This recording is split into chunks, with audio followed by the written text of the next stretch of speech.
Hansards. Hansards are supposed to communicate what transpired verbatim without the need of calling a witness to explain. Their own Hansards, honorable senators, do not demonstrate a likelihood of a sitting having taken place.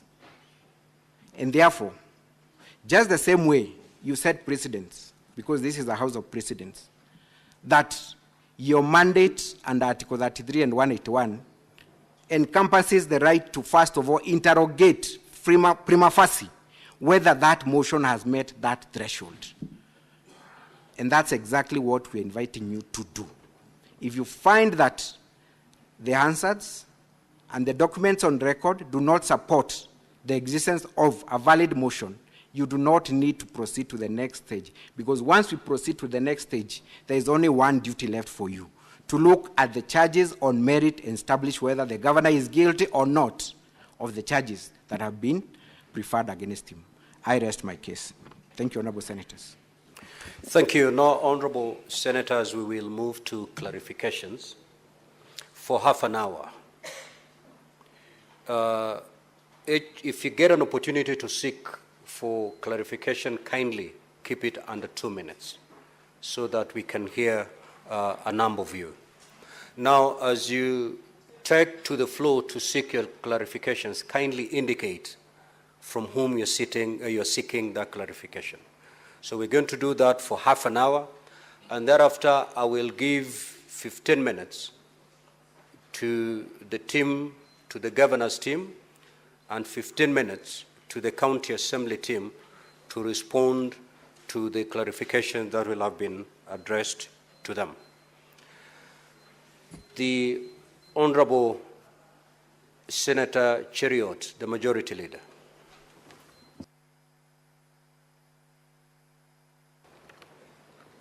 Mr. Speaker, this is a very complex matter, but simple at the same time. I'm struggling as I read the documents from the Assembly and the response from the Governor to establish who is a clerk in the County Assembly of Isiolo. If you read the sworn affidavits from the County Assembly, and I have the two documents here, there's a gentleman quoted who confirms that indeed there was a sitting. The response from the Governor also has a gentleman insisting that he's a clerk for the County Assembly, and he insists that there was no sitting. I'd wish to hear from both councils on who between these two gentlemen is a clerk of the Assembly, and as at the time when they swore these affidavits that are before us, was that the position at that particular time? Because maybe there's a difference in time or whatever. But just to help my mind become clear as I seek to unravel the truth, Mr. Speaker, I'd wish to establish that. I thank you. Senator Manzo.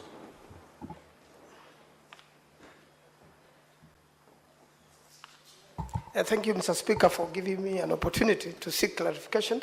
I would like to seek clarification for the advocates of the County Assembly that when I listened to the preliminary objection and the answers the councils gave, and they are very brilliant councils, I know, and I had an opportunity to appear with them in court.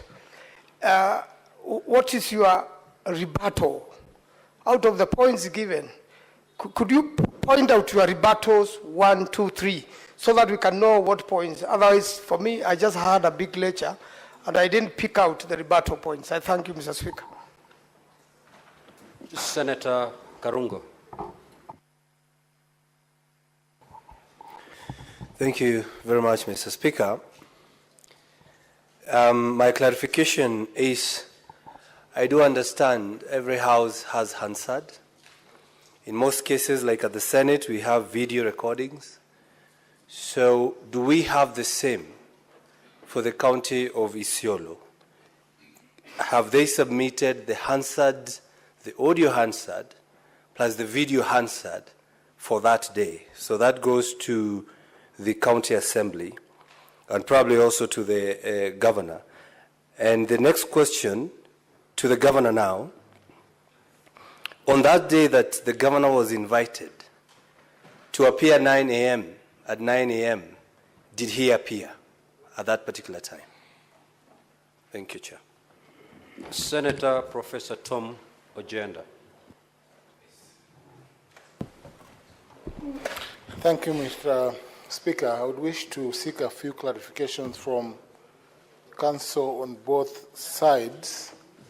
Let me start with the Council for the Governor, and I will ask Council Elisha Ongoya this question. Council, your preliminary objection is premised, one, that there is no motion because there were no sittings on the 18th and 26th June 2025. I want you to go straight to address the Senate on the affidavits that have been sworn in support of the fact that there were no sittings. Were there sittings? Were there assembly proceedings? And this I ask because the response from the assembly is not clear as to whether or not there are sittings. Mr. Nyamodi, perhaps this is to you to clarify as well. You said that the sittings on the 18th and 26th informed the basis for orders obtained from the High Court in Meru before Judge Nyaga, and that the doctrine of estoppel should apply to the governor's team, that they cannot approbate and reprobate at the same time. Now, please give us a response. Was there a sitting? Was there or was there no sitting? Because that does not answer that word. Number two, to the... Senator Mungatana. Well, thank you, Mr. Speaker, for giving me the opportunity to seek a clarification. Mr. Speaker, I just wanted to hear counsel for the County Assembly. There is a question that has arisen about the High Court sitting in Meru that nullified the decision that was taken through a motion. I wanted to know if they took time to appeal that decision, to seek a stay in that decision, or whether that decision of the High Court is still holding firm. And if so, what does it mean then for the arguments? Mr. Speaker, I submit. Senator Osotsi.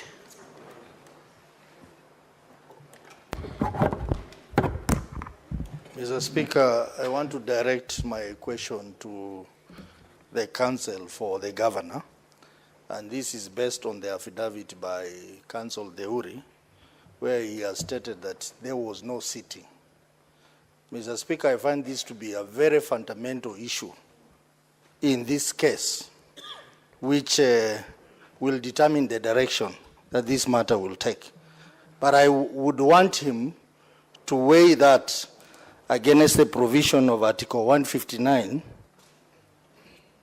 of the Constitution.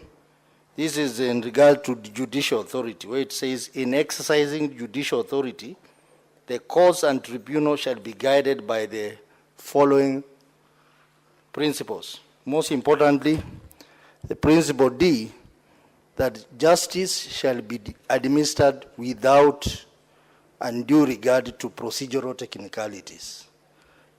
Does this sit in on this principle, considering that having a sitting at a gazetted place is a very fundamental issue that this House will consider?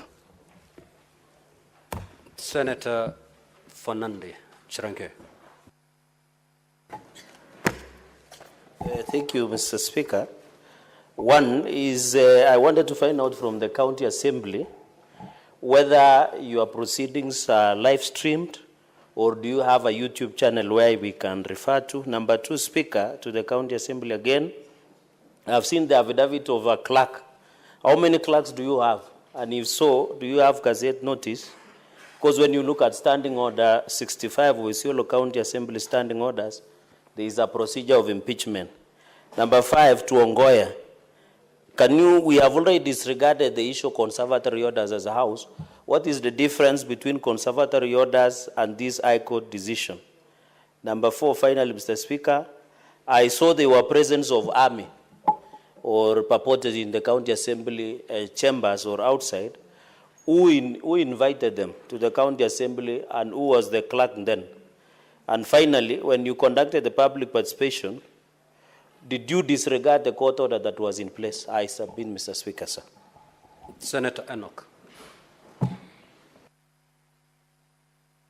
Thank you, Mr. Speaker.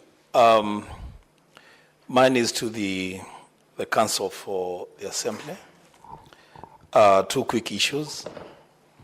The Speaker, the answered.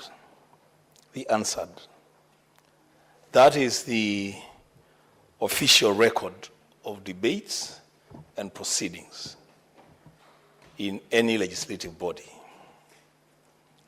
And you have attached a copy of the answered in your report. Is that the official record? On record, is that the official record? Because the Speaker, then if it is, then perhaps what the answer is in Isiolo is probably different from what we know it. So address us on the issue of the answered. And secondly, Mr. Speaker, the motion that the court in Meru pronounced itself on, is it the very same motion that is here before us? Or is there any alterations to that motion? Is it the same motion that the court in Meru pronounced itself on? I thank you, Mr. Speaker. Senator Sigei.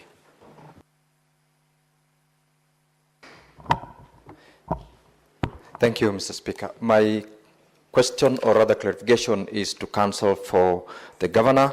This is with regards to the validity of the motion that is before the House. You have, this is directly to my senior counsel, Ongoya. The motion before the Senate, you've said, must be solid, valid, and meets the threshold. Other than the decision or determination from the court as to the validity of the motion before the Assembly, is there any other deficiency in the motion that is before this House? Because you have made reference to the precedent set by this House in the Kericho impeachment motion, and at page 147 of volume 4, you will note that the validity of the motion before the House was not one of the three issues that the Speaker in his determination highlighted as subjects that were to be determined at the preliminary stage, or rather at this stage. And secondly, to Council Nyamodi for the County Assembly, could you please speak to this aspect in validity of the motion of impeachment, where you have said it has got no effects on the proceedings that is before the House, if I got you right, because there wasn't any rebuttal on that particular submission from your end. Thank you, Mr. Speaker. Senator Momo.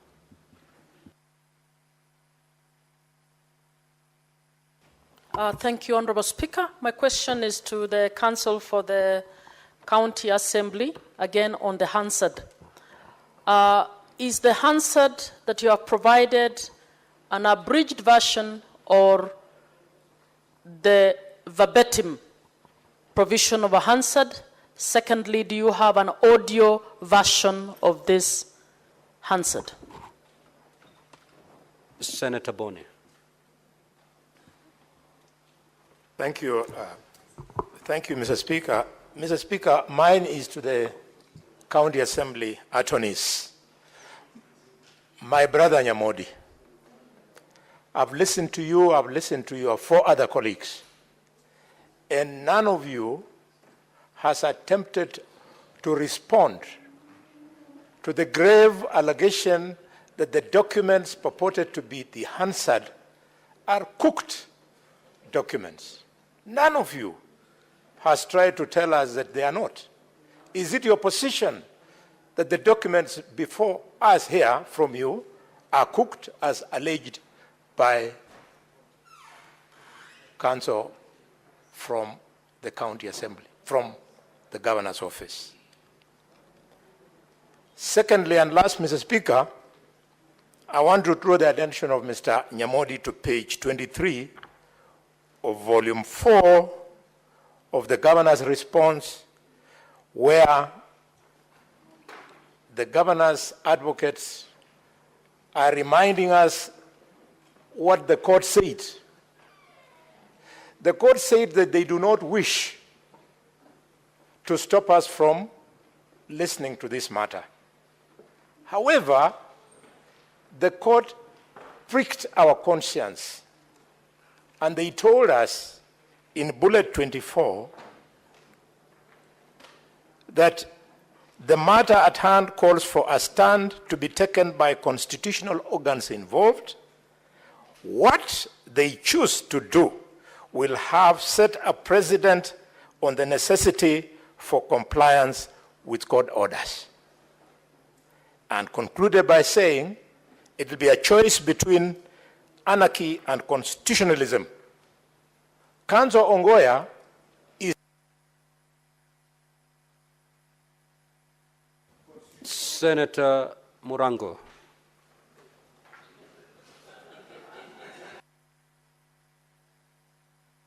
Senator Mundigi.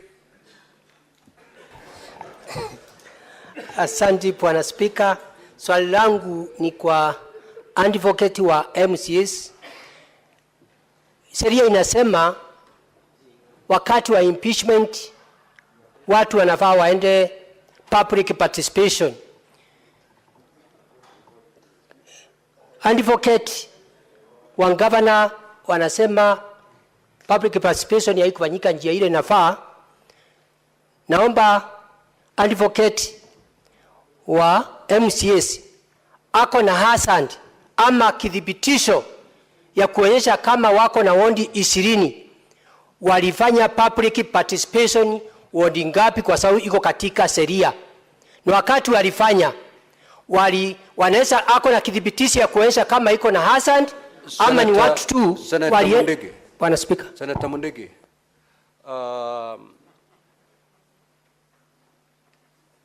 Yale mambo ambayo yamezungumzwa na mawakili kutoka upande wa bunge la county ya Isiolo na upande wa governor, hayo ndio mambo unashurutishwa uulize kiwa una tashishi yoyote. Usichukue mambo ambayo haikujadiliwa na haijatoka kwa county assembly ama kwa upande wa governor uzungumzie. Ni yale peke yake ambayo yamezungumziwa ndio unaweza pengine ukiwa una tashishi unaweza kuuliza ili ifafanuliwe zaidi. Bwana Speaker, hata hiyo swali langu nauliza linafanana na ile majibu alikuwa na jibu.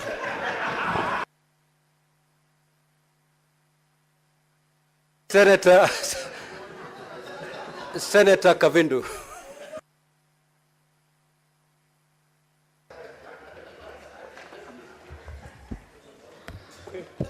Mr. Speaker, my clarification I'm seeking from the county government of Isiolo.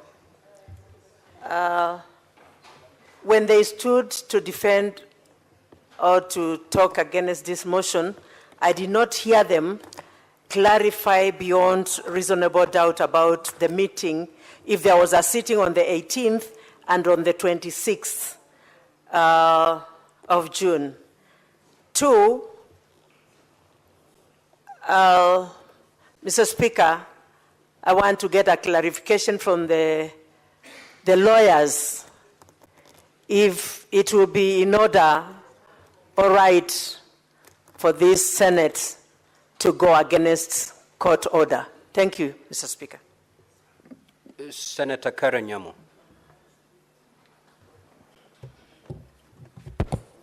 I want to clarify from the, I want to seek clarification from the advocate of the County Assembly. What the procedure, all the procedures met, was there a quorum? Was there a notice given to the MCAs of this sitting? Was the governor given due notice? Just to try and establish if all the procedural rules that appertain to this kind of motion were met. Senator Omtata. Honorable Speaker, thank you for the opportunity. I would like to clarify from the councils for the County Assembly whether or not there was a court order issued against the proceedings that eventually resulted in the impeachment that is before us for trial. So whether there was a court order or there was no court order. Thank you, Mr. Speaker. Senator Methu. Thank you very much, Mr. Speaker. My clarification, I want to seek a clarification from the team from the County Assembly. There has been a fundamental issue that has been raised by the councils for the governor that the Isiolo County Assembly did not sit, and they have gone ahead to give us reasons why they believe that the County Assembly did not sit. I have not heard in your rebuttal an attempt to prove to this House that the County Assembly of Isiolo actually sat, because that is an extremely fundamental issue, because the Council for the Governor has gone ahead to say that then if there was no sitting of the County Assembly, then there is no motion before this House. That would be an extremely fundamental issue that we must get to understand, especially from the County Assembly, whether indeed there was a sitting of the County Assembly on this particular matter. Senator Peris Tobiko.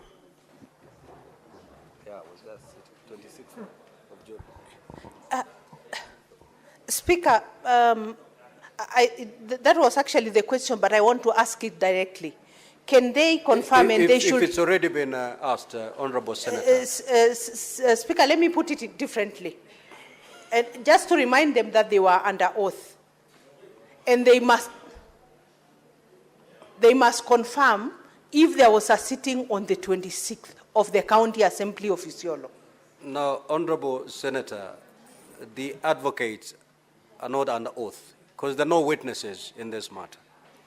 Senator Mofire. Thank you, Honorable Speaker. My concern was preempted by Senator Bonalwala and Senator Manso, because my concern was I listened to the charges. So it's already been preempted. Yeah, but Just I thought I could make some further clarification. No. Senator S.C. Okenyuri.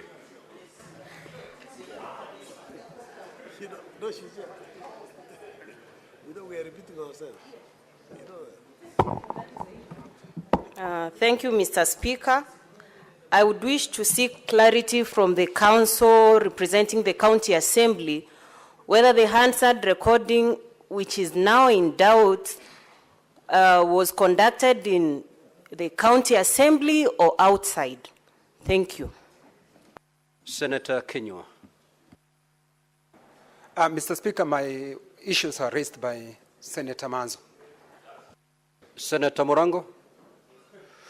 Well, now, honorable senators, we shall now move to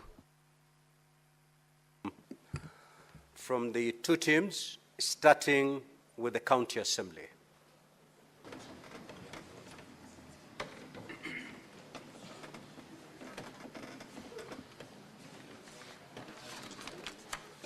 Now, I had already indicated the time available to you. 15 minutes to the team from the County Assembly and 15 minutes for the governor's team. You may proceed, Council. Thank you very much, Mr. Speaker. I want to start from the top, Senator Cheruiyot. You are correct. This matter is as complex as it is simple. Who is the clerk? Is it the clerk who swears an affidavit in the governor's statement? Is it the clerk who swears an affidavit in support of the impeachment motion? Mr. Speaker, it is the position of the County Assembly that the governor captured the clerk.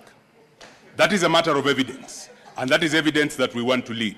When I said we want to cross-examine the clerk, it will become apparent when you listen to that testimony that the governor captured the clerk, and the clerk, for all intents and purposes, became a saboteur to the impeachment proceedings. You will see in the governor's clerk statement, a statement where the clerk says, I cancelled the public participation. So that is what I meant.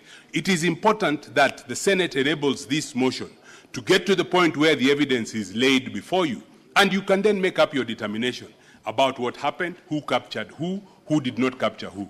And it is the Assembly's position that the governor cannot capture the clerk and then hold the clerk and say, because there was no clerk, there can be no impeachment. It is apparent in law.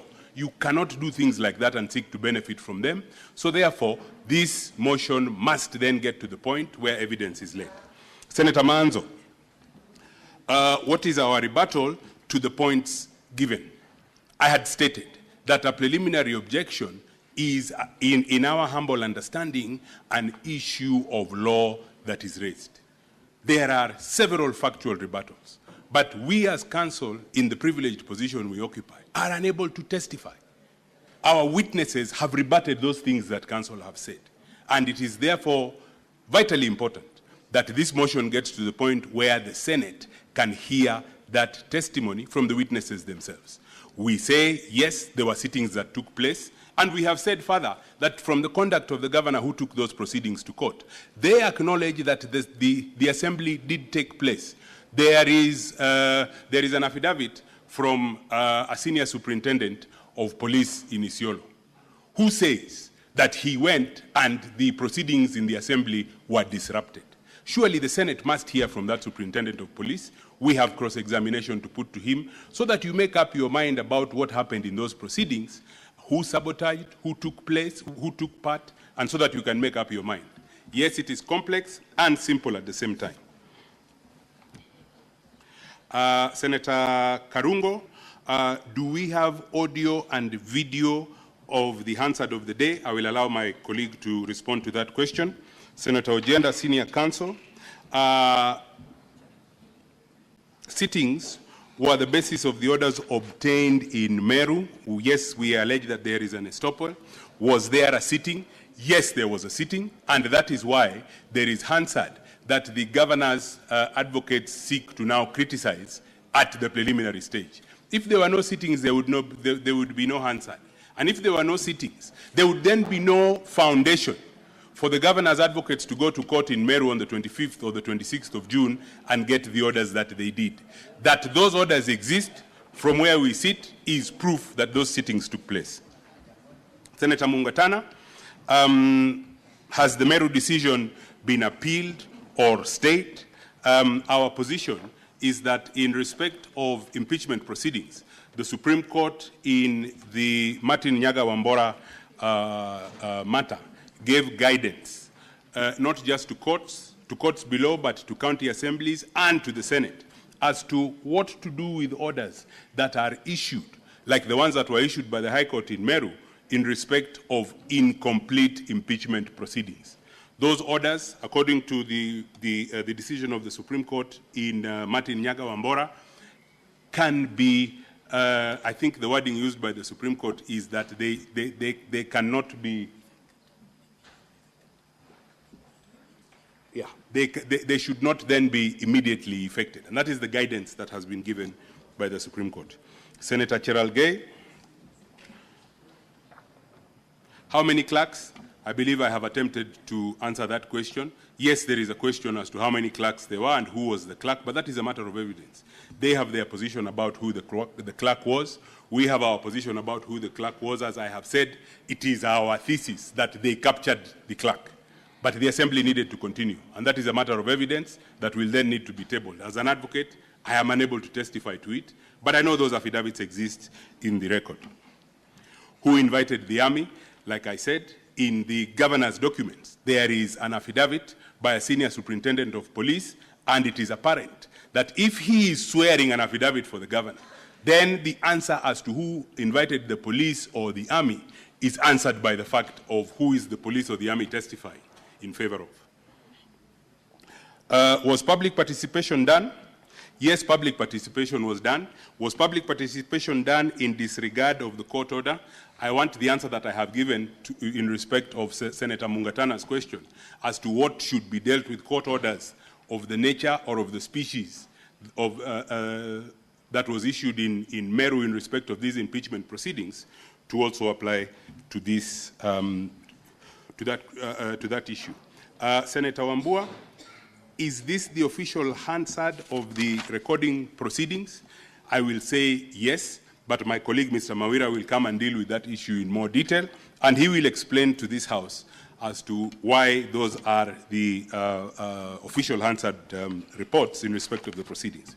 Senator Sigei, the ruling of the motion was the ruling that the motion was of no effect. Is that the motion before this House? Yes, it is. And I would urge this House then to consider that ruling in respect or together with the ruling of the Supreme Court or the guidance of the Supreme Court as to what should be done with rulings of that nature.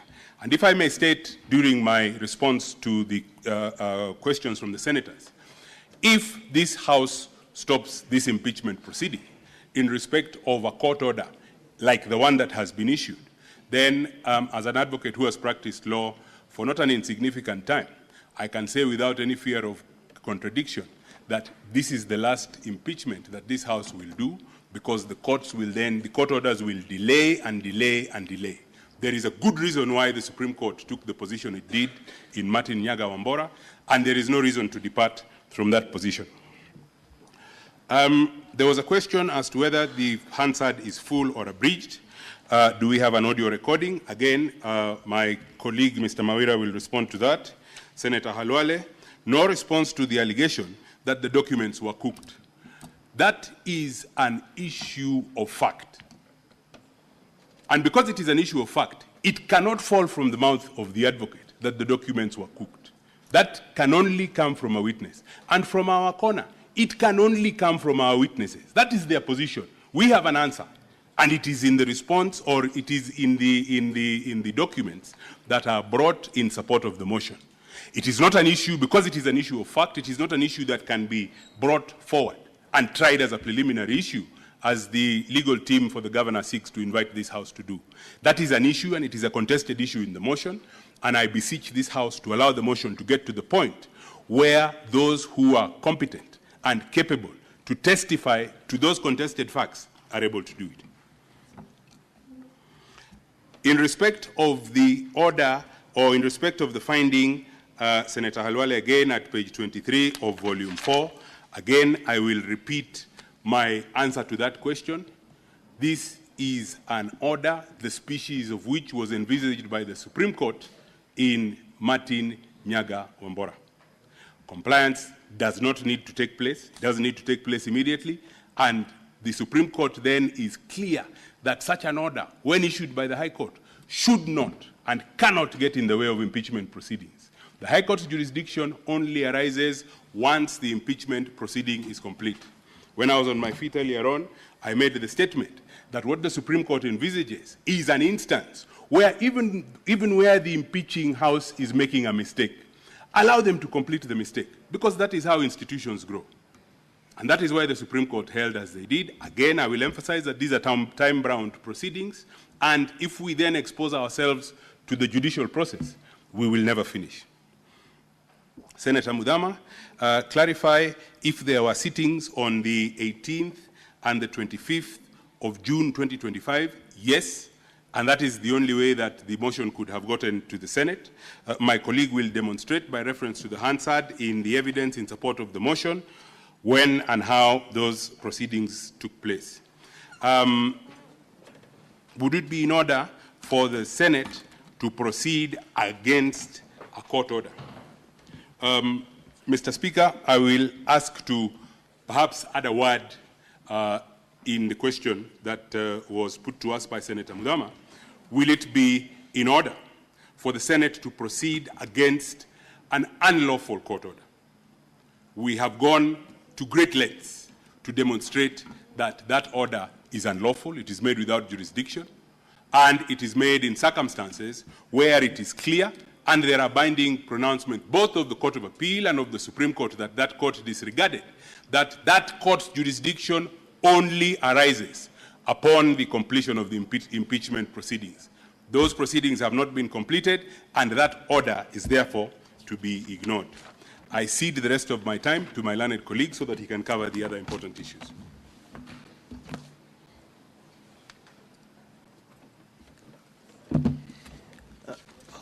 Honorable Speaker, my name is Moreno Boniface Mavera.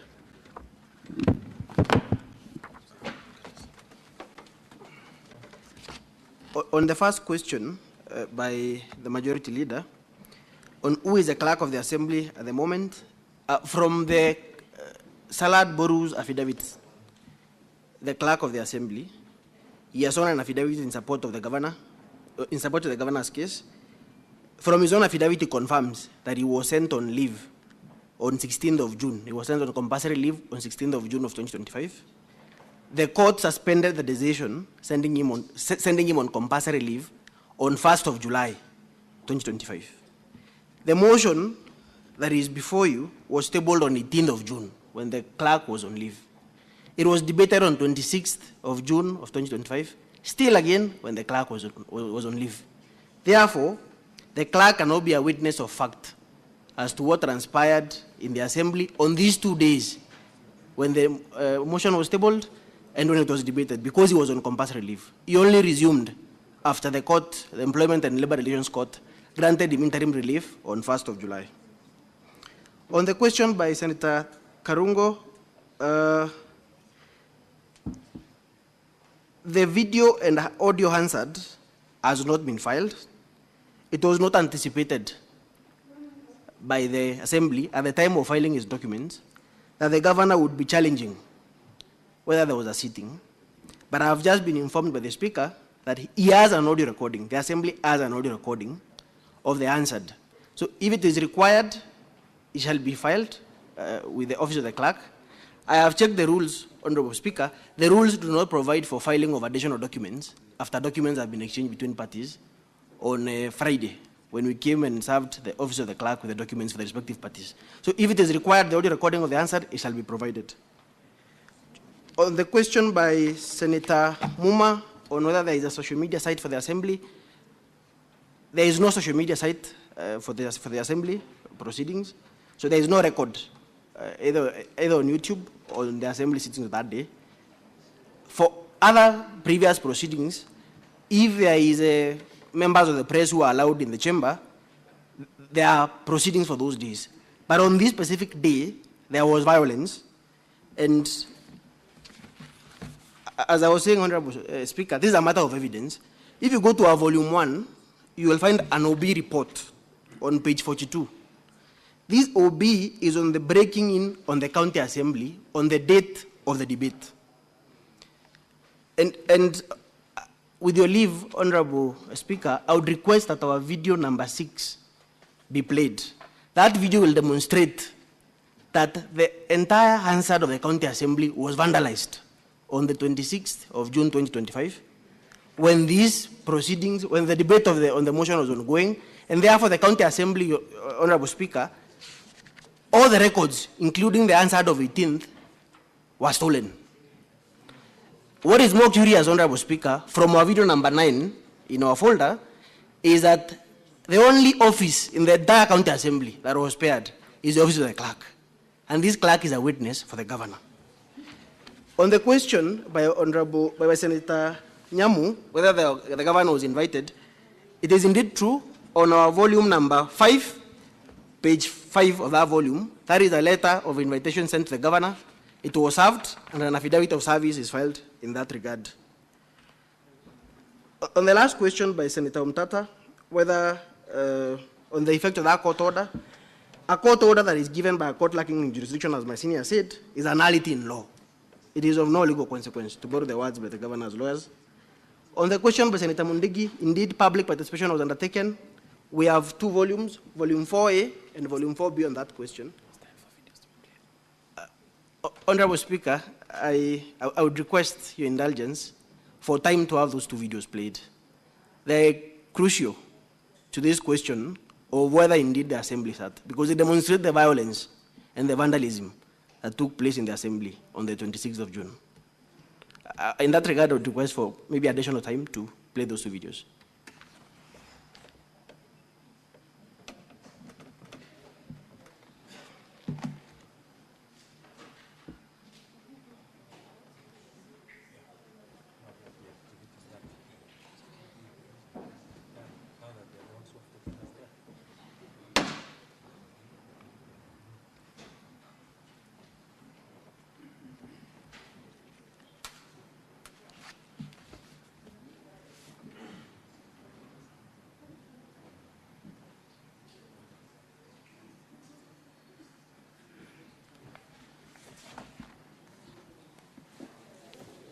Counsel for the Governor, there is a request that has been put forth by the Counsel for the County Assembly to play a certain video in proof that indeed the sittings took place.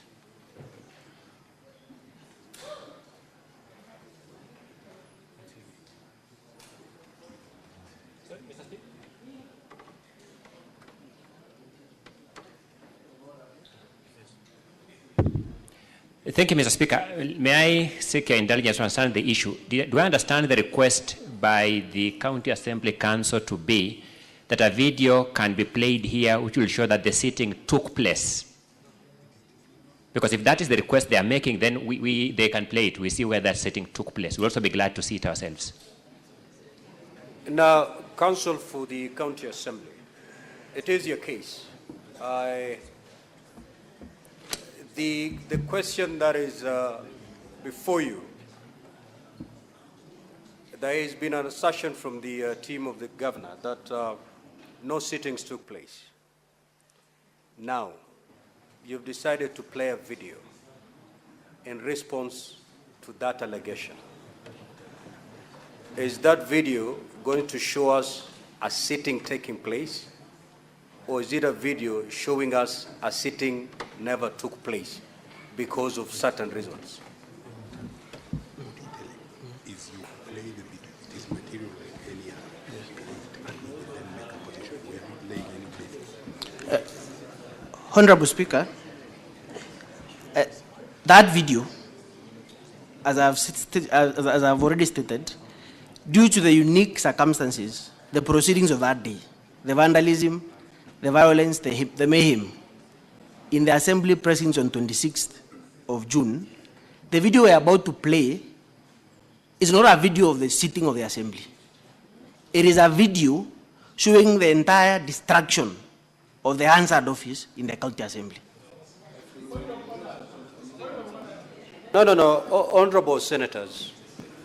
Honorable Senators, again, I'm going to say it. It is your case. If that video proves that the conditions were such that a sitting could not take place, how is it going to aid your case? But it is your case. You can proceed. Let the council play his. Yes, Senator Omtata, what is your clarification? I thought we were handling a preliminary objection. We cannot begin examining evidence. Otherwise, Senator Omtata. Yes, Your Honor. I hear you. Just take your seat. The clarifications that have been sought here is for the County Assembly to indeed confirm that a sitting took place. I think several senators rose to seek that clarification. In response to that, the County Assembly has requested to play a video.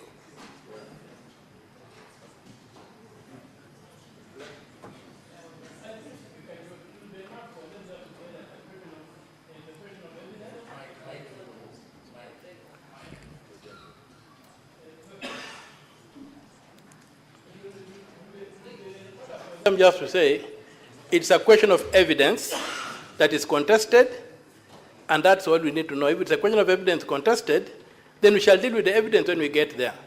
If we begin looking at the evidence now, I would rather we just deal with matters of law, which are matters of preliminary objection, and they had argued it well, and they had said it's a matter of evidence.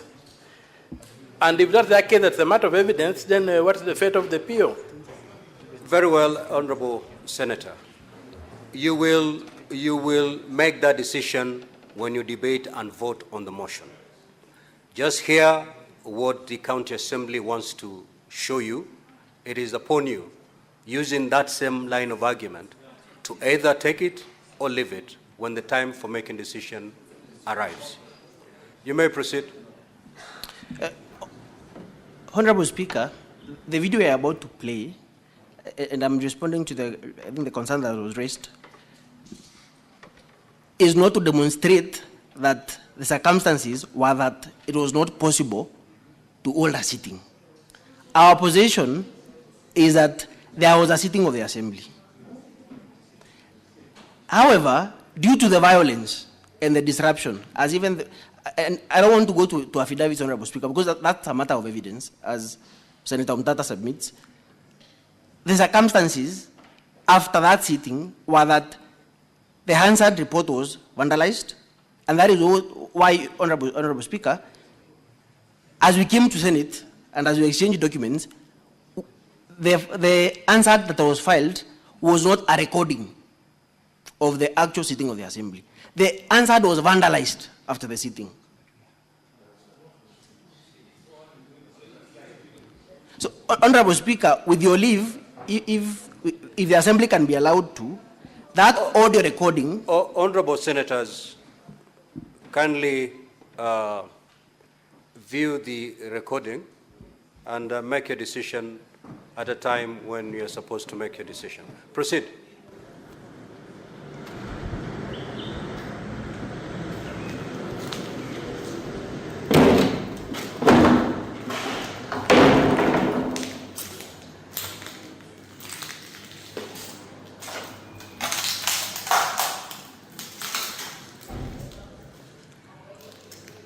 Jigi in the boardroom, hakuna kitu ndani boardroom. Boardroom imesafirishwa.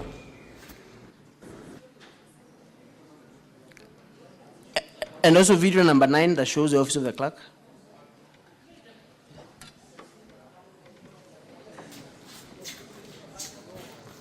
The clerk, iko sawa.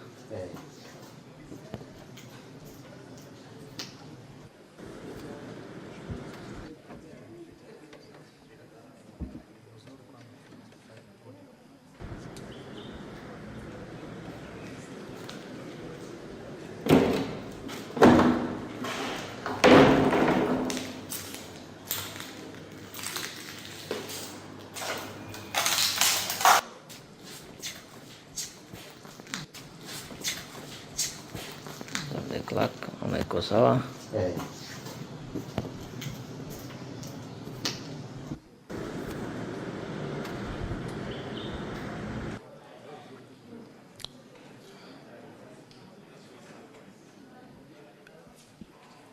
Those are the two videos, Honorable Speaker. My final comment on that issue, Honorable Speaker, is that this violence and mayhem at the Assembly was perpetrated by the governor. We will be calling witnesses and lead them in evidence in support of that submission. And, Honorable Speaker, it cannot be that the governor perpetrates such violence and ultimately is the beneficiary of his own violence. He cannot benefit from his own mischief, Honorable Speaker. That is the entire point we're making, and that was the importance of showing those two videos. And finally, Honorable Speaker, can I get directions on whether that the audio Hansard can be filed with the office of the clerk? The Speaker just availed it to me. Absolutely. It will be considered when making the decision on this preliminary matter. I'm most obliged, Honorable Speaker. Counsel for the Governor, you may proceed. You have 15 minutes to make your rebuttal. Thank you, Mr. Speaker. May I have a sight of my time? I will take 7 minutes, and my learned colleague, Mr. Theuri, will take 8 minutes. For the record, my name is Elisha Ongoya. Allow me to start with the question raised by the leader of majority of this House on who is the clerk of the County Assembly of Isiolo. In answer to that question, Mr. Nyamodi answered, what happened to the clerk? So giving a simple and straightforward answer, who is the clerk? The simple and straightforward answer is to be found in the County Assembly's own documents, volume 5, at page 8. The County Assembly has attached as part of its evidence a document signed by the clerk. That is Salad Boru Guracha. So that is the simple and straightforward answer to that question. Distinguished senators, every time you ask a question and people have to scatter around it for 5 minutes, a question that requires a name of a person, it is manifest evidence there is a problem with that team. Number 2, to the question raised by Senator Ojienda, directly to me, on the question of the affidavits, whether the County Assembly in fact sat, the following affidavits of the following deponents show that the County Assembly did not sit on 18th of June 2025, when this motion is said to have been introduced in the House, and on 26th of June 2025, when this motion is purported to have been approved. Number 1 is the affidavit of Salad Boru Guracha, the clerk. Senators, you will know the role of the clerk in the business of the House, and is a person likely to know whether the House sat or not in 2 respects. Number 1, when he is physically present, and number 2, as the custodian of the official records of the House. He says by reference to both records, either by physical presence or by reference to records of the House, where he is the sole custodian, the House didn't sit. Number 2 is Abdi Dima Jilo, the MCA for Kina Ward, a member of the County Assembly. By virtue of being a member of the County Assembly, he's a person who can know when the Assembly has sat or not. And number 3, the affidavit of Diba Abdirashid Ali, the leader of majority in the County Assembly of Isiolo. That is a member of the House Business Committee who is likely to know, number 1, whether this business was ever scheduled for that day or for those days for this House, and whether the House in fact sat and transacted that business. Each of these crucial witnesses bring before you evidence that the House did not sit on 18th of June 2025, when the Assembly rather did not sit on 18th of June 2025, when this motion is said to have been introduced, and on 26th of June 2025, when this motion is said to have been approved. Allow me to move to the next question by Senator Mungatana on whether the decision from Meru, my apologies, there's one more affidavit I overlooked, I don't tweet, my apologies for that. There's the affidavit of Shaban Mzungu, the superintendent of police. He was the person in charge of security at this important public installation, the County Assembly premises, which also houses the county governor, so it's the county government premises in Isiolo. He also confirms that there was no business transacted in the House on that day because of the circumstances to which he deponds to in his affidavit. The question raised by Senator Mungatana on whether there has been an attempt to appeal that decision and whether the decision still holds. Now, this is also another very simple and straightforward question, because an appeal is a particular act. And I expect the senior counsel, Mr. Nyamodi, to respond more directly to this question. I had him to answer what is the effect of this decision. Senator Mungatana, the simple and straightforward answer to this question is that not even a notice of appeal, forget about the appeal itself, has been lodged in respect of this decision. Not even a notice of appeal. So, not only has the County Assembly not appealed this decision, they have not even shown an intention to appeal, which is normally signaled by a notice of appeal. To the question raised by Senator Cherargei, my answer is as follows. This was not a conservatory order. This House has historically had issued the conservatory orders granted ex parte. The order we have here is an order granted after hearing both parties. In fact, when you look at the record of the ruling of the court narrates the order of events, the assembly lawyers were even given time to go to their clients and take instructions and come back and address themselves. So this was an order made after hearing both parties to the dispute, and this is what distinguishes this from the other conservatory orders that this House has had occasion to deal with in the past. Senator Wambua asks us another straightforward question. Is the motion we are dealing with in this House the same motion that the court dealt with in Meru? Senator Wambua, the simple and straightforward answer is this: yes. It is the same motion that the court declared null and void and of no effect. Senator Sigei asks an important question about validity of this motion. Senator Sigei, our answer is as follows. The deficiency of this motion is on multiple grounds, broadly two. One, there is an order of court declaring it null and void. And when it's declared null and void, it is not a valid motion. Number two, it is a piece of paper, as I told you earlier. It is a piece of paper because even for this House, this distinguished Senate, for a motion to be said to be a motion, it must go through the procedures known to the Constitution and the standing orders, be voted upon, and be a resultant motion. It cannot be proper, even for this House, for the Speaker and a few members to sit somewhere outside this House, craft material that look like Hansard, and say this is a motion. So it becomes invalid.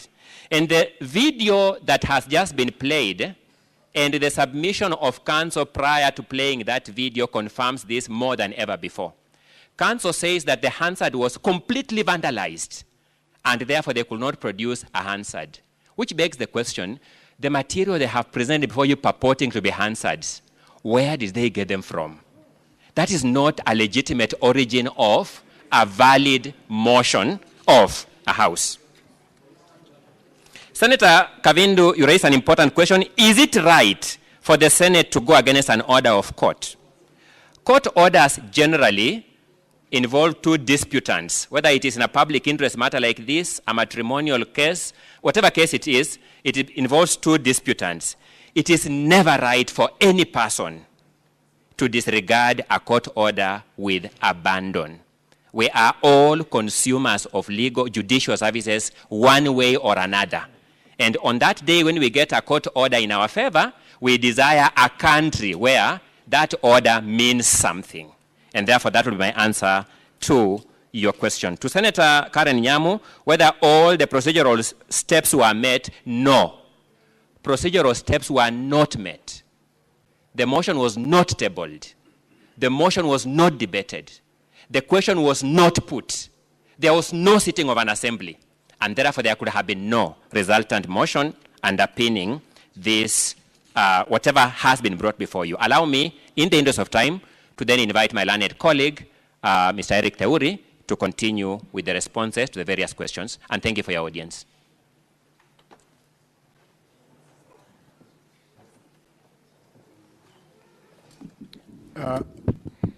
Honorable Speaker, I would take maybe a minute or two in view of the very substantive responses that have come from my colleague, Mr. Ongoya. I think the only question I have is one that was posed by Senator Karungo. At the time when the governor was invited, he was in his office, and at 9 a.m. or at no time was there a sitting. And so there was no way that the governor could attend any sitting because none was held. There was a question that was posed by Senator Osotsi with regards to Article 159 of the Constitution, and my answer to you is that the question we are raising is not one of technicalities.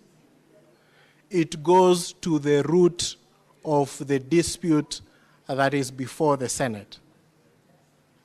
There must be a resolution,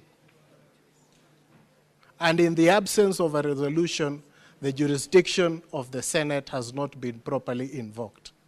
And so therefore it is not a technical, procedural issue that can be cured by Article 159, subsection 2, but rather it goes into the question of the merit and whether the authority of the Senate has been properly invoked, and we have submitted that that has not happened. I think those perhaps are just the only questions that had not been responded to and posed to our side.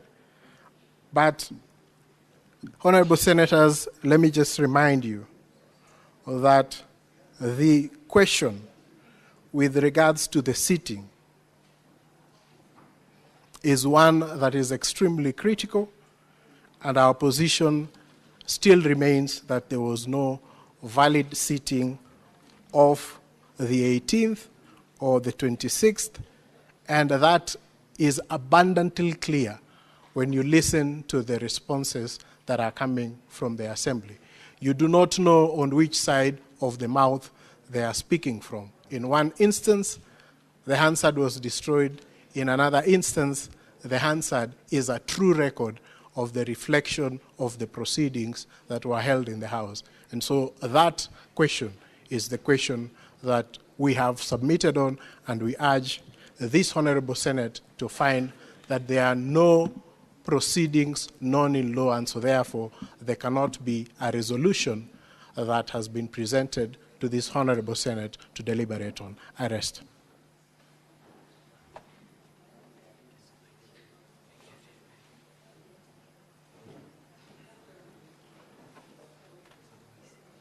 If I may, Honorable Speaker,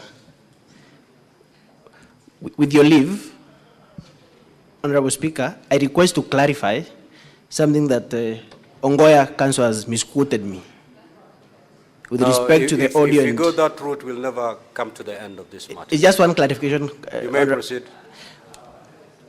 Honorable Speaker, what I said was stolen is the video Hansard of 26th. The audio recording of the proceedings of that day is available, and that is what we request your leave, Honorable Speaker, to file with the Office of the Clerk. The audio recording of the proceedings of 26th is available. With respect to 18th, Honorable Speaker, the audio recording was stolen when the Hansard was, that room was vandalized on 26th, but it is after that audio had been introduced into the Hansard that is now on the floor in our documents. That is the clarification I wanted to make. Thank you, Honorable Speaker. Now, Honorable Senators, having concluded the hearing of the preliminary issues raised, now pursuant to Standing Order 38, as read together with Standing Order number 1, for the convenience of the Senate, I hereby suspend the sitting for 30 minutes to allow for the preparation and circulation of a supplementary order paper that will enable the Senate to make a fair and just determination on the issues that have been raised. You may rise.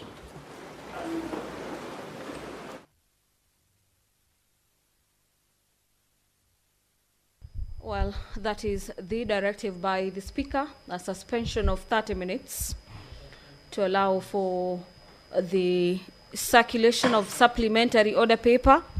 This suspension of the House for 30 minutes, the House will, after 30 minutes, resume these sittings where senators will be voting whether to continue with the hearing of the impeachment matter before the House, or the other option is whether they'll be agreeing with the counsel for the governor that indeed the preliminary objections raised before the Senate this afternoon and in the morning do hold water.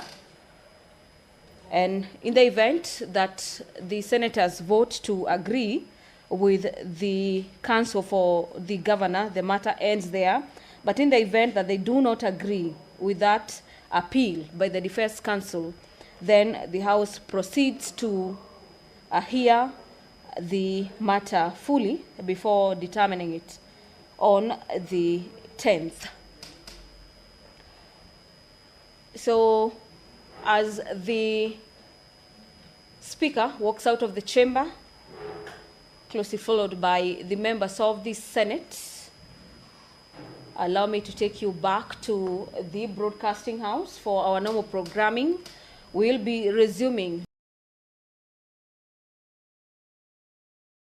those challenges.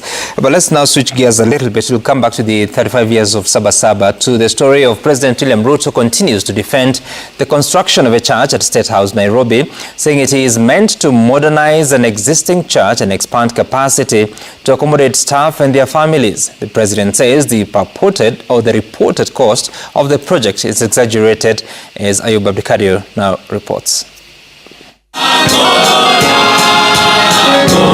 Reeling under intense public scrutiny over the reported cost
Assembly of Isiolo held sittings on the 18th of June 2025 and 26th of June 2025 to table, debate, pass and or vote on the motion for the proposed removal from office by impeachment of the governor of Isiolo County is upheld, this impeachment shall terminate forthwith, and it will not be necessary to proceed on the motion or vote on the second preliminary issue, as doing so will be an academic exercise.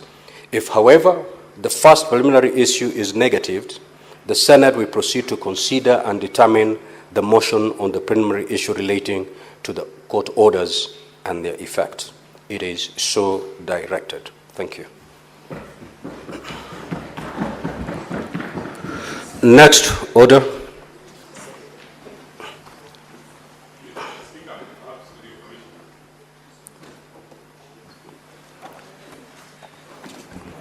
Yes, Council. Clarification from you, Mr. Speaker. During the proceedings that took place earlier on today, we as Council for the County Assembly understood, Mr. Speaker, as having directed that the members of this House, when they retire to consider the preliminary objections you have just framed for their consideration, will have the benefit of listening to the audio of the proceedings in question. Mr. Speaker, when my colleagues who I act with for the County Assembly attempted to supply the audio to the Office of the Clerk was of the view that they did not hear you make the direction in respect of this audio being available for the members of this House to consider, and they asked us to come back to you and ask you to make an express direction to that effect. Mr. Speaker, I am on my feet this evening asking that that direction be made so that the material before members is complete, pursuant to directions that you had made earlier on. Thank you very much. Honorable Counsel, maybe there was a misunderstanding. My directive was to the effect that while the senators retire to deliberate on this matter, they will also exercise their minds on the two videos that had been played. That was my understanding. That was my understanding. And that's why I upheld and agreed to the request that was made, so that the senators can look at those two videos that had been played. Mr. Speaker, when Mr. Mawira was on his feet, I believe he asked the question directly, direction that suggested that even the audio should be supplied to the Office of the Clerk for that purpose. Well, there is certainly no way we can accept further evidence that had not been submitted as part and parcel of your bundle of evidence. I am guided, Mr. Speaker. Next order. Order number 2, notices of motion. The Senate Majority Leader.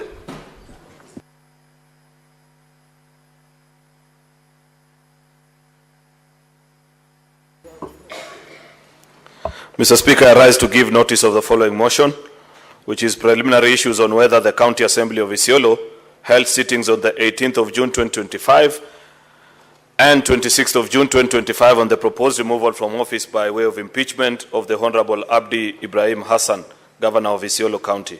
That whereas pursuant to Article 181 of the Constitution and Section 33 of the County Governments Amendment Act, on Thursday the 26th of June 2025, the County Assembly of Isiolo approved a motion for the removal from office by impeachment of Honorable Abdi Ibrahim Hassan, the Governor of Isiolo County, and further whereas by letter reference CA RES Volume 1/001 dated 26 June 2025 and received in the office of the Speaker of the Senate on the 27th of June 2025, the Speaker of the County Assembly of Isiolo informed the Speaker of the Senate of the approval of the motion by the County Assembly and further forwarded to the Speaker of the Senate documents in evidence of the proceedings of the Assembly, including the list of the 16 out of 18 members of the County Assemblies that voted in favor of the removal from office by impeachment of Honorable Abdi Ibrahim Hassan, the Governor of Isiolo County.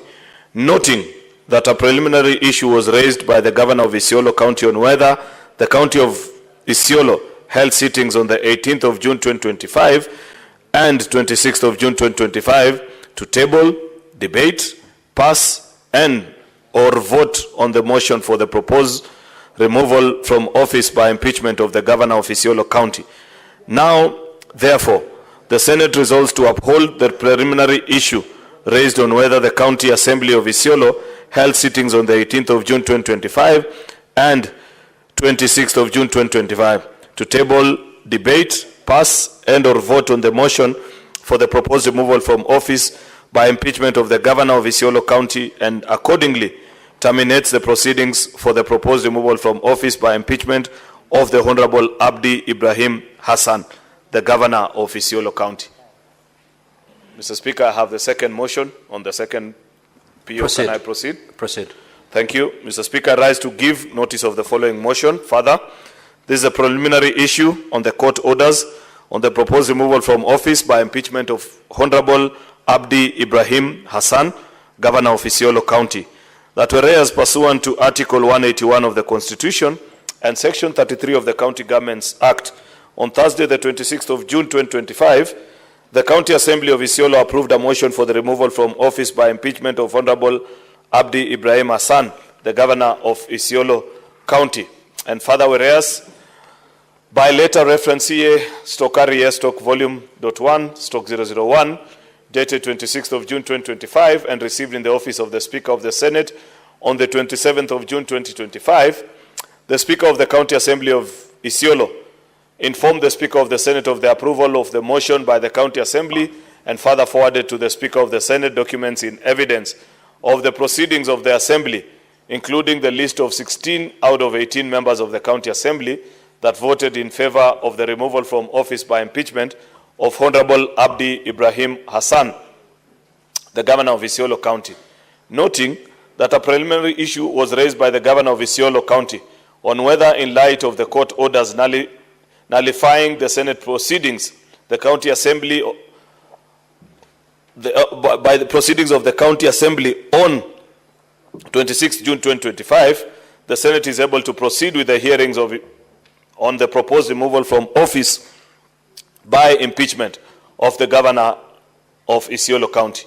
Now, therefore, the Senate resolves to uphold the preliminary issue raised in light of the court orders nullifying the proceedings of the County Assembly of 26 June 2025 and accordingly terminates the proceedings for the proposed removal from office by impeachment of the Honorable Abdi Ibrahim Hassan, the governor of Isiolo County. I thank you, Mr. Speaker.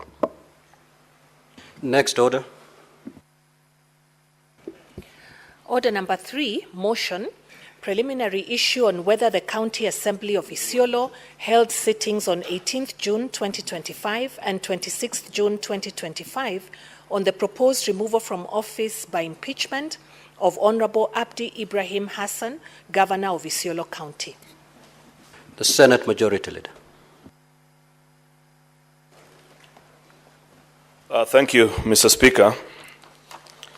Mr. Speaker, I rise to move the following motion, which is a motion on the preliminary issue on whether the County Assembly of Isiolo held sittings on the 18th of June 2025 and 26th June 2025 on the proposed removal from office by impeachment of Honorable Abdi Ibrahim Hassan, the governor of Isiolo County. That whereas the pursuant to Article 181 of the Constitution and Section 33 of the County Governments Act, on Thursday, the 26th, 2025, the County Assembly of Isiolo approved a motion for the removal from office by impeachment of Honorable Abdi Ibrahim Hassan, the governor of Isiolo County. And further, whereas by letter reference CA/RES, volume 1/001, dated 26th of June 2025 and received in the office of the Speaker of the Senate on the 27th of June 2025, the Speaker of the County Assembly of Isiolo informed the Speaker of the Senate of the approval of the motion by the County Assembly and further forwarded to the Speaker of the Senate documents in evidence of the proceedings of the Assembly, including the list of 16 out of 18 members of the County Assembly that voted in favor of the removal from office by impeachment of the Honorable Abdi Ibrahim Hassan, Governor of Isiolo County, noting that a preliminary issue was raised by the Governor of Isiolo County on whether the County Assembly of Isiolo held sittings on the 18th January 2025 and 26th June 2025 to table, debate, pass, and stroke vote on the motion for the proposed removal from office by impeachment of the Governor of Isiolo County. Now, therefore, the Senate resolves to uphold the preliminary issue raised on whether the County Assembly of Isiolo held sittings on the 18th of June 2025 and 26th of June 2025 to table, debate, pass, and or vote on the motion for the proposed removal from office by impeachment of the Governor of Isiolo County, and accordingly terminates the proceedings for the proposed removal from office by impeachment of Honorable Abdi Ibrahim Hassan, the Governor of Isiolo County.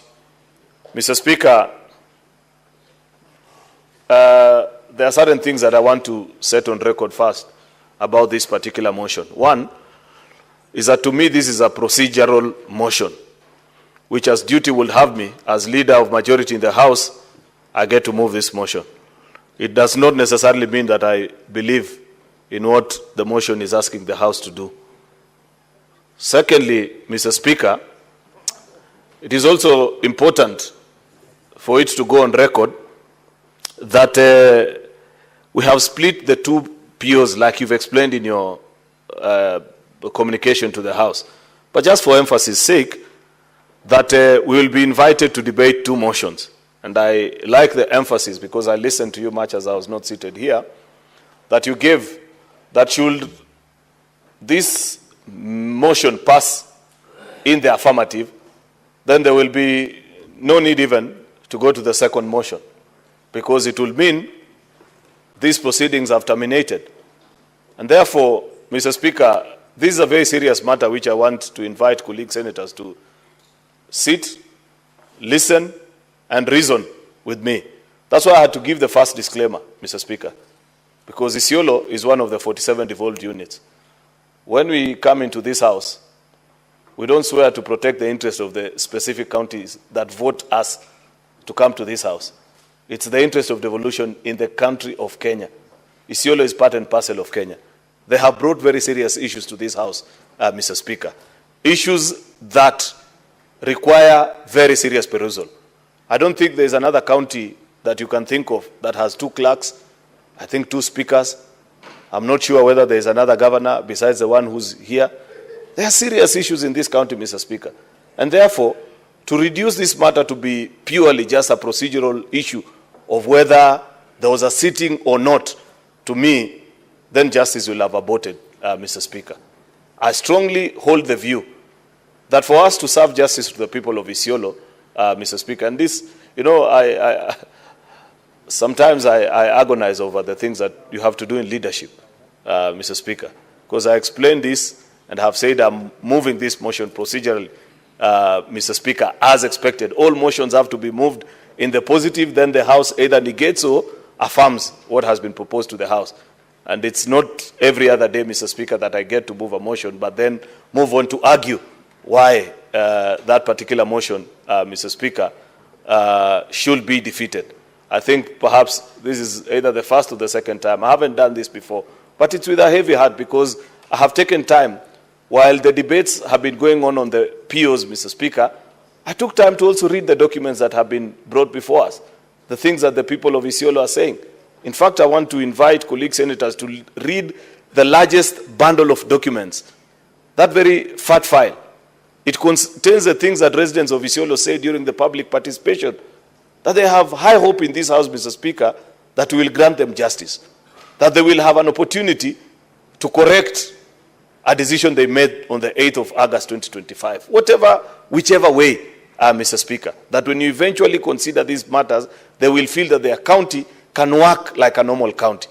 As it is, Mr. Speaker, if we move ahead and make this decision at this particular point in the affirmative and say that we confirm this PO and therefore we send these people back to Isiolo, what exactly are we sending them to do? What does it say of us as a House, Mr. Speaker? That people can argue, appear before us, and I speak like this, Mr. Speaker, because I've been a victim of this process. when the people of Kericho came before this house last year in October, the case terminated at PO level. And I can tell you, many of those issues that were not solved at that particular time continue to occur even today as we speak, Mr. Speaker. And I wouldn't wish that the same happens to Isiolo County, Mr. Speaker. I wouldn't wish that it happened in any of the 47 counties, Mr. Speaker. Therefore, I want to plead with colleagues that this is an opportunity that you are being granted. I don't know what the hurry will be about. And like I had said in the morning, Mr. Speaker, we don't have, as a House, the procedure for threshold of appeal that reaches the level where we have to determine by way of voting, especially POs that in their consideration would actually render the process fatal, Mr. Speaker. And that is something for us as a House we need to retreat and consider in terms of our procedure, Mr. Speaker. From history, since I came to this House, Mr. Speaker, this will only be the second time today that we are actually voting on a PO and terminating an impeachment hearing at a PO level if this motion was to pass as is, Mr. Speaker. The first one was in the case in Kericho. This will be the second time. I don't believe, Mr. Speaker, that that is justice. Justice shouldn't be that simplistic. I believe, Mr. Speaker, that there is a way in which the spirit of the Constitution does not just guide us by letter on what to do, but also by spirit, that this is a house of reflection, where when two entities of the same government, between the executive and the assembly of Isiolo, argue and they present their issues before you, you sit as a neutral arbiter and observe. It doesn't mean, Mr. Speaker, that eventually, I don't know how members will vote on the issue of whether to uphold the impeachment or otherwise.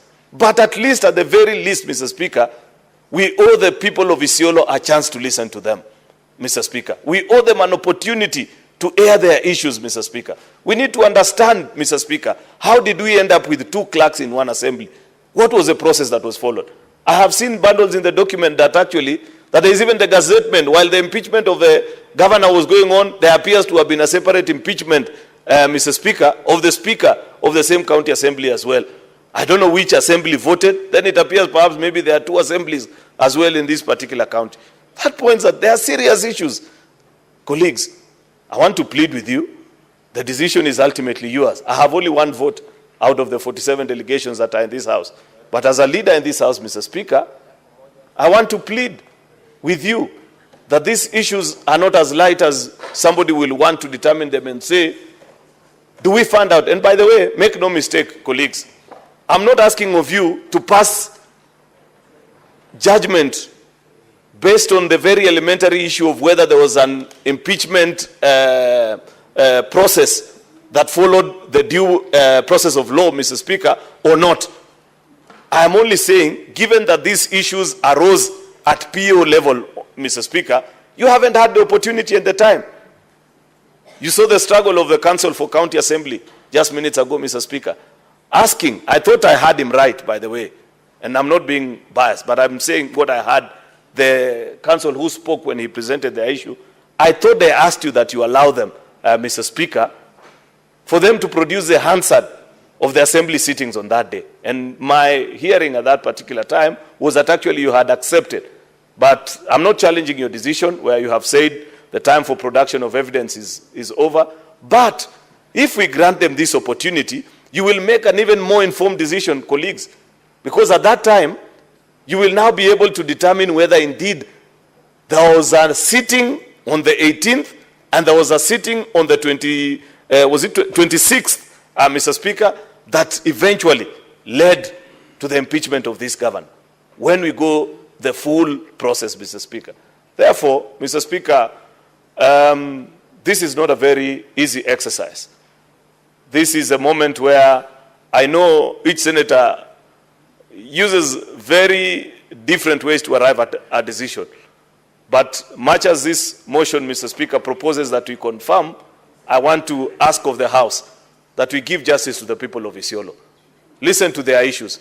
Then eventually make a determination based on what you have seen, on the evidence that has been presented before you. You know, Mr. Speaker, when we eventually consider that earlier matter that I raised on the threshold for a PO that can be fatal to an impeachment hearing here in the Senate, Mr. Speaker, perhaps we can put it in law that even if we make that determination, then allow us to at least listen to some of the issues and propose solutions, even if I don't believe necessarily that the end of an impeachment process should just be about removal or staying in office of a county government. There are other administrative issues that we can address as a house.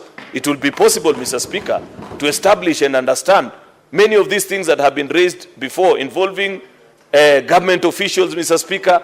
There are police officers that have sworn affidavits. It will be good to understand what is their reasoning.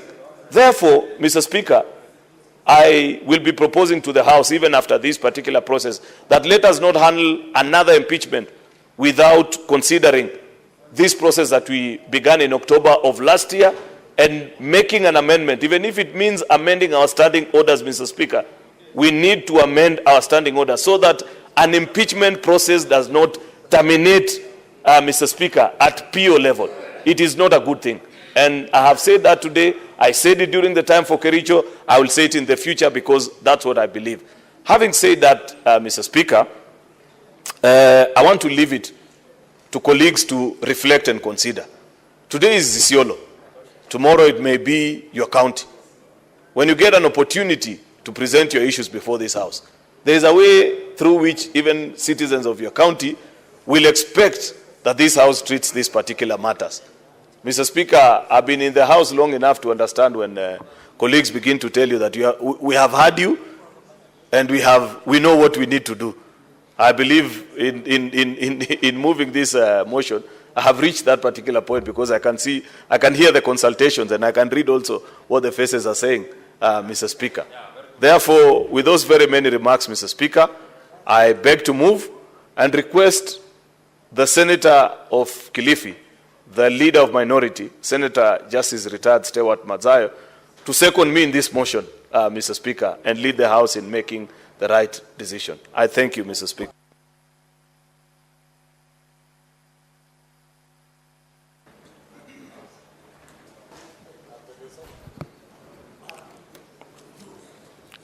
Asante mstahiki Spika.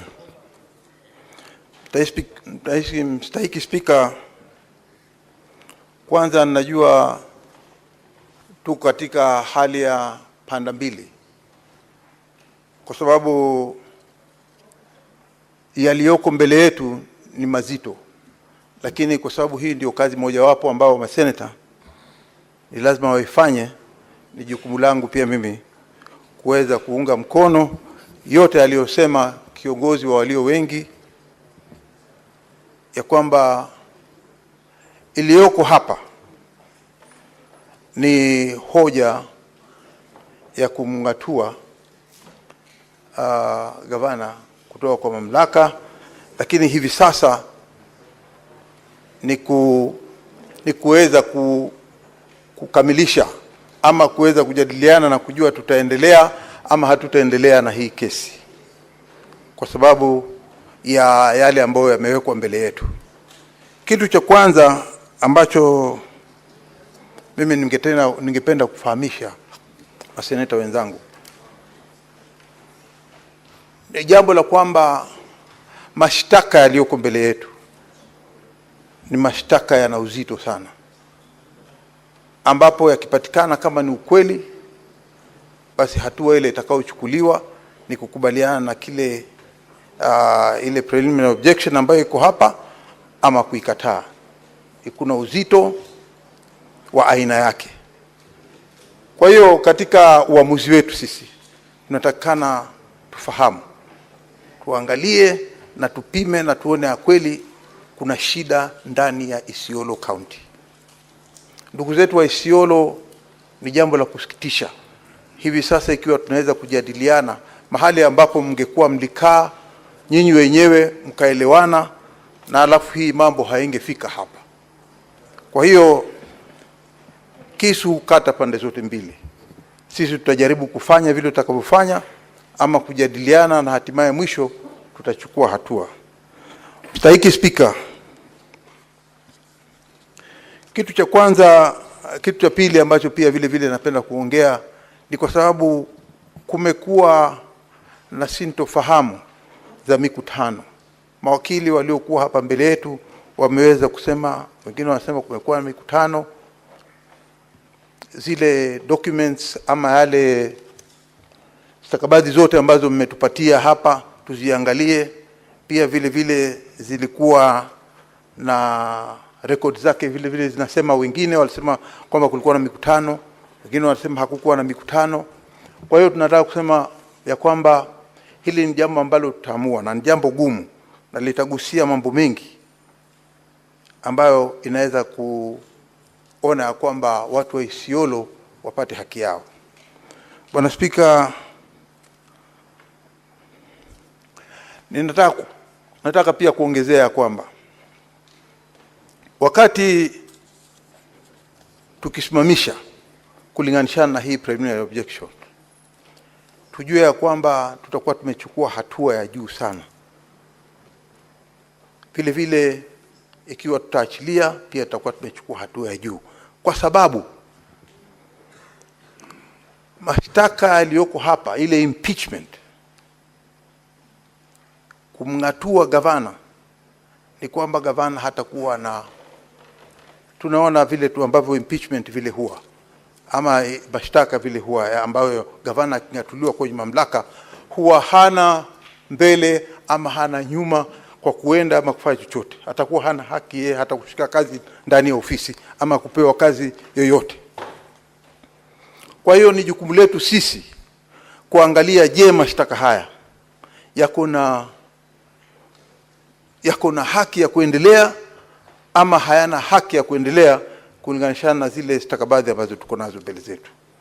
Kwa hiyo Bwana Spika, mimi naona huu ni mtihani mkubwa sana kwa bunge la Senate, lakini niko na imani na hili bunge la Senate, kwa sababu wote walioko hapa, wengi wetu tukiwa kama sisi ni mawakili, wengine wakiwa ni wafanyi biashara na watu waliobobea zaidi. Tuko na magavana ambao wameweza kutoka huko katika kaunti zao, wako hapa ndani pia, wataweza kutueleza katika ujuzi wao waliokuwa nao.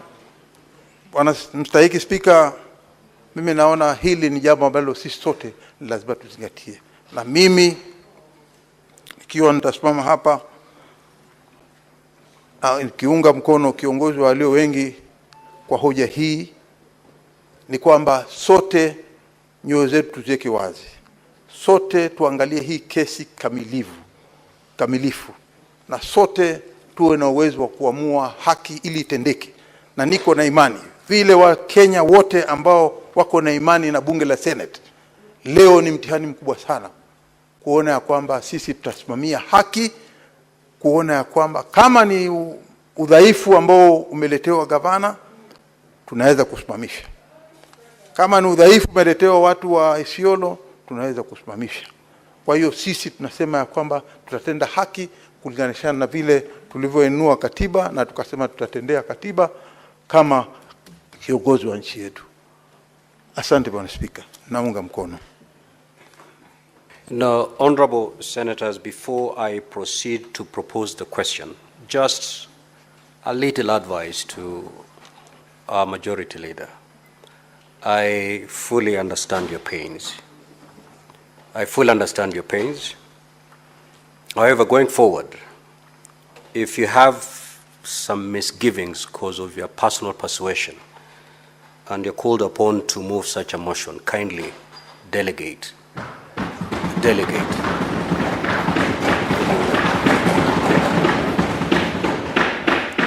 It'll serve a lot of pains because you're almost tearing. I could see you're almost tearing, and that will help you.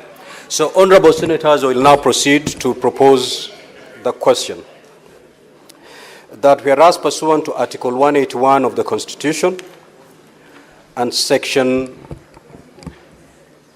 33 of the County Governments Act, on Thursday, 26 June 2025, the County Assembly of Isiolo approved a motion for the removal from office by impeachment of Honorable Abdi Ibrahim Hassan, the Governor of Isiolo County. And further, whereas by a letter reference CA/RES/Volume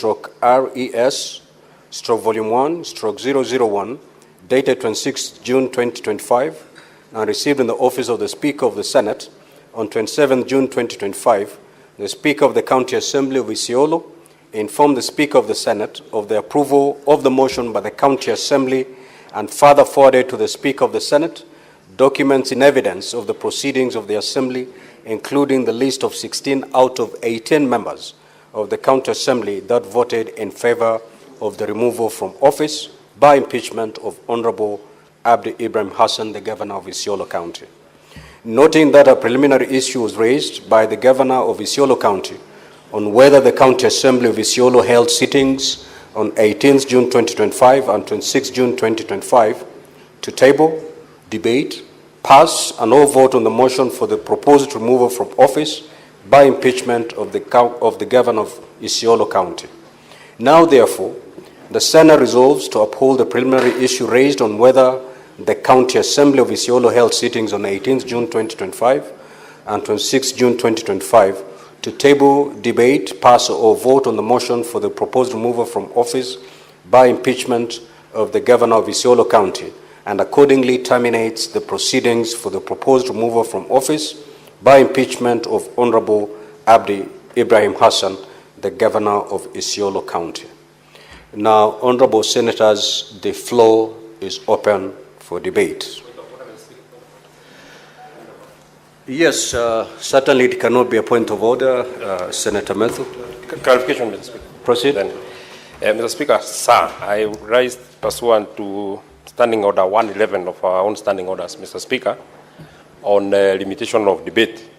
I need not to buttress the fact that this will be an extremely important motion, and I'm sure many colleagues would want to comment on this motion, especially on the fact of the fatality of the process if this motion was to be carried. I'm sure many colleagues would want to comment on this motion, and if each of us was to take 15 minutes, certainly it will really take us a lot of time. Number two, Mr. Speaker, also, I have seen and have had a look at the schedule that you had already given on how we shall conduct this impeachment hearing of Governor Guyo.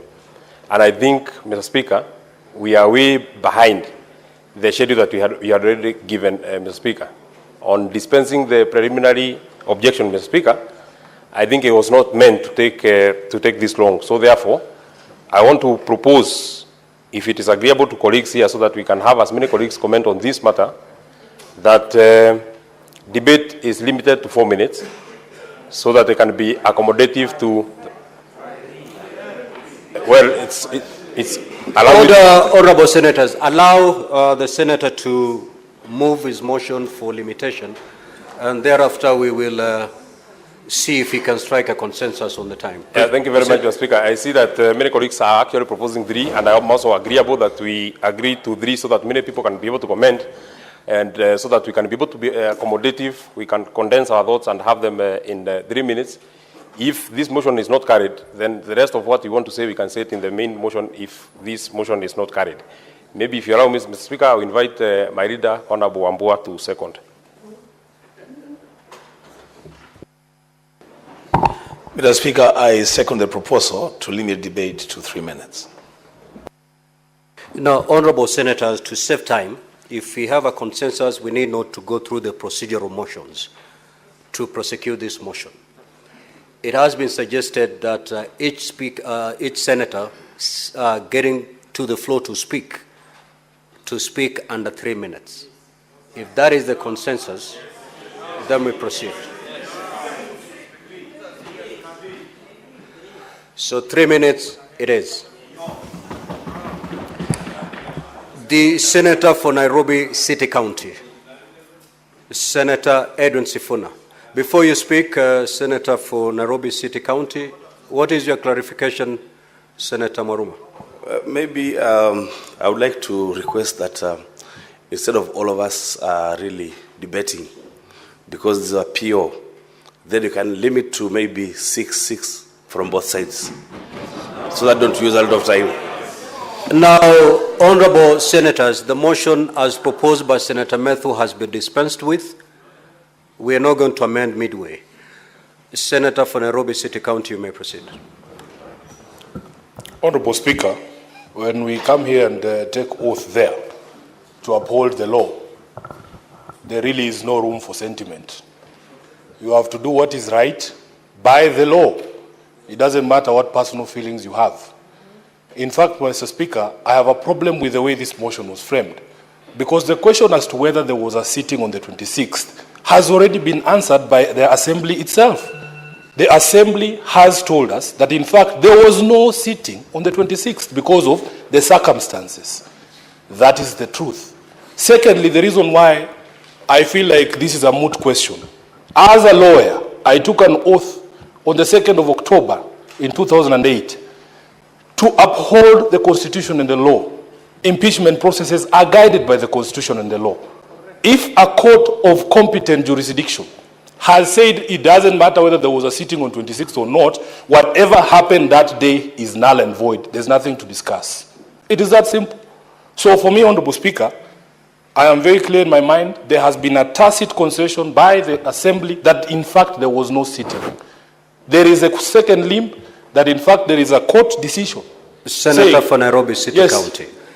That is the second motion that is yet to be moved. I understand, Honorable Speaker, these two matters are related. Yes, I was speaking to the motion. I've given a guidance that we I was speaking to the motion. The motion is whether there was a sitting, and the question of whether it is a question to be put anyway is what I am addressing, Honorable Speaker, with due respect. I have had senior colleagues in the profession, and I have tremendous respect for all of them. It will be the darkest day, Honorable Speaker, when me, as a lawyer who's also an appointed officer of the court, the person who has been crying all over the place saying we need to respect the rule of law, and that the cornerstone of rule of law is obedience of court orders. I was one of the lawyers for Miguna. We got almost 12 court orders. They were all disobeyed by some people now who are running around telling us about court orders in this country.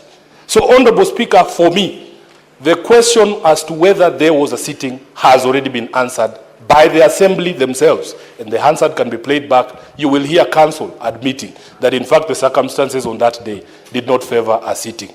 They have had to go and repair and look for Hansard material because of that circumstance that he told us about. If you don't follow procedure, Honorable Speaker, it doesn't really matter. These conversations that the majority leader was inviting us to have, we have committees of this House whose work is to look into affairs of county governments. And in fact, we have done it in the county of Nyamira. So, Honorable Speaker, my position is I am not convinced that there was a sitting on the 26th of July to do this impeachment, and having that process. Senator for Nairobi City County, just take a seat. Senator Mandago, what is your point of order? Yes, Honorable Speaker, I didn't want to interrupt the lawyer, Senator Sifuna, but I thought I heard very clearly the county assembly said there was a sitting, only that there was destruction of the evidence of the answered, Honorable Speaker. It cannot be true to say that there was no sitting.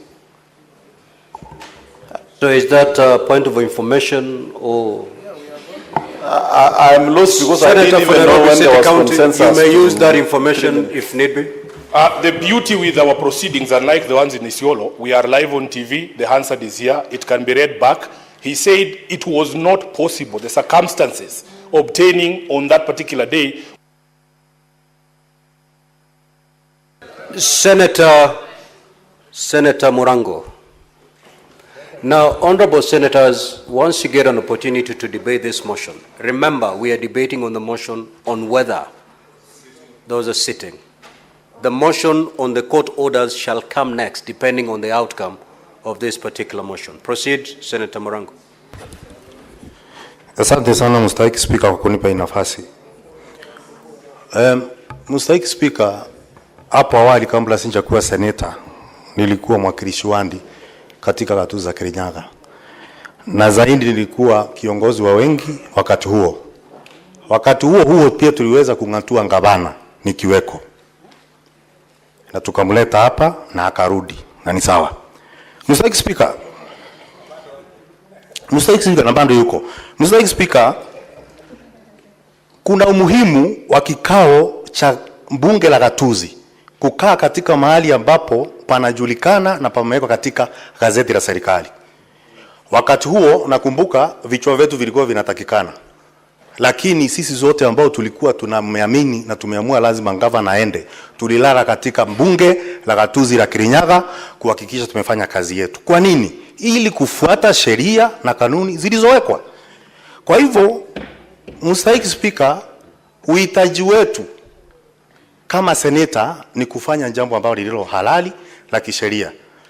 Mstahiki Spika, chumvi haina maana kwa mtu ambaye anakunywa chai. Vile vile sukari haina maana kwa mtu anayekunywa supu. Sisi tutakuwa tu na maana kama utakuja kufanya uamuzi ambao unakizana na sheria za nchi hii. Asante sana Mstahiki Spika.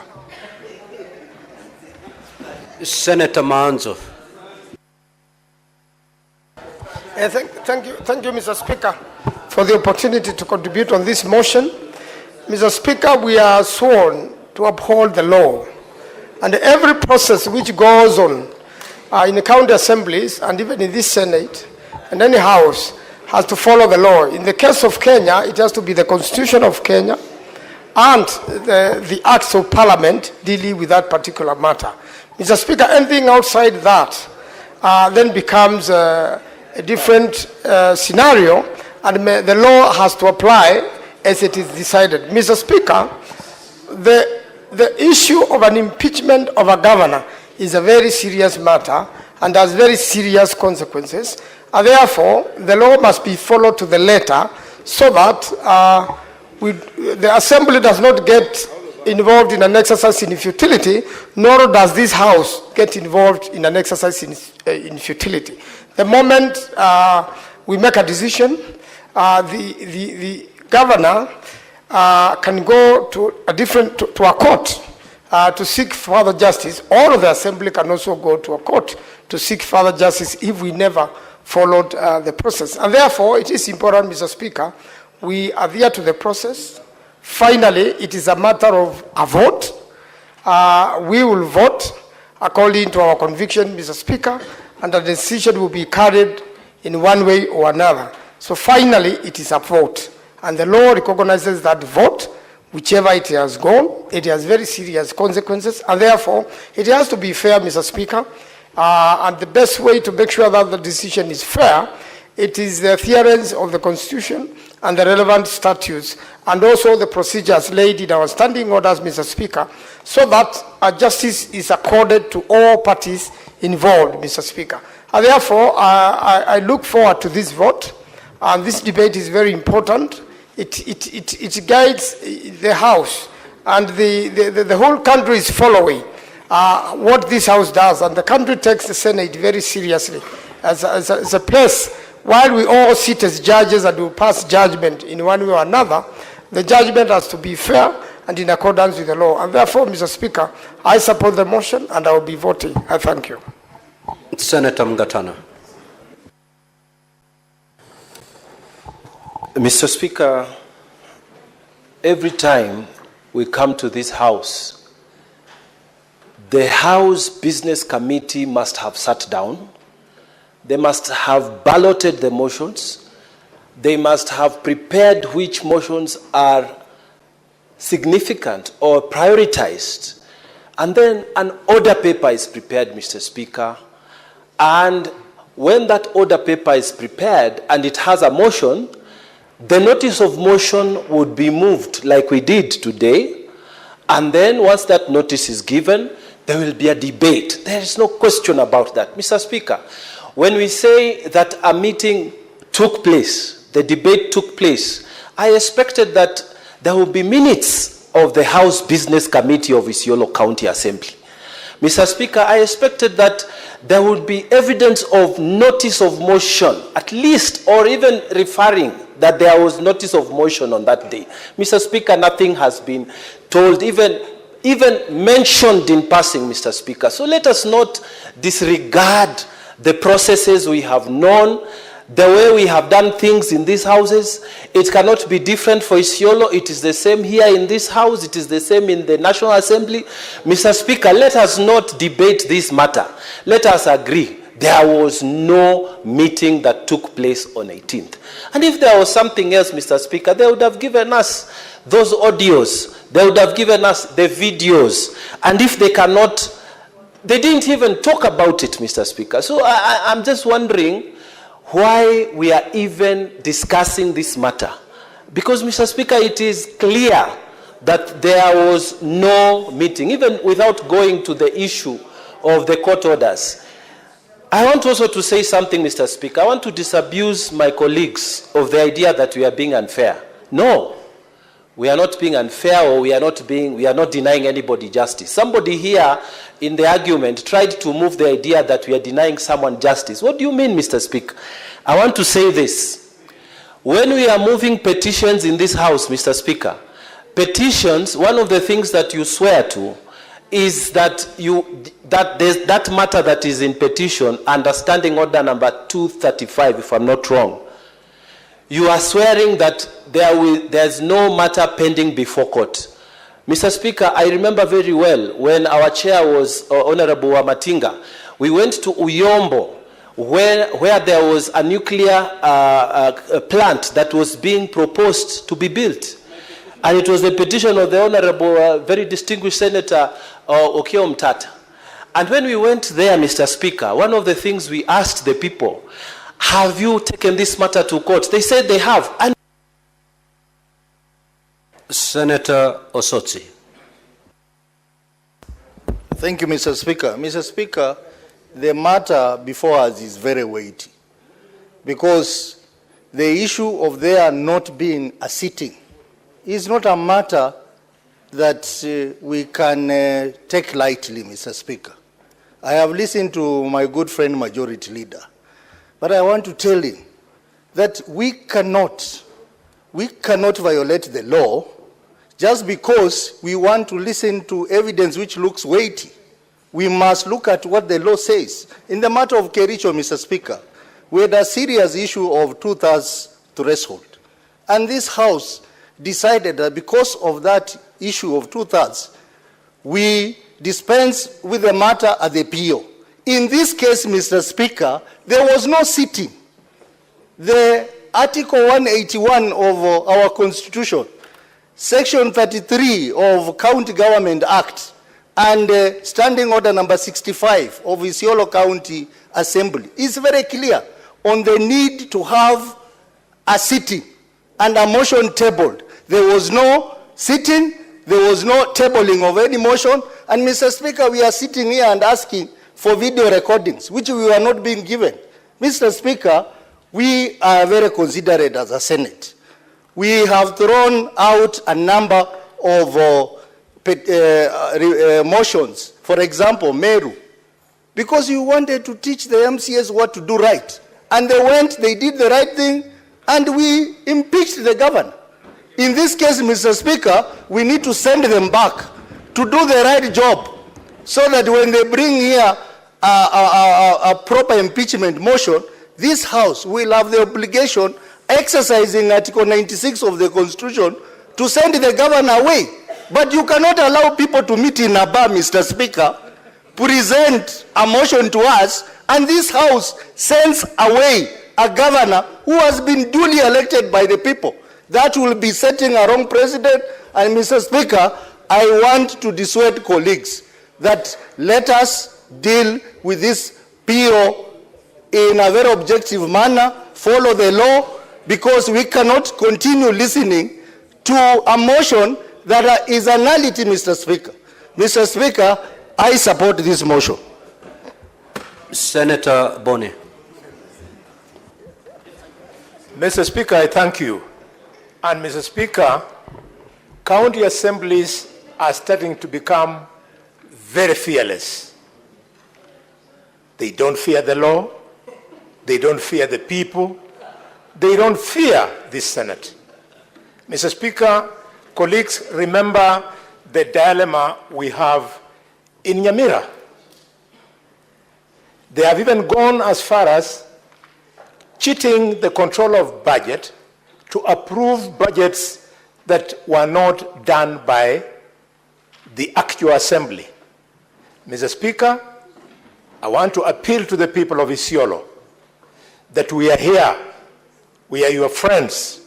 You've set a precedent through your county assemblies. You brought a 1,570 document to prove your case. That we cannot ignore. However, you must know that the process is just as important as the reason for removing the governor. The reason for removing the governor is what you have in the 1,570-page document. But the process is in the PO. And I'm very disappointed, Mr. Speaker, by the councils of the county assembly, that because you are procured at a very high cost, how could you come here and think that you would pull the mat from under our feet and get away with it? That a qualified lawyer, not one, 5 of them, can imagine that a PO would never come if they came here. You should have anticipated this PO and come with the videos and audios. The reason why you don't have is because they are not there. Mr. Speaker, What is the point of order, Senator for Meru? Honorable Speaker, you know I have a lot of respect for my colleague, Boni Karwale, Senator Boni Karwale. But you know, Mr. Speaker, as much as we want to put our points across, the meaning, learned friends, people who have been to school, and coming to lecture professionals, that is not the right thing that we should do, Honorable Boni Karwale. You can just give the... Why are you standing up when I'm... you see? Honorable Speaker... Conclude on your... You know, he is a senior senator, and he should know the ropes of this house, Mr. Speaker. Number one, I don't understand. To be very clear, Honorable Speaker, and to go on record, those 2 young men are from my county. Wakiri Mawera Mwerero. Order, honorable senators, order. I am representing them in the Senate. Wakiri Motuma is from my county. We are proud because of these senior lawyers from Meru who have done a lot to bring devolution to order, Mr. Speaker. Senator Femeru, what is your point of order, please? Go straight to your point of order. Mr. Speaker, I wanted Senator Boni Karwale to withdraw those ones he has used on and apologize to those lawyers, Mr. Speaker, because if we go that way, then, Mr. Speaker, we are degenerating to very funny things.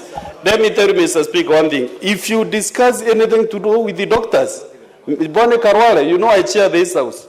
When somebody discusses doctors in this house, you usually get even your shoes out to draw to members. Now respect the other professionals. Thank you, Honorable Speaker. Including farmer, Senator Medu, potato farmer. Now, order, honorable senators. Order, honorable senators. Now, Senator Boni of Kakamega County.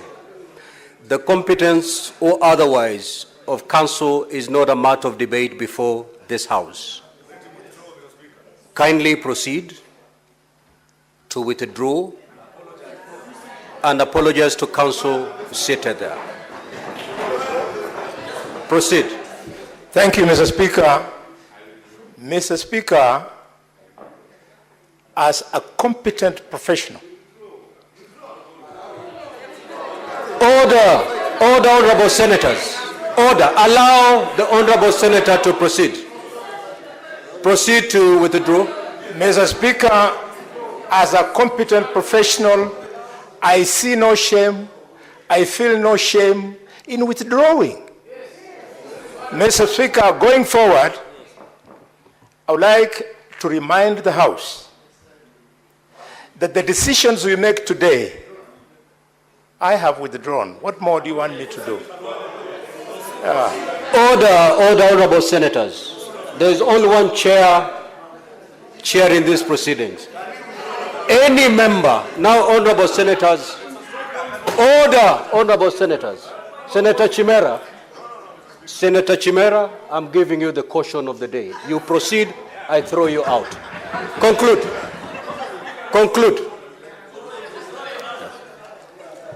Mr. Speaker, I don't know whether you held my time when the other discourse was absolutely. You have 1 minute to conclude. 1 minute? Yes, that is the time we held. Mr. Speaker, I'll therefore want to strongly support that this motion sails so that the MCAs can go and put their act together. We want to sit on an impeachment process. Honorable Senator, for the record, you were to withdraw and apologize, then proceed to conclude your submissions. You've done only one limp. You have withdrawn. Kindly complete by apologizing, then conclude on your submissions.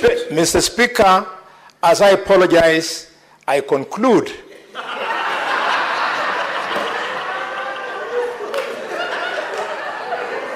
Mr. Speaker, I conclude. Again, my 1 minute was taken away, Mr. Speaker. Mr. Speaker, I conclude by requesting MCAs across the Republic to respect the process of removing governors just as they find it important to have reason to remove them. Law is not like medicine. Medicine is only in medicine where... Senator Wambua.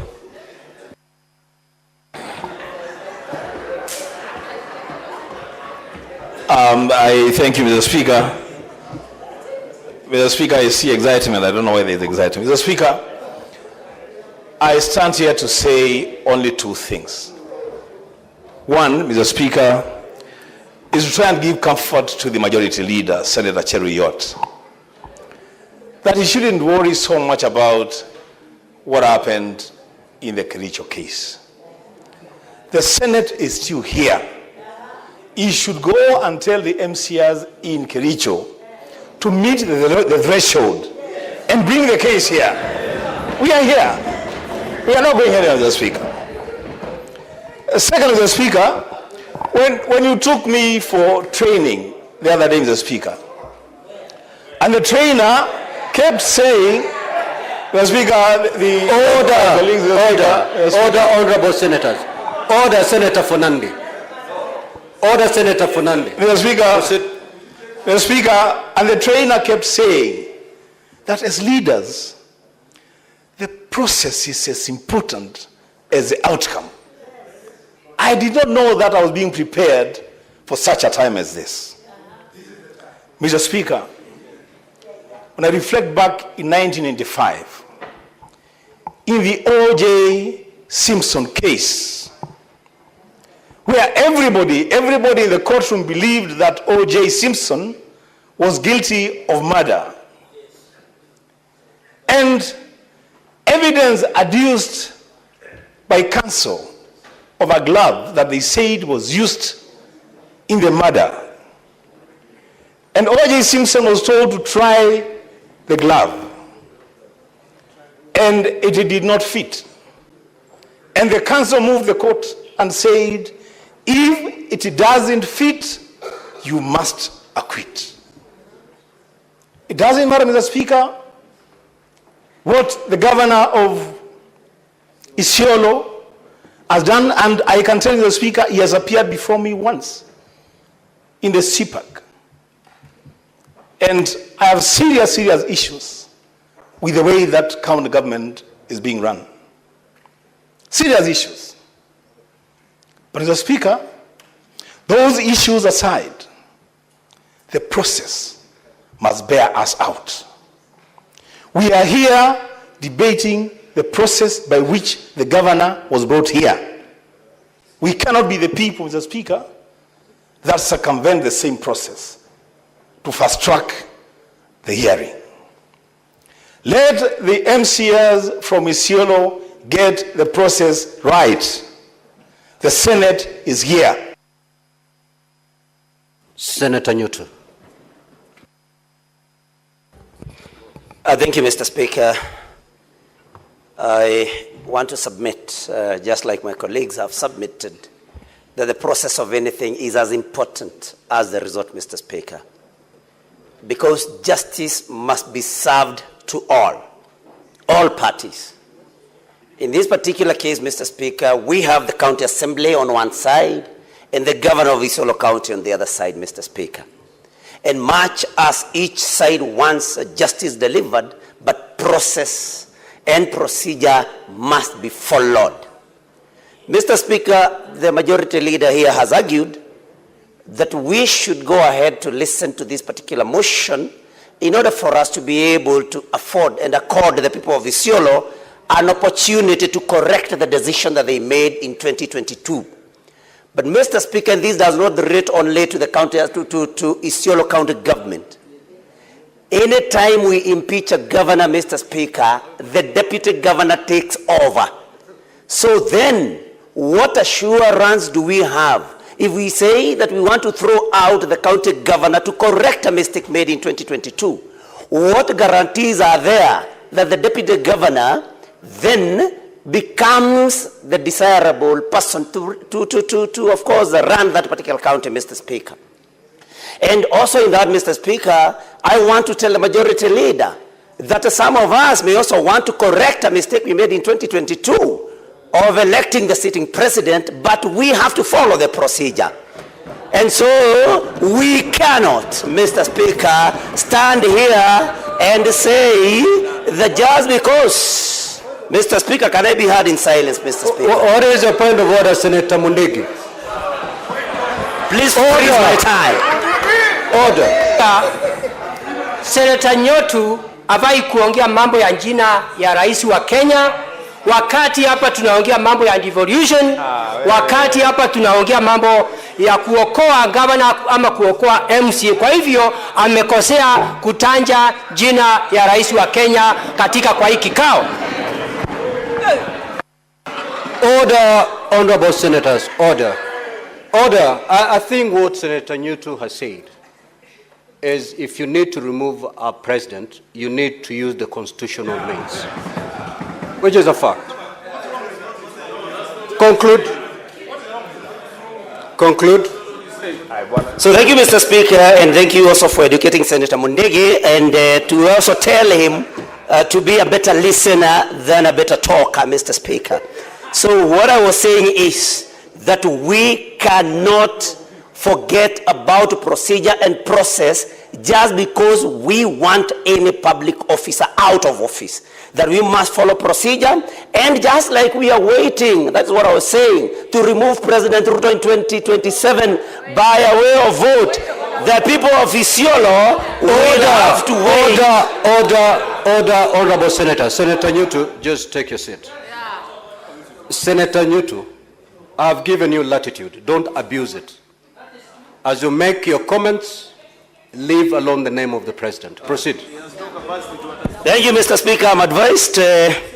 So what we are saying, I'm just joining my colleagues in saying that the County Assembly of Isiolo must put its act together, and that the County Assembly must not be motivated by the need to remove the county governor and thereby forget about the procedure and the process. Mr. Speaker, no sittings were held on the 18th of June and the 26th of June because there is no evidence whatsoever, audio or even written anywhere, Mr. Speaker. I believe that the images that we saw there, Mr. Speaker, cannot be proof enough that even audio recordings were destroyed just because maybe there were those incidents that the councils for the county assembly were able to show on through that video, Mr. Speaker. And so, Mr. Speaker, let the county assembly bring a better motion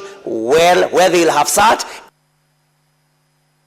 Senator Faki. Asante Mheshimiwa Spika kwa kunipa fursa hii.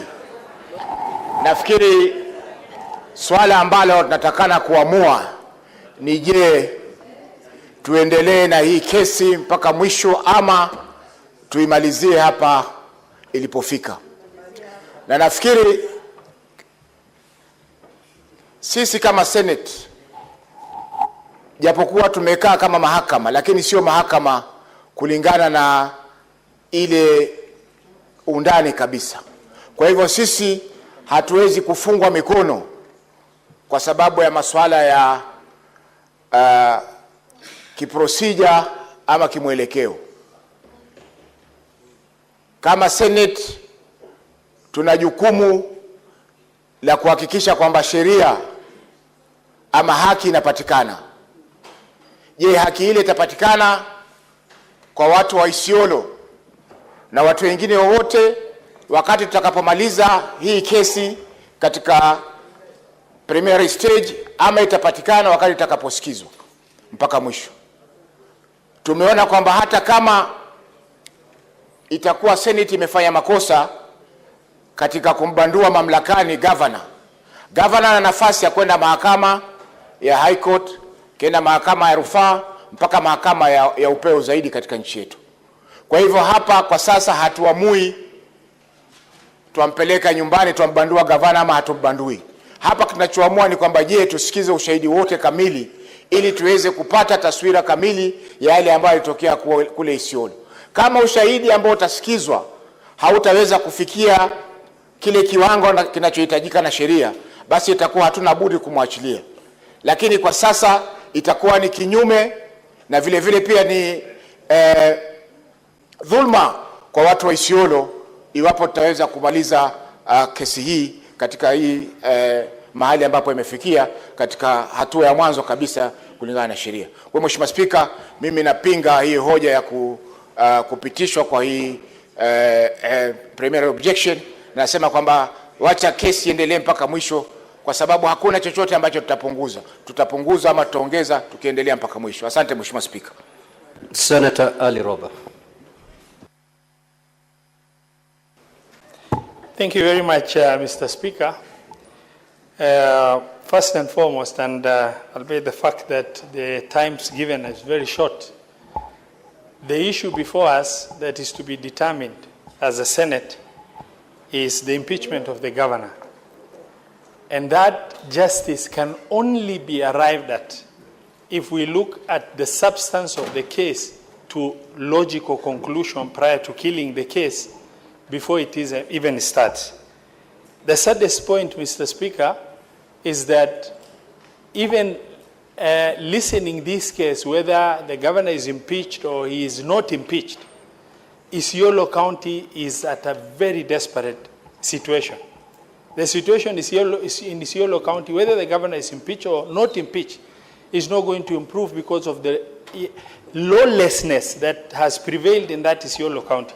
Mr. Speaker, I see no harm for the Senate of the Republic of Kenya, just like any other court, despite the fact that preliminary objections will be raised, for the Senate to listen to the substance of the case and make a determination after all the evidence has been heard and processed. Because what we are trying to do is to kill the case before it has even started. Yet the same issues would be able to be brought forth in the substance of the case in terms of trying to debate and get.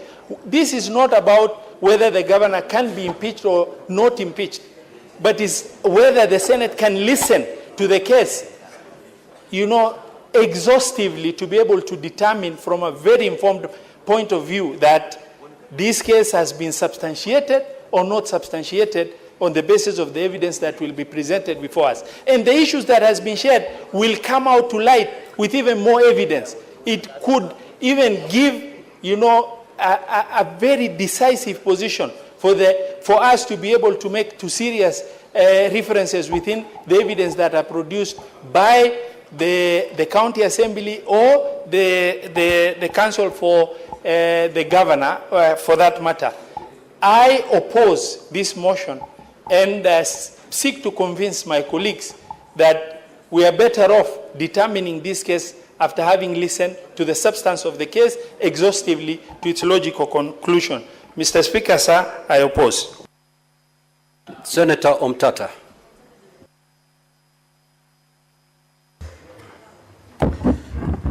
Mr. Speaker, sir, thank you for the opportunity. Allow me to read a verse, a section of this book, A Man for All Seasons. It says, Roper says, so now you would give the devil the benefit of law. More replies, yes. What would you do? Cut a great road through the law to get after the devil? Roper replies, I would cut down every law in England to do that. More replies, oh, and when the last law was down and the devil turned round on you, where would you hide, Robert? The laws all being flat. This country is planted thick with laws from coast to coast. Man's laws, not God's. And if you cut them down, and you are just the man to do that, do you really think you could stand upright in the winds that would blow? Yes, I would give the devil benefit of law for my own safety's sake. So, Mr. Speaker, sir, those words that were uttered, that were written in 1960 in the play A Man for All Seasons, underscore my position that we must uphold the rule of law in this country. Article 3, Clause 1 of the Constitution calls upon us to do just that, and having listened to the motions here, from the way the matter was conducted, clearly we had two motions before this House, with an application for dismissal based on the fact that there was no hearing, and there was a preliminary objection based on the fact that there was a court order.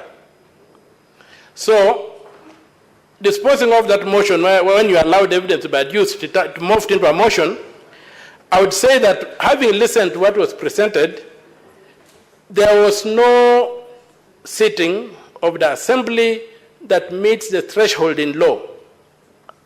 The Assembly has got a designated place where it sits. The Assembly has got clear procedures to be followed. And unfortunately, the evidence before us is such that that sitting did not take place. Number two, we were told that we could ignore the court orders. I would like to persuade the Land Council, who are saying that the High Court had no business to intervene, to look at Article 165 of the Constitution. Senator from Busia County. Yes. Just restrict your submissions to the motion on the sittings. Yeah, so when we come to the second motion, you will make these comments. Okay. So I'm fully persuaded that there was no sitting that that gives us jurisdiction to sit. Senator Karen Nyamu. Mr. Speaker, with all due respect, this is a joke and a dangerous one, Mr. Speaker. Where does the team of the County Assembly of Isiolo get the audacity to walk into this Senate without a shred of evidence that a sitting of a county assembly ever took place? Mr. Speaker, this is not a WhatsApp group. This is a constitutional institution. Where is the Hansard? Where is the attendance record? And I want to be very clear. There was no sitting, and therefore there was no impeachment, Mr. Speaker. And with those very few remarks, I support. Senator Professor Tomo Jenda.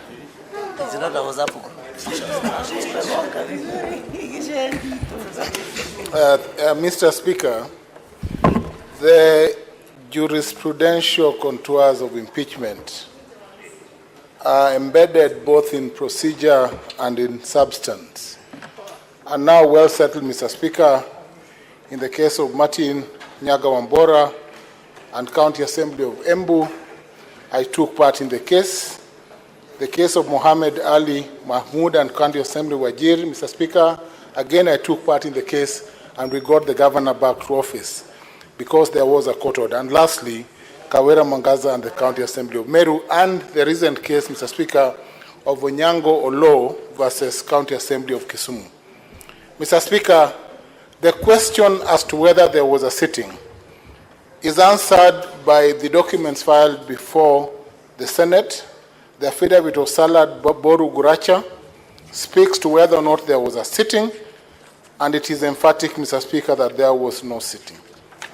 The second affidavit that we have, Mr. Speaker, on record is by Habiba Galgalo Jirma, who is the Chief Finance Officer, and who also confirms that there was no sitting. The third affidavit is by the Honorable Abinur D. Mojilo, who is an elected member of Kina Ward, and who confirms that there was no sitting.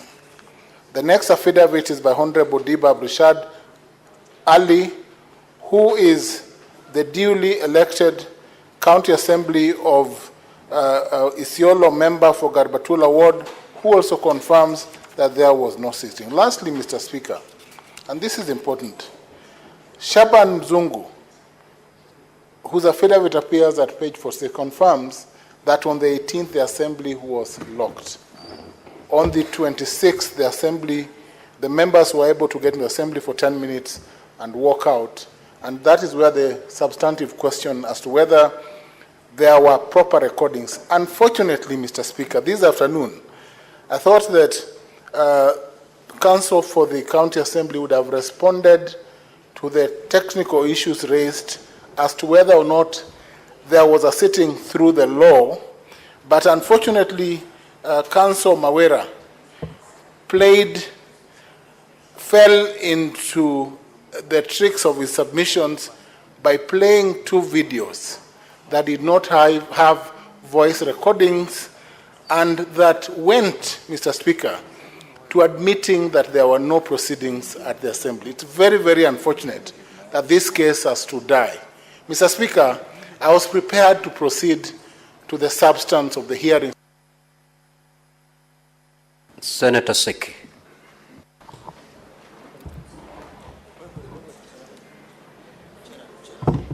Honorable Speaker, I also wish to support this motion by saying that the County Assembly of Isiolo have not demonstrated to this House that there was a sitting in the County Assembly of Isiolo. Honorable Speaker, some years back, I used to work as a clerk in the county councils by then, before devolution. And the county councils, municipalities,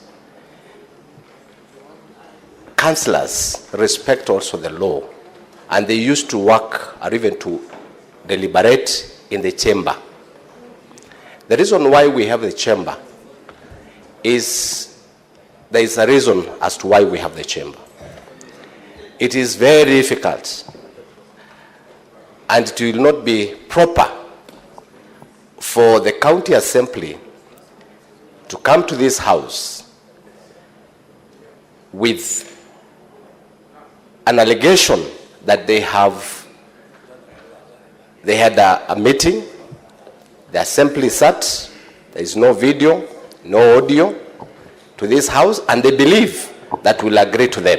Honorable Speaker, this is not right. However, we may have so many things against the county assembly or the executive of Isiolo through the governor. After looking at the documentation they've presented, or even before, Honorable Speaker, but the procedure and the law must be upheld. Honorable Speaker, I support this motion by saying that we are not going to give it. Muma. Thank you, Honorable Speaker. Mine, Honorable Speaker, I stand to support the motion, albeit reluctantly, for this reason. This PO had two counts. One is clear in my view, and the other one, the one we are discussing currently, unfortunately, we did not get the instance to interrogate all the evidence. But, Mr. Speaker, it is important for us to affirm that at a time when the rule of law seems to be a problem in Kenya, we must be that House that must stand for the rule of law. The rule of law applies to the county assembly as it does to the county executive as it does to the Senate. Procedures are important, and it is important that county assemblies, not just of Isiolo but elsewhere, follow the rules and the standing orders that they that they have put in place to ensure that everything they bring and represent for their people are actually able to be executed in accordance with the procedures. I feel that the first count might have been prosecuted better through interrogation of evidence, but unfortunately, the lawyers for the county assemblies have made no attempt to actually respond to the issue as to whether there was a sitting or not. They simply said there was a sitting, but the little evidence there is shows that there was no sitting. So they have actually not properly assisted in making this decision. But in my view, the real PO is the second motion that we will go to. Mr. Speaker, as a Senate, I think we also need to address ourselves to our own procedures around the PO. We had the issue of the PO in the Kericho matter. We had the issue of a PO in the Kawera matter, the last one. But we ignored it as a Senate. So we need now to determine whether we will work on matters PO selectively or whether we should have rules. And as we have those rules, Mr. Speaker, I would want to state that matters procedures are matters that involve every senator in this House. So we should all be involved in terms of voting on matters relating that are preliminary, because that is about procedures. So to the extent that the county... Senator Karungo. Thank you very much, Mr. Speaker. Mr. Speaker, as I rise to contribute to this motion, I beg to start with a question. What defines an assembly sitting? It is the Speaker, the mace, the quorum, the notice, the gazetted, the prensics, Mr. Speaker. Mr. Speaker, I think going forward, because even the Hansard is part of it, the voting list is part of it, as we go forward, I think this Senate should come up with a resolution that for any other impeachment to go on, the county assemblies should provide video evidence of whether that vote was taken, Mr. Speaker. Mr. Speaker, why am I saying that? A few years ago, I was seated at the gallery where I see the good people of Isiolo seated when the governor of Kiambu then was being was brought in this house, Mr. Speaker. At that particular time, I knew there were no numbers to remove him from office, but I was over there, Mr. Speaker. And the Senate voted the way it voted, Mr. Speaker. And I swore I want to come to this Senate so that I can do the right thing. Because the strength of justice, Mr. Speaker, is not seen on how we treat innocent people. It's how you handle the guilty one, Mr. Speaker. So we have to follow the processes so that we make sure that even those that are brought here, they go through due process, Mr. Speaker. Mr. Speaker, this begs the question. If we were to allow the full hearing, that means we will listen to whether the county assembly sat then, we'll have the witnesses, they will be cross-examined, and then instead of voting on that particular issue, we'll be told, wait, let's now go to ground 1, let's go to ground 2, and let's go to ground 3. What if after we go all through these grounds, we realize they never sat? So why are we taking the governor through the grounds, yet probably the county assembly never sat, Mr. Speaker? So I think we should also come up with a proper procedure as a Senate that before we even think of listening to the grounds, we are certain whether for sure the county is sat. Because we have the cases of Machakos, where I think there were 2 clerks. There was the case of Nyamira, 2 clerks, 2 speakers, 2 assemblies. So, Mr. Speaker, we have seen we have rogue assemblies somehow. So if we do not cure that now, we might never be able to cure this in future. And probably we'll be coming here as governors also. So we want the procedures to be followed. So I stand here to say I support the motion so that the Isiolo people, the Isiolo MCAs can now go look at it, bring it here with the procedure, with everything, and we'll listen to them. Thank you very much, Mr. Speaker. Senator Kavindu.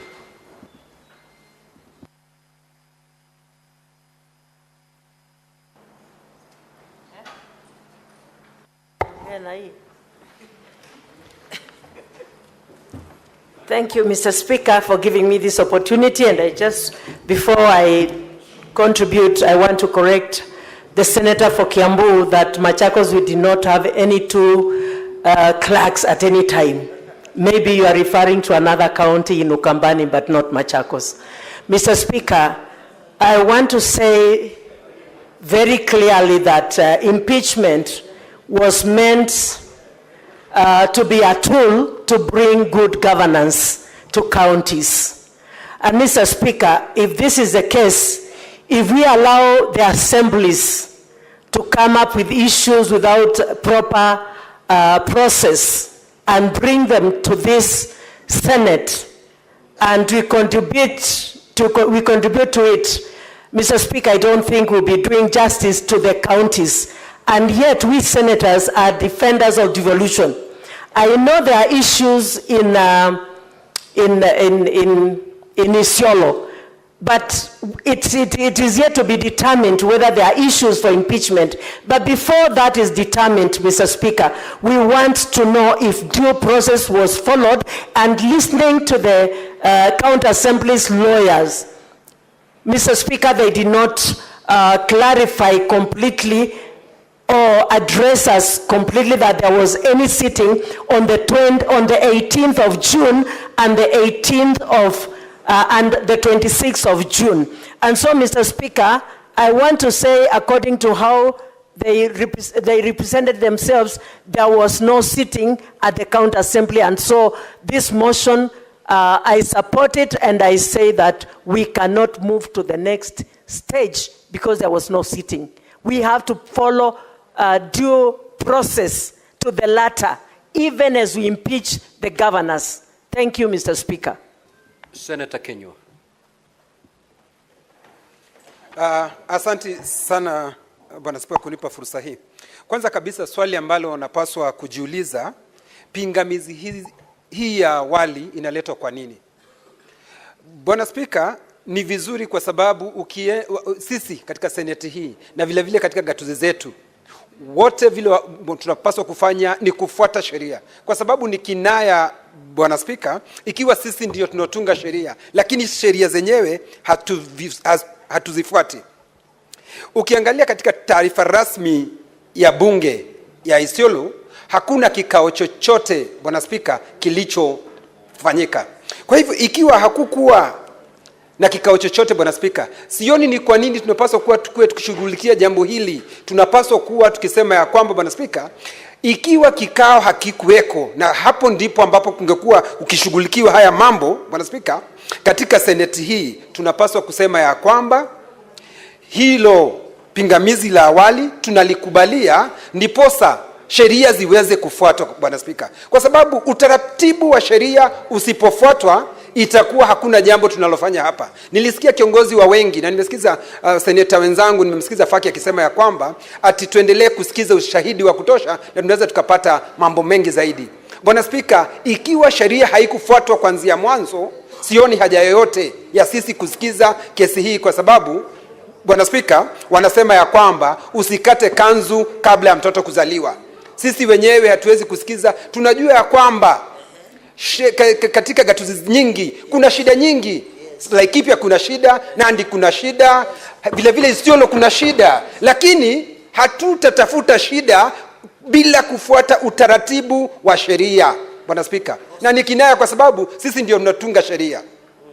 Gatuzi hiyo ya Isiolo ndio wanatunga sheria. Ikiwa hatutaweza kufuata kanuni za kudumu ambazo sisi tumeziweka, Bwana Spika, hamna haja ya kuwa tumeketi hapa, Bwana Spika. Tunapaswa kuwa tumefunga virago na kwenda nyumbani. Ndio najua kwamba governor wa Isiolo anaweza kuwa na shida ambazo ako nazo, lakini Bwana Spika, tufuate sheria, na sheria zikifuatwa, sina hofu pangu rohoni ya kwamba watu wa Isiolo na wanataka haki itendwe, lakini sheria ni kama msumeno, inakata mbele na inakata nyuma, Bwana Spika. Kwa hivyo tufuate sheria, na tukifuata sheria ninajua ya kwamba ukweli utapatikana. Lakini kwa leo na hili jambo pingamizi hii ya awali, naunga mkono, Bwana Spika. Hakukuwa na vikao katika gatuzi za Isiolo. Senator Shakil Abdallah. Asante Mheshimiwa Spika. Mheshimiwa Spika, huu ni mjadala muhimu sana leo. Na ni muhimu wa bunge hili la Seneti kutoa uamuzi ambao utaridhisha kila mtu katika Kenya yetu, kwa sababu utakuwa ni mfano mwema wa mbeleni. Hapa naona mambo ni mawili. Kuna mchakato, kuna na ushahidi. Pengine watu wa Isiolo wako na ushahidi, wako na kesi ya kwamba wana haki ya kumimpeach gavana wao, lakini mchakato ambao ni process ndio haikufuatwa. Kwa hivyo tunaomba ikiwezekana haya malumbano ya mivutano yaishe, kufuatwe mchakato ambao umewekwa, ufuatwe kikamilifu, iletwe hapa, tumalize hii kazi Mheshimiwa Spika. Lakini changamoto nimeona ni mchakato ambao kwamba ni process haikufuatwa. Kwa hivyo kama kuna ushahidi na kama wana hoja ya kutosheleza ya kumimpeach gavana wao, wafuate mchakato na walete hiyo hoja, kazi ifanyike. Asante Mheshimiwa Spika. Senator Fernandez.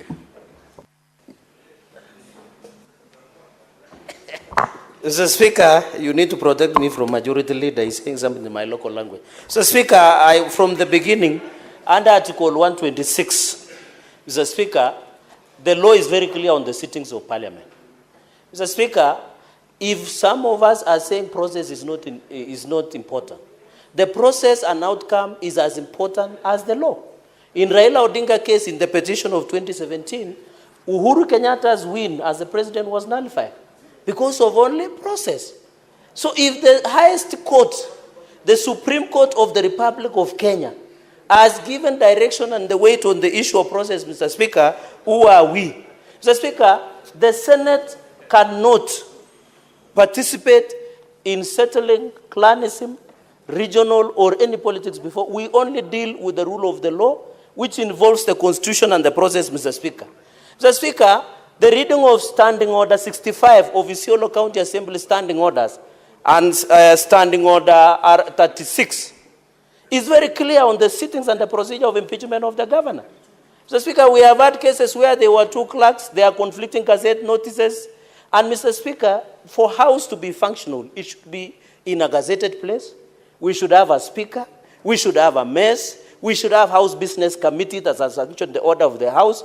Mr. Speaker, we should have necessary modification to ensure there is proper sitting, Mr. Speaker. On this aspect, the county assembly has struggled. Mr. Speaker, you know I'm the greatest champion of MCS. I've always wished that their welfare be looked at. I always wish they have what development fund. But they must follow the law. Mr. Speaker, we cannot hang an innocent man. As Lord Denning would say, I better send 10,000 guilty men than to hang in gallows one innocent man. And we are invited to decide, Mr. Speaker, tonight and today evening, Mr. Speaker. We have set the precedent. Majority Leader, and I want, with all due respect, to advise Majority Leader to have faith in his own committees. If there is a problem in Isiolo County Assembly, the Devolution and Intergovernmental Committee chaired by Senator Mohammed Abbas should pick it up immediately the way we did with Nyamira, Mr. Speaker, and sort out that issue once and for all, Mr. Speaker. That is why we have committees, Mr. Speaker. By the time we agree, Mr. Speaker, even I ask a question whether they have a YouTube channel. Senate proceedings are being televised live. You can realize there was no media, there was no live stream, they don't have a YouTube channel, there is a website, but they don't function, Mr. Speaker. We just needed that evidence to know whether the sitting was there, Mr. Speaker, including the red recordings. In fact, my colleague, Learned Senior, talked about that the Hansard was vandalized.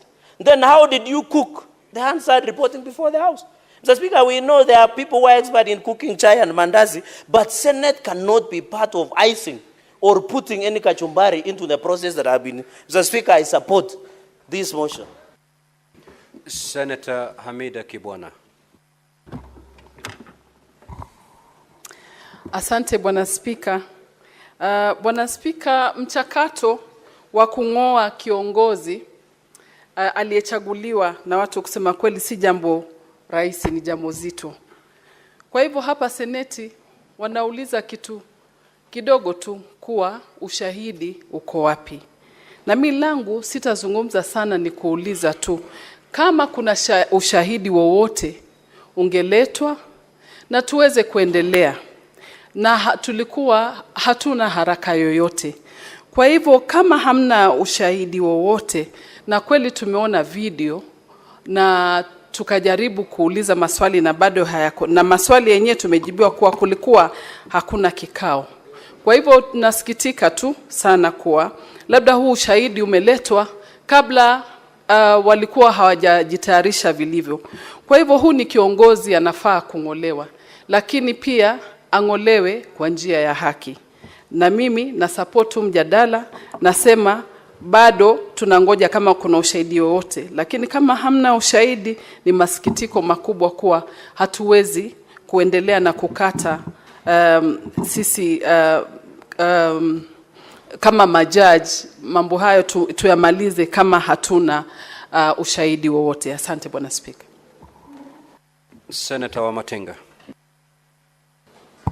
Thank you very much, Mr. Speaker, sir, for also giving me this opportunity to add my voice to the debate. Mr. Speaker, allow me, Mr. Speaker, to divert a bit and play the devil's advocate. Mr. Speaker, sir, this is the second time we're dealing on matters PO, and we are living in an age where, Mr. Speaker, digital artificial intelligence has become the way of doing things. Mr. Speaker, sir, I would want to throw a challenge to each and every senator sitting in this room. For the second time, Mr. Speaker, we are hearing allegations, threshold not met, meetings do not take place. Mr. Speaker, we have committees, standing committees. We have committee of devolution chaired by my good friend here. We have several committees that can attempt to solve some of these issues so that they do not even make, in the first place, their way into this house. Mr. Speaker, I would want to request each and every one of us, if we must make devolution work, if we must empower MCAs to do what they need to do and to do it light-free. In a house where we have gurus of law, in a house where we have lawyers, and many of them have stood and said they are lawyers, let us also take it upon ourselves, Mr. Speaker, to go to our counties and educate the MCAs on the procedures that they must follow, Mr. Speaker. Indeed, it is very unfortunate, Mr. Speaker, that the MCAs have sat many hours trying to work on something where last the process that they are following, Mr. Speaker, is not lightful. Mr. Speaker, as the majority leader said before here, we had a Kerisho case here where the threshold was not met. Mr. Speaker, in this house, we have lawyers. Why can't we frontier ourselves and go and educate our colleagues? Because the success of this country is the success of every one of us. Mr. Speaker, it is important that we who have lived to the city stage, that we must take it upon ourselves to ensure that we leave a country to a younger generation, a country where listening, a country where, Mr. Speaker, we do not see unwanted destruction of property because of misinformation. Mr. Speaker, let's leverage technology. Let's leverage artificial intelligence so that we do not have this question, were there coverage? At this age, Mr. Speaker, you only need to scroll your phone and Google on that date, and you will see a sitting that was held in every county, anywhere in this country. Mr. Speaker, my prayer and my humble request to us senators, let us do something for this country. Mr. Speaker, I submit. Senator Oburu Odinga.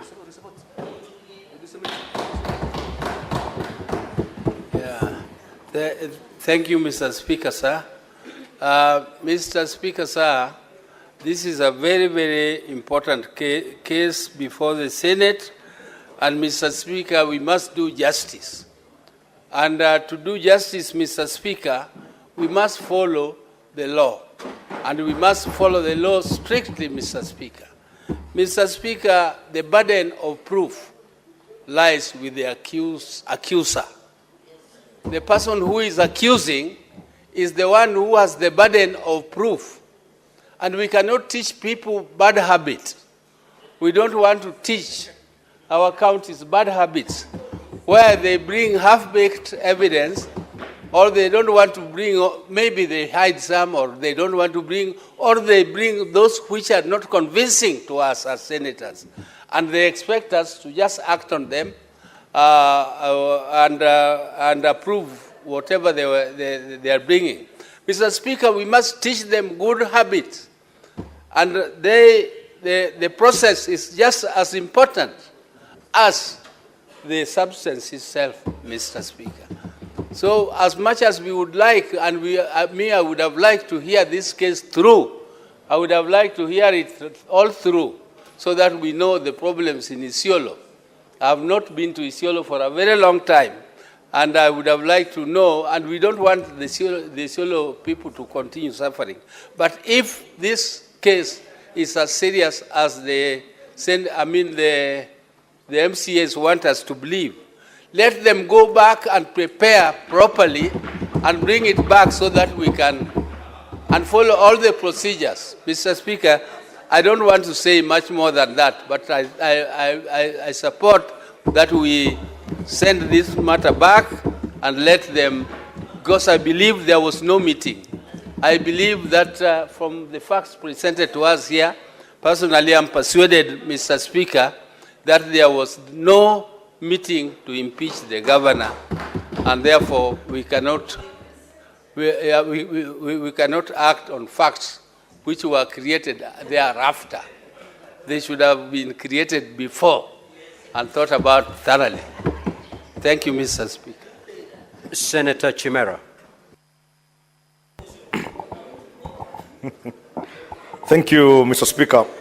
Mr. Speaker, I have no doubt in my mind that there was an attempt, and I repeat, Mr. Speaker, there was an attempt by the County Assembly of Isiolo to sit, table, and debate an impeachment motion against the governor, Mr. Speaker.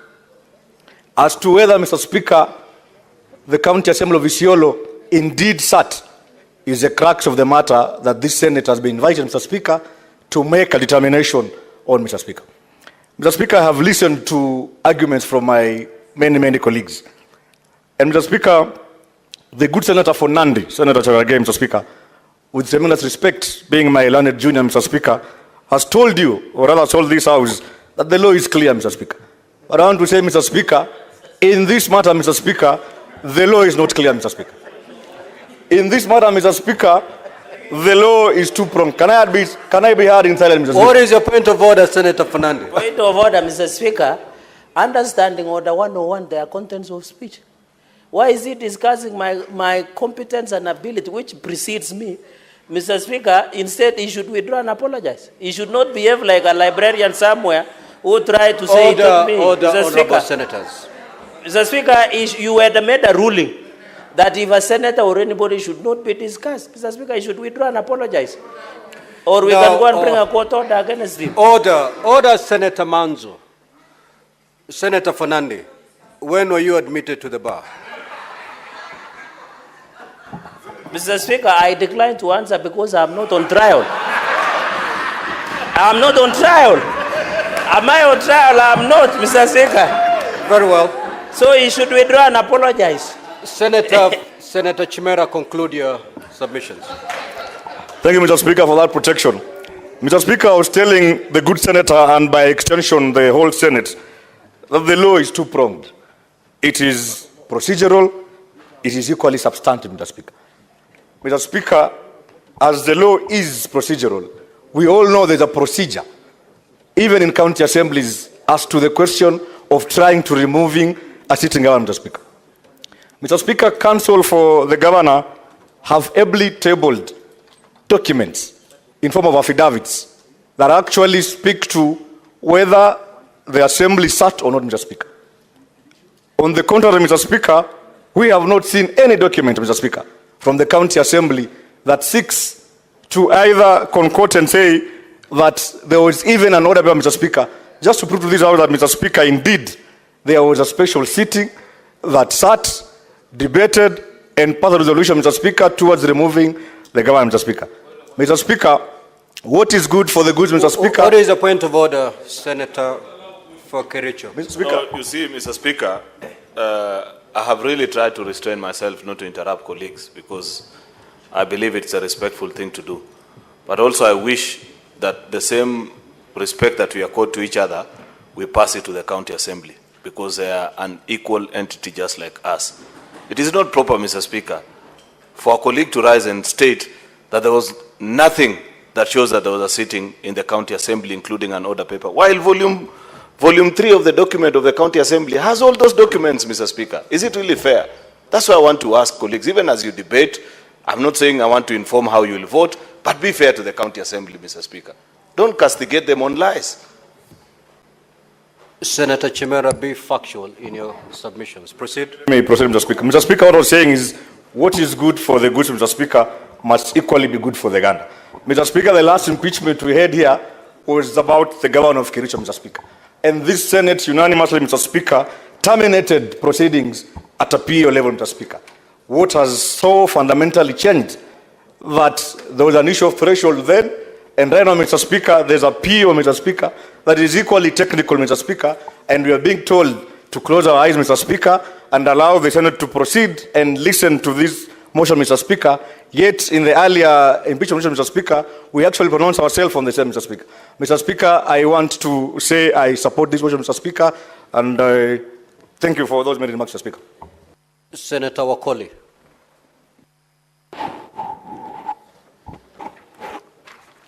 Asante sana Mheshimiwa Spika kwa kunipa nafasi hii. Kwanza ni kujadili iwapo kulikuwa na kikao, iwapo kulikuwa na kumbukumbu ama rekodi za vikao, na vikao hivi vilikuwa vya kina nani na wahusika walikuwa kina nani, Mheshimiwa Spika.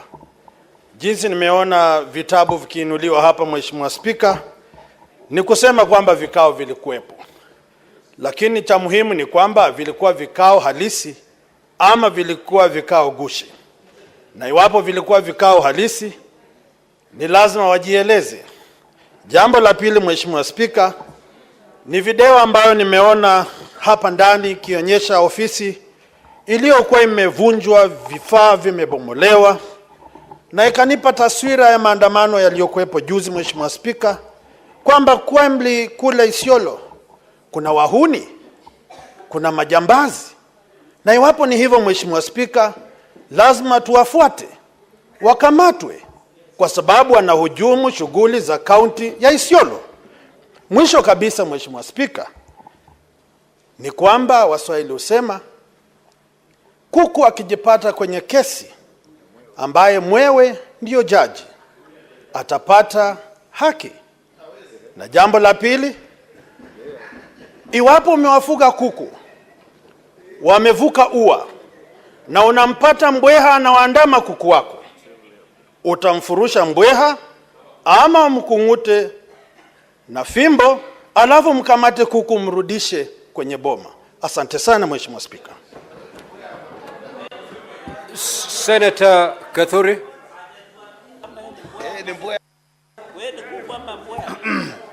Thank you, Honorable Speaker, also for this opportunity to make a brief comment on Honorable Speaker, protect me from this right here. You're duly protected. Proceed, yes. So, Mr. Speaker, you know, I've heard so many stories about Isiolo in the Senate committees, when committees visited the county. So, Mr. Speaker, personally, this week, I was very happy because Isiolo is my neighbor, just next door neighbor, to know the issues that are in Isiolo County. But today, Mr. Speaker, also looking at this document, which has never, this, Mr. Speaker, this is public participation evidence, this big document. So, Mr. Speaker, I thought I would be able to scrutinize all these issues this week so that I can be able to know exactly the issues in Isiolo. I've never interacted with whatever happens there because I'm not in any of those committees. But, Mr. Speaker, looking at what has happened through the PO, it is like I've lost that opportunity. And listening to my colleagues, it's like I'm losing that opportunity to understand what is happening. So, Mr. Speaker, mine is to say, if the issue is in Isiolo, the only house that can help Isiolo sort its problem is the Senate. We can never run away from our responsibility, Honorable Speaker. The committees mentioned, devolution, PAC, CPIC, any other committee, health, I saw them in Isiolo. We have that responsibility to assist Isiolo work. So, Mr. Speaker, this House has a big responsibility, even though we make a decision today on one or the other. We are elected by the people of Kenya to defend devolution. And Mr. Speaker, I would be very happy indeed if committees of this House, even if it's 5 or 6 or 7 or 10, to join Isiolo County, to visit Isiolo, and then also I will request that as all this happens, I will also request that my brother and Governor Guyo be a friend of this House. Whatever will be the decision that will be made, be a friend of this House. We want to sort all the issues in Isiolo. This House is so friendly. And then I'll also request the Assembly, Isiolo County Assembly, to be serious and bring serious documents to this House, Mr. Speaker. Because, as I said, I am... Senator Eddie.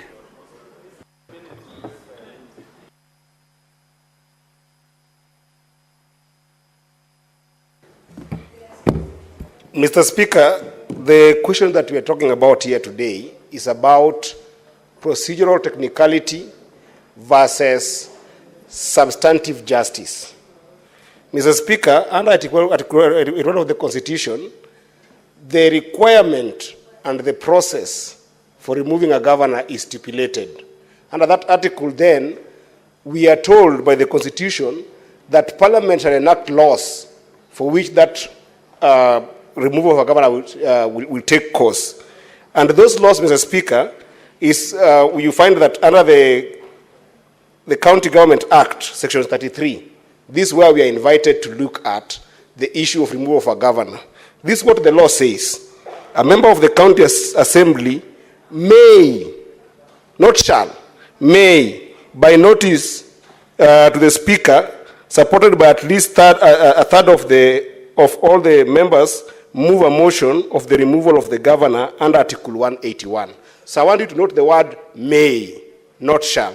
Secondly, Mr. Speaker, if you read Article 159 of the Constitution, we are guided where the law or the framework of the Constitution anticipated that in the process of a removal of a governor, or even in the process of a removal of the president, or otherwise the deputy president, there can be procedural technicalities that can be caused by things like violence, can be caused by things like impunity, can be caused by any other thing that can make it impossible for you to actually exercise your duty. I am perturbed that in this House, I've listened to my colleague senators, no one is asking the question, 16 MCAs who are given this power by the people under that article, Mr. Speaker, under what circumstances did they sit? Does it matter? Do we want to elevate procedural technicality over substantive justice under Article 159 of the Constitution? Because we are invited to look at that article, we are sitting here on a quasi-judicial process. Article 125 of the Constitution makes us a court. And in that quasi-judicial process, then we must apply to the Constitution that there can be some circumstances under which we must then invite ourselves, because even when we are sitting here, this is part of the procedure. That's why we are sitting here. We need to accord Isiolo a fair trial, a fair hearing to the governor, a fair hearing to the MCAs who have been given powers under Article 181 of the Constitution. And that can only happen by making sure that we go to a full trial. That in that case, and only then, can we be able to protect devolution under Article. Senator Mofire. Honorable Speaker. Honorable Speaker, please protect me. There is a lot of around consultations. Honorable Speaker, I want to support this motion from the onset.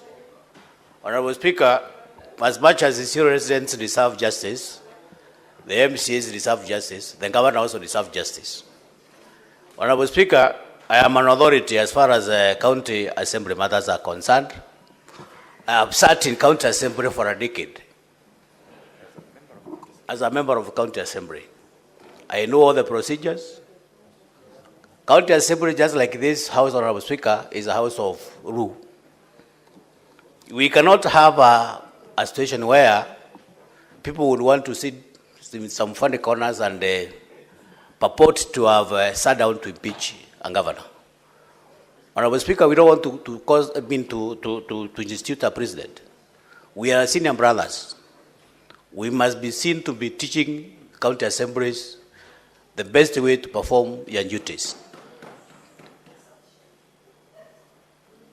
Honorable Speaker, I listened to the evidence adduced by both the parties. I was not able to capture any tangible evidence from the county, from the councils, from the county assemblies. Though I'm not a lawyer, Honorable Speaker, I could easily guess from the councils, from the county assemblies, that most of the evidence that they brought before this house was cooked. So in this matter, Honorable Speaker, I want to state categorically that the county assembly never sat. Let them go back. The Senate will be here tomorrow. We shall be here the next day. We shall be here up to 2027. Let them put the house in order. What is the point of order, Senator Mandago? What is it, Honorable Mandago? Yes, Honorable Speaker, understanding Order 105. And I want to ask the Senator for Tharaka-Nithi, who was also a former MCA, Honorable Speaker, that we have said that let's respect the County Assembly. There are evidences here of public participation. There are so many. Is it fair for the Senator for Tharaka-Nithi to say all these evidences were cooked? Honorable Speaker, what does it take to use correct parliamentary language so that we can have a sober debate? Now, order, Senator Mofaya. We have not had a chance to go through the evidence as contained in the bundles. So whether they were cooked or not, we cannot be able to tell at this juncture. Kindly refrain yourself from making such assertions. Well, Honorable Speaker, but I'm trying to narrate how I captured the evidence, because I did not capture any tangible evidence to showcase that the county assembly really sat. But in that respect, Honorable Speaker, I beg to support the motion, and I want to request my good friends from Isiolo, let them go back, put the house in order, let them follow the law. We are here tomorrow, we are here the day after tomorrow, and we are going to assist them and make sure that Isiolo gets justice, Governor gets justice, and the county assemblies gets justice. Thank you, Honorable Speaker. Senator Joyce Chepkoech.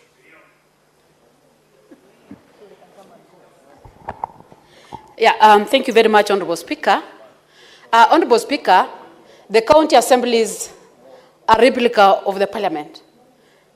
And the procedures, rules and procedures, Honorable Speaker, are used in the two levels of houses. Honorable Speaker, I have had a number of colleagues trying to defend the debate that is in the floor of the House. Honorable Speaker, it looks weird for this House, and even before the eyes of Kenyans, that we are discussing the procedure, which is well stipulated, either in the order paper, in the standing orders, in the procedures. Today, we are discussing how the Assembly conducted the business. Honorable Speaker,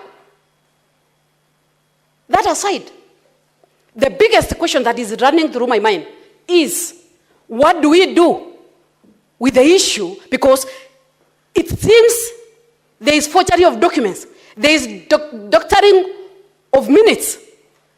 What are we setting as a House? What are we debating as a House? What are we telling other assemblies? There is an issue that was raised by Honorable Sifuna. I'm not a lawyer, but what are we telling the rest of the Kenyans in terms of the documents that has been doctored, that the Senate right now is wasting time deliberating on it? What kind of business are we handling as a House? What precedents are we setting as a House? Honorable Speaker, I am one disappointed person today in this House. We are dealing with forged documents. We are trying. Senator Joyce. Yes, Speaker. Kindly, the aspect of documents having been forged, you need a document expert, examiner. Thank you very much, Honorable Speaker. Why then, Speaker, are we discussing whether this motion, why are we discussing, Honorable Speaker, whether the motion at hand is, it's so weird. Why are we discussing the merit of this motion that is in the floor of the House? It is because the documents are doctored. That is the question. That is the issue. If the documents are not doctored, then the motion will not be there. Why are we discussing whether the assembly did a sitting or not? Either it was a legal sitting or illegal sitting. Why are we debating? Senator Kisang. Thank you, Honorable Speaker. Honorable Speaker, I also rise to support this motion because, Honorable Speaker, the County Assembly of Isiolo also needs justice. The governor also requires justice. And, Honorable Speaker, in the morning or before we broke for lunch, there are two questions you posed to the Council for the County Assembly. That if you play those videos, is it going to show that there was a sitting or no sitting? You repeated twice, and I picked it, that this is what is going to cook this particular motion, Honorable Speaker, because it exposed that there was no sitting. So basically, we would have proceeded actually to discuss the entire trial if that particular evidence was not shown. So it is the council who has assisted us to bring this thing to a premature and early, Honorable Speaker. Honorable Speaker, it is important that this is a house of precedents. In October last year, a similar impeachment for the governor for Kericho was brought here. And we debated. We said they required 32 MCAs, but those who voted for the motion were 31. So we discussed, we debated, and then we passed. 34 senators voted yes, and then 10 were in nays. So basically, we stopped at that particular place. We want to tell the County Assembly of Isiolo, please, either you go back with your governor, agree and work together, or disagree and bring a properly motion that has been put through the proper procedures. Otherwise, we're here. Senate is going nowhere. We are still here for the next 2 years. So if you don't agree to work, please, we are ready. It's our job to impeach or not to impeach. Bring him back again. We are ready. Senator Miraj. Asante mstahiki Spika. Kulingana na gumzo ambalo linaendelea, ni dhahiri shahiri ya kwamba kuna hitilafu katika kutimuliwa kwa gavana wa Isiolo. Na mimi nikiunga mkono kauli za wengi ambao wameweza kuzungumza katika jumba hili la Seneti, niweze kuzungumza kinaga ubaga ya kwamba ni dhahiri shahiri pia ma-MCA, wawakilishi wodi wa bunge la Isiolo, wako na ari na wako na ushahidi wa kutosha kuonesha kwamba katika gatuzi ya Isiolo kuko na matatizo ambayo yanahitaji bunge la Seneti kuweza kuwasaidia kuyatatua. Na kwa sababu hayo ndio majukumu tuliyotwikwa na katiba yetu ya Kenya, ni vyema basi wasitumie njia za mkato kuweza kumtimua gavana ambaye amechaguliwa na wananchi wa Isiolo. Lakini nikifunga changizo zangu, Bwana Spika, nipende kuwarai na kuwaomba maseneta wenzangu ambao tuko katika jumba hili, niwaambie ya kwamba tuko na majukumu ya kuweza kuleta sheria ambayo itawapatia uwepesi mawakilishi wadi wetu kuweza kuwaleta magavana wao hapa, kwa sababu nina imani kubwa ya kwamba asilimia kubwa ya ma-MCA na assemblies zetu katika taifa la Kenya wangependa kuwaleta magavana wao hapa, lakini jinsi sheria zilivyotungwa, zilivyowekwa, haziwasaidii mabunge yetu kuweza kuleta lalama zao katika bunge hili la Seneti.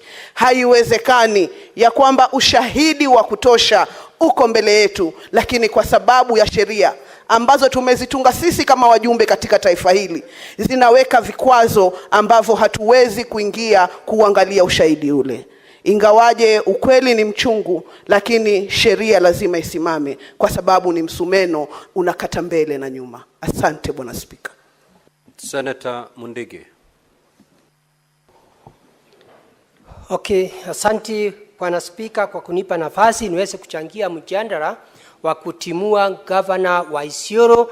Mimi Bwana Spika nasema si vizuri sana, kwa sababu kuna mipangilio ambaye pale mwanzo MCA wangepanga ndio waweze kukaa na kikao kama ile ya assembly ya county. Bwana Spika, aionyeshi vizuri vile walikaa, kwa sababu nakumbuka katika sheria mpaka wangekuwa na pahali wanakaa, kwa sababu miaka mingi hata wakati wa MCAs na pia councillors wakati walikuwa nataka kutimua yoyote walikuwa naenda wanajivisa pahali, lakini katika pahali yote wakienda hakuna mahali ilikuwa na inazungumziwa. Lakini siku ya mwisho ya kikao, mpaka hata kama ni vita ya misare ama ya bunduki, mpaka wangeingia kwa ile kikao ndio ionekane wanafanya kazi gani. Kwa hiyo Bwana Spika, mimi naunga mkono gavana aweze kurudishwa, kwa sababu kuna mambo ingifuatiliwa. Nataka niambie Senator Andrew rafiki yangu, sio kumaanisha hatujafuata njia ile nafaa, lakini katika Biblia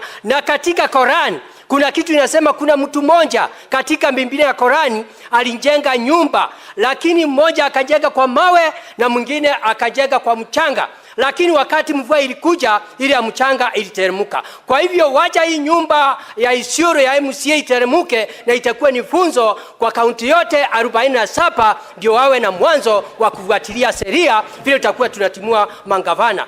Habari hiyo ingine ni kujibu majority mkubwa wangu Serioti. Mambo ile amesema kuna tofauti ya Kericho na Isiolo. Nataka nimuelezee aina tofauti, kwa sababu ile haikuwa na MCA moja ikawa imetemwa mbali, na hii naye kutoka pale kwa mwanzo hakuna pahali inaonyesha vile wangekuwa wanataka kutimua ile governor. Nataka nijibu senator ambaye ni Joyce ambaye amesema sisi hapa tunatupa wakati. Nataka niambie Senate saa hii haitupi wakati, kwa sababu katika Senate tuko Senate 67. Tunataka kuonyesha nchi ya Kenya, wale watu wanatuangalia vile tuko na ukweli ya kuchambua mambo ya Senate, ndio ile watu wengine wakitimua governor wataweza kufuata njia ile nafaa. Nikimalizia, mimi nasema wacha turudishe governor, na governor tafadhali, tumejua mambo mingi, lakini tunakuomba ukirudi pale Biblia inasema watu wawili waweze kutembea bila kuelewana, na kuomba uende ukae chini na MCA muweze kuelewanwa, ndio ile county ya Isiolo iweze kuendea vizuri. Na nyinyi MCA kama governor hata kuja mkae kikao kimoja ya kupandilisha ile county ya Isiolo, tunamuomba mrudishe na tutamtimua kama mmefuata njia ile inafaa. Senator Sigei.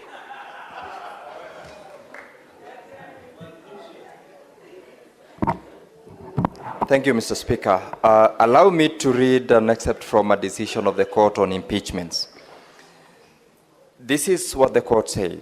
Impeachments are vested in the county assemblies and the Senate to check the executive powers, ensure good governance. It is a means of trying them, that is the governors, for offenses they may perpetrate while in office. It is an additional sanction for wrongdoing. Mr. Speaker, I read that excerpt because I've agonized over the debate that is going on in the House as regards the preliminary objection. And the mover of this motion, the Honorable Senate Majority Leader, ran us through what he also felt is a struggle with the challenge that is existing in the county of Isiolo, where reading through part of the documents, which unfortunately, Mr. Speaker, we have not gone through substantively, there is indeed a challenge. There is indeed areas where we have got the people of Isiolo having genuine, valid concerns about governance, which is a subject which impeachments are meant to do. When in the morning, Mr. Speaker, I sought clarifications on two issues from the Council for the County Assembly as well as the Council for the Governor, it was to clear the aspect that was in my mind as regards the issue which we are now debating, whether indeed there was any sitting or there was none. The response I got from the respective councils led me to look at the standing orders of the County Assembly of Isiolo. And Mr. Speaker, part 25 of the standing orders of County Assembly of Isiolo provides on the journal, the records, and the proceedings and the custodian of those proceedings. It indeed, Mr. Speaker, guides us to be able to understand, especially in the form and manner of the documents which have been filed by the governor as well as the county assembly in this house, whether indeed there was a sitting on 18th and the 26th of June 2025. And Mr. Speaker, in these records, contrary to the response that I got, there is an aspect that is still not very clear in my mind. And this aspect speaks to the substantive issue which, with a very heavy heart, we are called upon as a house to determine at a preliminary stage whether we proceed or we terminate. Senator Veronica. Honorable Speaker, thank you for this opportunity. Honorable Speaker, at the very onset, anytime you find impeachment proceedings knocking at the door of Senate, it means there is some fire burning somewhere in that county. And Honorable Speaker, looking at the question that has come before this House, whether there was a sitting on the specific days or no sitting, Honorable Speaker, we have been presented a video evidence which was not fully backed. Order, honorable senators, kindly hear Honorable Veronica in silence, please. We have been presented with video evidence which was not fully backed with the certificate, and unfortunately it came before the time when evidence should be adduced in these impeachment proceedings, Honorable Senator, Honorable Speaker. Looking at the procedure that is supposed to be adopted, this House, in discharging its mandate to conduct impeachment proceedings, is bound by Article 181, is bound by Section 181 of the Constitution, Section 33 of the County Governments Act. It's also bound by the standing orders from the respective houses, both the County Assembly of Isiolo and the standing orders and Schedule 3 of Senate standing orders, Honorable Speaker. So unfortunately, unless there is full compliance with the process, with the procedure that is laid down in all the acts of parliament that are supposed to be read as these impeachment proceedings are done, then it will not meet the threshold or the basic threshold that is supposed to be ticked as having been fully complied with. Unfortunately, when I looked at the video, Honorable Speaker, I only saw a room which was, had broken computers, broken items, a room or an office that looked like what we saw yesterday during Maandamano in Kenya. I must say it's very unfortunate that in the County Assembly of Isiolo, business was conducted on that specific day, and what ended up may have been the vandalizing of the Hansard, so we don't have the advantage of seeing what happened in the County Assembly. And in place of a Hansard, in place of using technology, which is supposed to ease the evidence that should be adduced before this House, we instead have explanations and pictures that do not even show the County Assembly. In actual fact, that video did not display any House sitting. So conclusively, without looking at any other document, If that is the basis on which we should determine whether there was a sitting or not, those videos did not show any sitting. But Senator Crystal Asige. Thank you very much, Speaker. I think that I've been sitting here and really I have only one question. Are we here to prosecute a motion or are we here to prosecute a motion? In this preliminary stage, I have had both, Mr. Speaker, and inevitably in any impeachment hearing, both will be baked into the process. But here we are, Speaker, asked to determine between two truths. One truth from the governor's side, which is that there was no sitting. That's his truth. Another from the assembly side, which is that there was a sitting, and that is their truth. But I believe in everything, there is always three truths, three sides to every story. And contrary to what I've heard from other members, I actually believe that there was a sitting. I just do not, at this preliminary stage, feel convinced by the assembly side that it was a valid sitting. Unfortunately, that is the conclusion that I have been able to come to at this stage. And if we are to proceed, we must proceed, as everyone has said, in one way or the other, by the rule of law. And if that threshold to convince or persuade this House, or majority at least of this House, that there was a valid sitting that took place and therefore we should proceed into full trial, then Speaker, I'm afraid we might have to, unfortunately for the Assembly, because I also believe that they must have a case that they are strongly believe and have put effort to bring to this House. But in this case, I would encourage them to go back, bring something that is procedural and correct, and dot all of their I's and cross all of their T's before coming back to the House, and we will listen to them with the rule of law in our hand. Thank you, Speaker. Senator Mandago.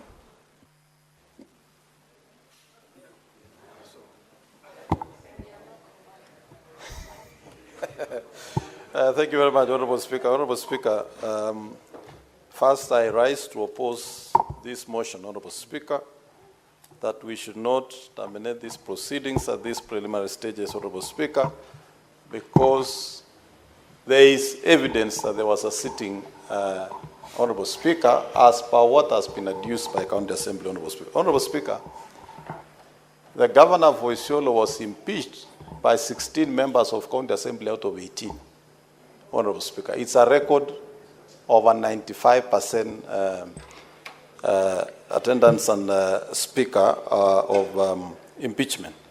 But Honorable Speaker, I want my colleagues to reflect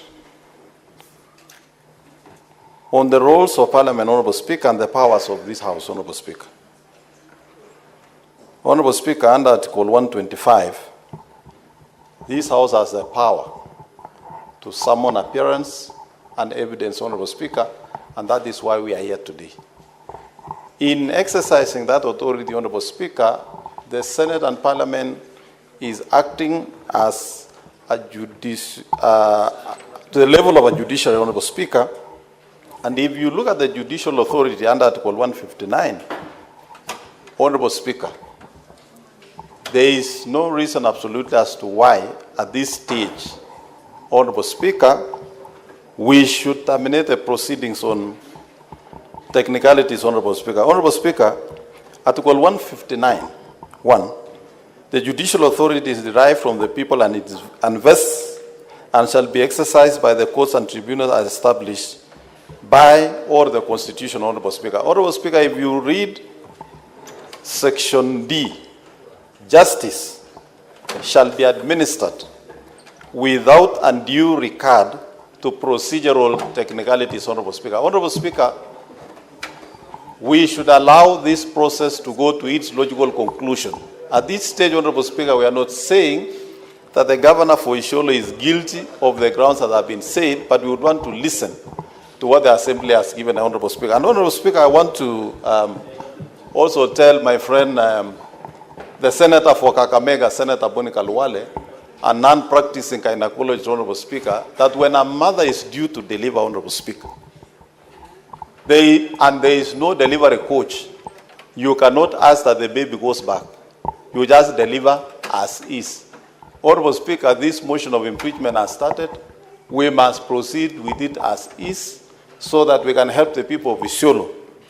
Honorable Speaker, realize what they have said, considering that there has been substantive public participation. Senator Metho.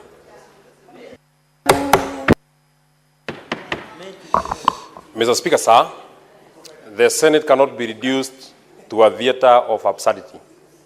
The question before us in this motion, Mr. Speaker, sir, is not a merely procedural question. It is a deep constitutional question that must be answered. Mr. Speaker, sir, just imagine if you were to carry this precedence and allow this motion to go to full hearing, Mr. Speaker. What stops a speaker of another county assembly conveying a message to you even without any sitting? What stops them?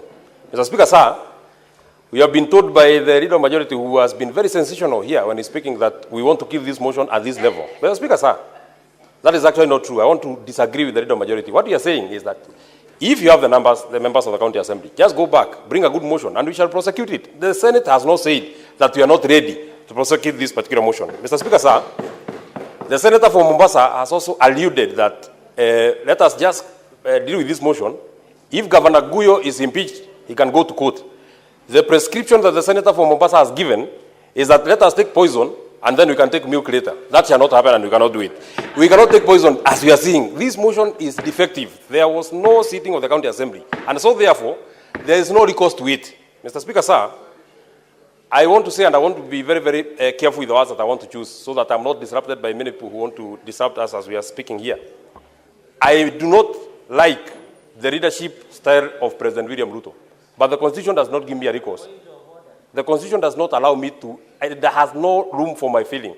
It does not have any room for what I feel about his leadership. The Constitution allows me to only wait until 2027, painfully. So, Mr. Speaker, sir, even for the members of the county assembly, theirs is not a long wait as mine and Senator Wambua.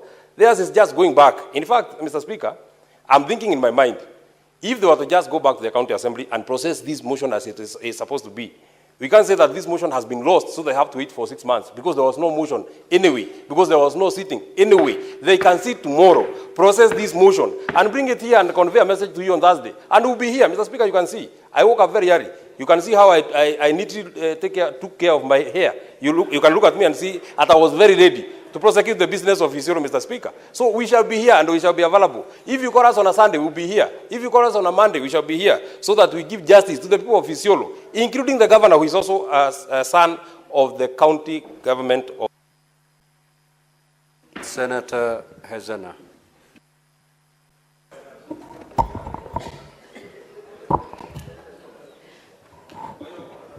Thank you, Mr. Speaker. And Mr. Speaker, I believe the members of the County Assembly deserved a fair hearing, because these people represent the grassroots, and that means the MCAs represent the people at the grassroots. That means their voice is powerful and their voice matters, and most especially because most of them are young people, and I will stand with them. Mr. Speaker, we are a house of rules and procedures, and I am not a lawyer, but I know that laws were formulated, or rather the history of law was for the purposes of balancing situations of too much cruelty and too much mercy. And I know that there is no limit to how many counts we need to impeach a governor. One count is enough to impeach a governor. And I was very eager to impeach him, given the fact that he had made very derogatory remarks against women, and on so many instances have rubbed shoulders very badly with various committees of the Senate. And most importantly, because I want our northern counties, which have been marginalized for so many years, to be examples of counties that can have true leadership to liberate our people from a lot of marginalization. However, Mr. Speaker, as a house of rules and procedures, there has been questions as to how the MCAs approached this impeachment, and I know that it pokes a lot of questions onto how the Senate has been handling this issue.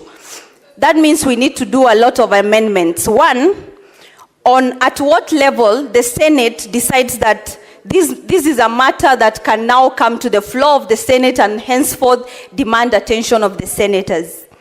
I don't know whether that is a failure on the clerk or our legal team. And secondly, we also need to amend the time frame that we need between one impeachment and another, so that these issues that were really burning our MCAs in Isiolo County can be addressed in a just manner. And with that, I support. Thank you. Senator Perez Tobiko.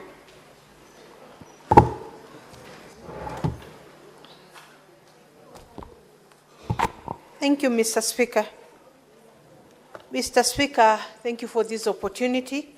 And Mr. Speaker, I just want to join colleagues to reiterate the fact that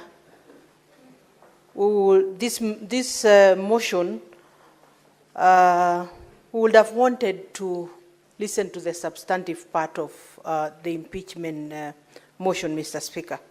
But, Mr. Speaker, the County Assembly has not been able to sufficiently demonstrate to this House that there was a sitting.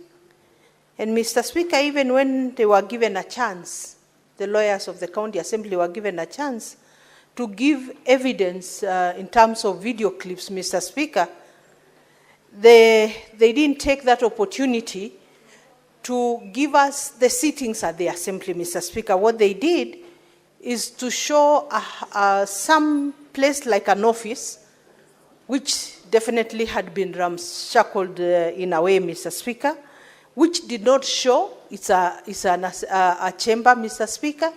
There were no members, Mr. Speaker. So there was no way for this House to be able to tell that there were sittings or not, Mr. Speaker. Mr. Speaker, we have heard a lot about Isiolo County, and we were eager, Mr. Speaker, to go through the rigors of this impeachment proposal, Mr. Speaker. But as it is, Mr. Speaker, this is a house of rules and procedures, and the procedures and processes have not been followed. We have no choice, Mr. Speaker, but to send back the County Assembly to follow the law, Mr. Speaker. Mr. Speaker, we would not have wanted to bring our biases into this case, because if it were, then maybe we would have gone the direction Senator Hezena is, saying, because the women governors, senators in this House, Mr. Speaker, had a lot of bone to pick with the governor. But the way it has come, Mr. Speaker, it has failed the test, at least the initial tests, Mr. Speaker, for us to be able to proceed to full hearing. So, Mr. Speaker, to cut the whole story short, Mr. Speaker, it's not been proven that there was a sitting, and there is no way we can proceed if there was no sitting, Mr. Speaker. Thank you, Mr. Speaker.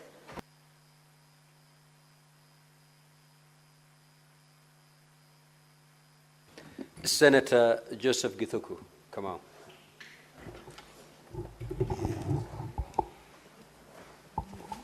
Thank you very much, Honorable Speaker. Honorable Speaker, I want to thank you for giving me this opportunity also to add my voice into this very important matter. Honorable Speaker, we are here to interrogate whether the County Assembly of Isiolo really sat to deliberate the issues of impeachment of the governor. Honorable Speaker, I had an opportunity of listening to the Council of the County Assembly of Isiolo. And Honorable Speaker, I can confirm that the councils were really struggling to convince this House that indeed the County Assembly of Isiolo sat to deliberate on the issues of the impeachment of the governor. Honorable Speaker, Article 96, Sub-Article 1 of the Constitution, Honorable Speaker, provides that this Senate is mandated by the Constitution to take care of the counties and its government.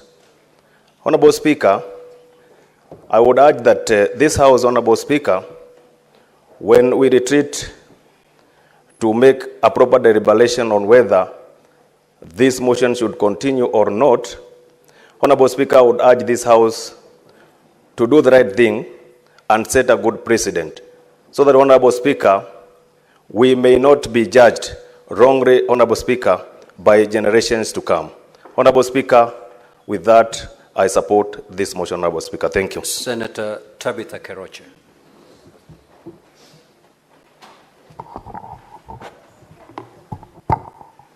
Thank you, Mr. Speaker, sir, for giving me this opportunity also to contribute to this motion, this important motion.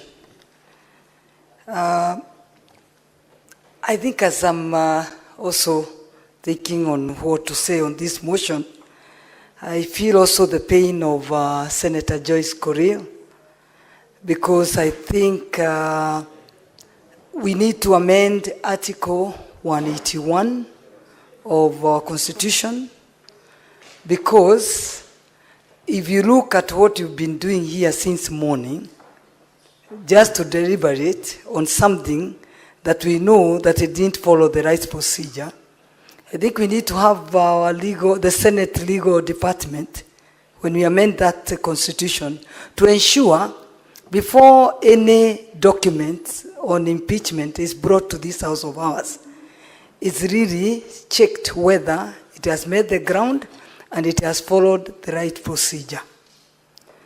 And I think the MCAs of Isiolo have denied us a very important impeachment motion. We would have wanted really to know, because them coming to tell us that there are two speakers and two clerks, I think I would really have wanted to know how they passed to the county assembly, and as far as I know, they are the people who are supposed to approve the team that is always brought to the house, to the assembly by the governor. So I really advise you to really look at that, because at the end of it, I think you're the ones people who will be going home, not the governor, if you brought that motion. Because everybody will be asking, how did they come to be picked and put that we have two speakers? Because to me, I think the National Assembly are the one, the county assembly are the ones who approve any team that is brought by the governor on the floor of the assembly. So I think what people are complaining about the county assemblies, we should be very, very careful, because the minute you brought a motion here, and the Isiolo people that elected you are watching, they will be wondering such questions that we are asking ourselves. How did we bring this motion? Did they not follow the right procedure? And then the accusations that are there, they are the people who are supposed to do the oversight and ensure that such things the governor doesn't do.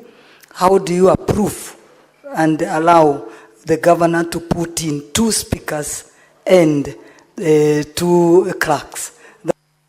Senator Mwaruma. Thank you, Mr. Speaker. Mr. Speaker, where there is smoke, there is fire. Simply by the virtue of the fact that the Assembly has escalated a resolution to impeach the governor, then it's a pointer to a problem in the general running of the government of Isiolo. There's a lot of harm, career-wise, of a governor or any public officer who is impeached. And that is why we should scrutinize carefully the process and the product of the impeachment. It would have been our wish, Mr. Speaker, to scrutinize the allegations and the evidence that are pointed towards the governor. But, Mr. Speaker, we must start with the preliminaries. Mr. Speaker, impeachment takes place in the county assembly. What happens in the Senate is a trial. Now we must ask ourselves, if impeachment takes place in the assembly, then it must take place in the correct manner. the procedure must be followed. Looking at the evidence that has been adduced by the Assembly to show that there was impeachment, Mr. Speaker, I'm not convinced that a sitting took place. Mr. Speaker, because the Hansard report that has been given by the Assembly has not been certified. What was the challenge in certifying the Hansard? Mr. Speaker, we've seen some semblance of violence that took place that then showed that there was destruction of the video evidence, and that the transcription was not done of the Hansard, was not done through the video evidence, but from the evidence of the audio, and that the audio is available but has not been brought here, Mr. Speaker. Mr. Speaker, if there's a challenge of sitting in the Assembly of Isiolo, they can also ask for another venue, but the procedure is very clear that it must be gazetted, and that there must be a resolution to sit in a different venue other than the gazetted assembly. We have not been shown any gazette notice to show or to convince us that a different venue was gazetted for the assembly to sit. Mr. Speaker, I would urge the assembly to go back and do a proper procedural impeachment. We are not running anywhere as senators or as Senate. Let them bring another impeachment motion if they want. But I'm also urging that there's another process through the committee of devolution. Suo moto, they can go to Isiolo and look and diagnose the problems in Isiolo with a view to making sure that devolution works. Senator Esi Okenyuri. Thank you, Mr. Speaker. I want to actually place emphasis on the significance of procedure in the impeachment process, Mr. Speaker. Mr. Speaker, the essence of following procedure is to ensure that we are protecting the integrity of the whole process, Mr. Speaker. So in a situation where this has not been followed, Mr. Speaker, we do not want to have the impeachment process as a weak tool to restrain people who want to misuse their public offices, Mr. Speaker. So while I feel for the people of Isiolo, for the county assembly, I wish that whatever case they brought here earlier, I actually sought clarity on whether the Hansard recordings can actually be displayed if they actually conducted their sittings in a room or their sittings were done outside. There was no evidence for the same, which makes me feel then the right procedure was not followed, Mr. Speaker.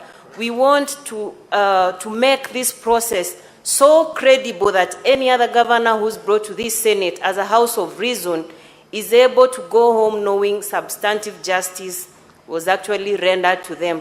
Substantive justice cannot be talked about where due process has not been followed, and where due process has not been followed, even wanting to go into the evidences will not help in this case, Mr. Speaker, because from the beginning, the whole process has not been followed so that we abide by the rule of law, Mr. Speaker. So I wish that we actually put emotions aside and look at this issue critically, Mr. Speaker, because all over the world, impeachments that have happened have actually followed the rule of law. It's not about dislike for someone, and even when you dislike someone, you have to ensure that you followed the correct process for you to remove them from office. So thank you, Mr. Speaker. Senator Mariam.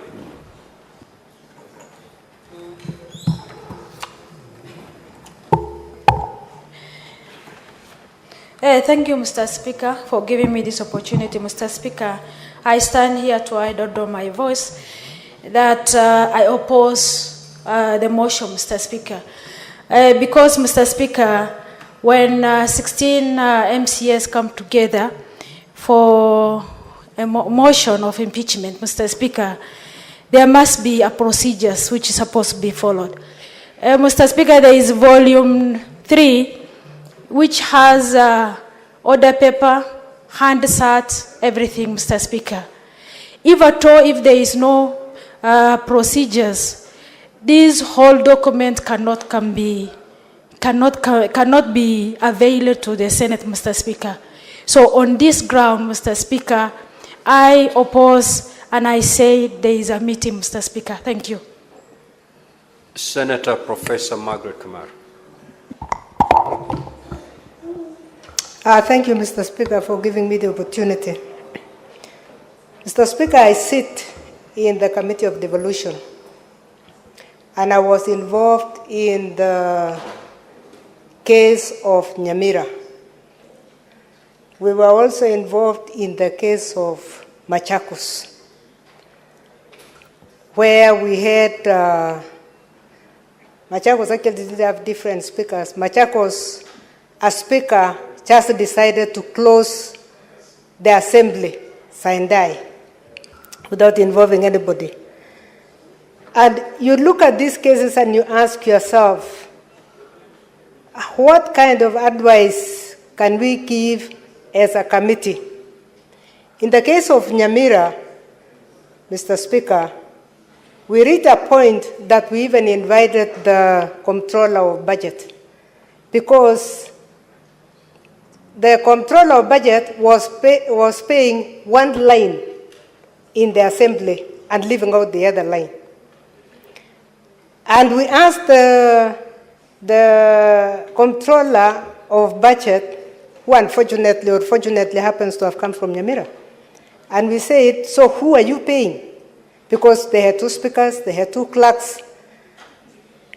Why am I saying this, Mr. Speaker? I'm saying this because we need a Senate to advise and to help our counties properly. Our county assemblies need to be protected. First, one of the two features that came out in both counties that we handled was the violence that took place. The violence that took place in Machakos was exactly the same violence that took place in Nyamira, and the same violence that we are being told, although we did not see the actual violence, we saw the aftermath. We need to be very clear that when MCS are handling a very serious agenda like impeachment, which is very serious because it borders on who is right between the executive and the assembly, it is the protection of the MCS is of paramount. Even in this case, Mr. Speaker, if the House finds that the procedure was not done properly and that they go back, we need to be assured that even if they go back, they will have protection as a House.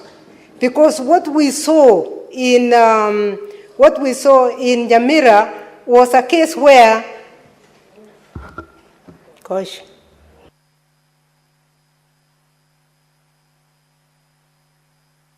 I thought the professor had 6 more seconds. Oh, Professor, you got emotional and you couldn't speak? No, I saw the red light and I was shocked that I had finished 3 minutes because, Mr. Speaker, unless we come out as a Senate to actually define the norms, and even if we have to go to our own standing orders, we need to deal with that because the protection of a House that is dealing with impeachment must be assured. If they are not assured, then they have nowhere. They will be hiding from each other, and we will not be able to. Now, lastly, the senator for Isiolo County. As is a tradition, the host senator normally gets more time, and therefore, Honorable Senator, I'll give you 10 minutes.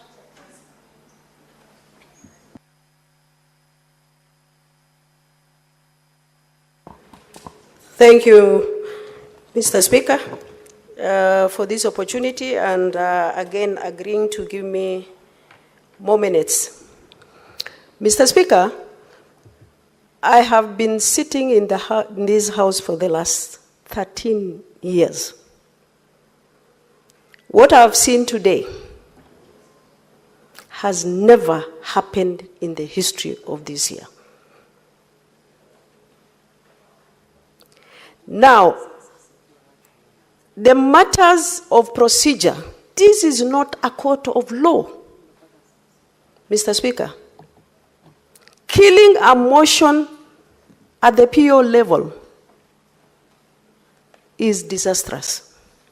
Because people stand here and say, oh, we didn't see this, or the assembly didn't see it, or what. I wish the people who are negatively talking about the assembly, they should have known what they have gone through. Some of them, they have almost lost their lives in the circumstance. Mr. Speaker, there are people who are saying the sitting didn't take place here. The circumstance under which the assembly sat was actually very difficult because they were almost losing their lives. Mr. Speaker, before this motion, this house was crying for the blood of Governor for Isiolo. Before this motion, we know each other, and I know what transpired even 30 minutes ago. And I think it's good the public know what happened and Isiolo people know what happened. Mr. Speaker, Sokohuru is taking over this house.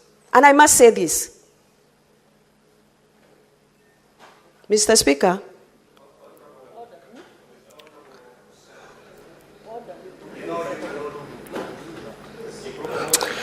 Mr. Speaker,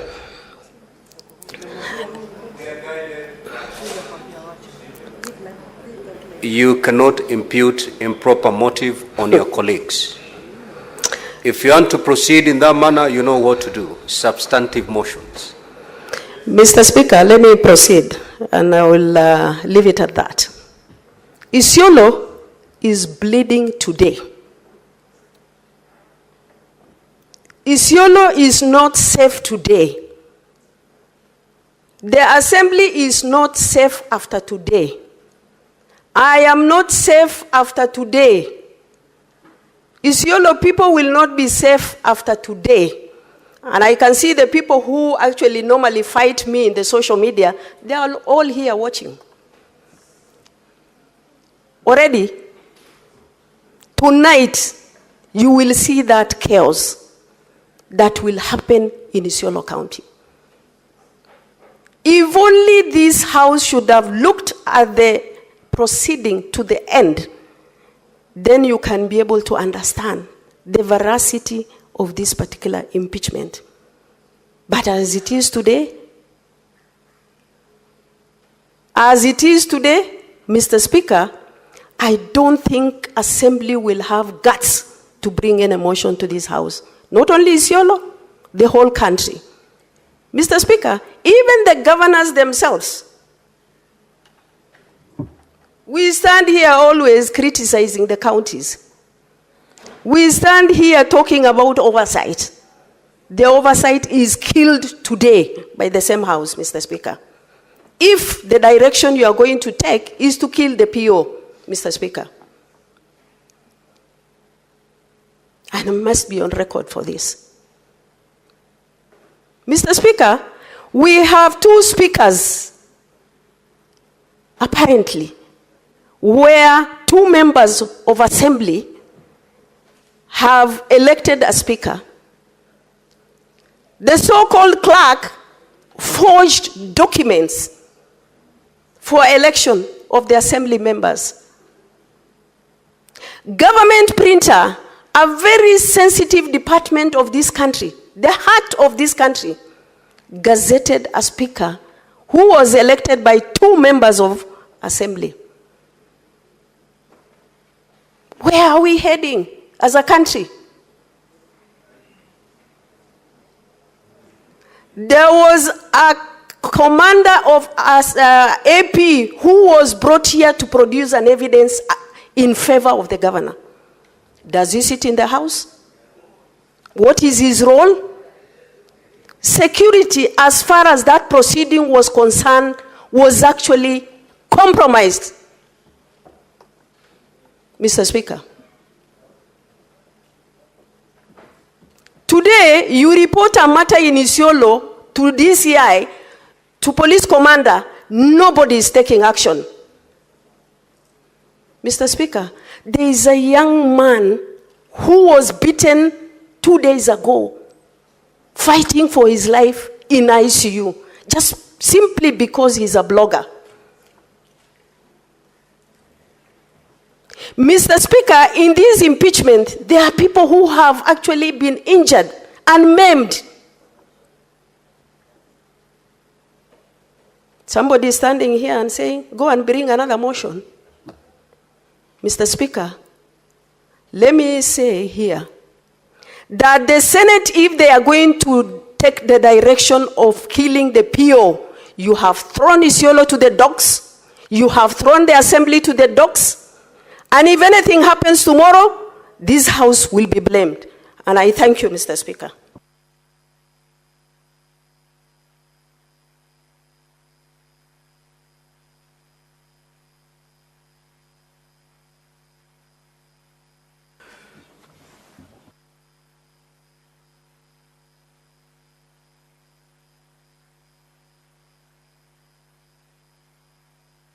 Now, honorable senators, I do not have any name on my dashboard of any senator indicating to speak or contribute to this motion, and therefore I will call upon the mover to reply.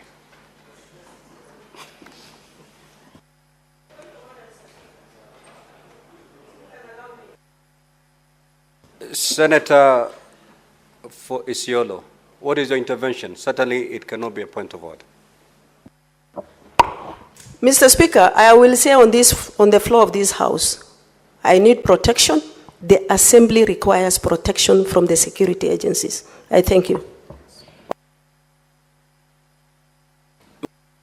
You may proceed to reply.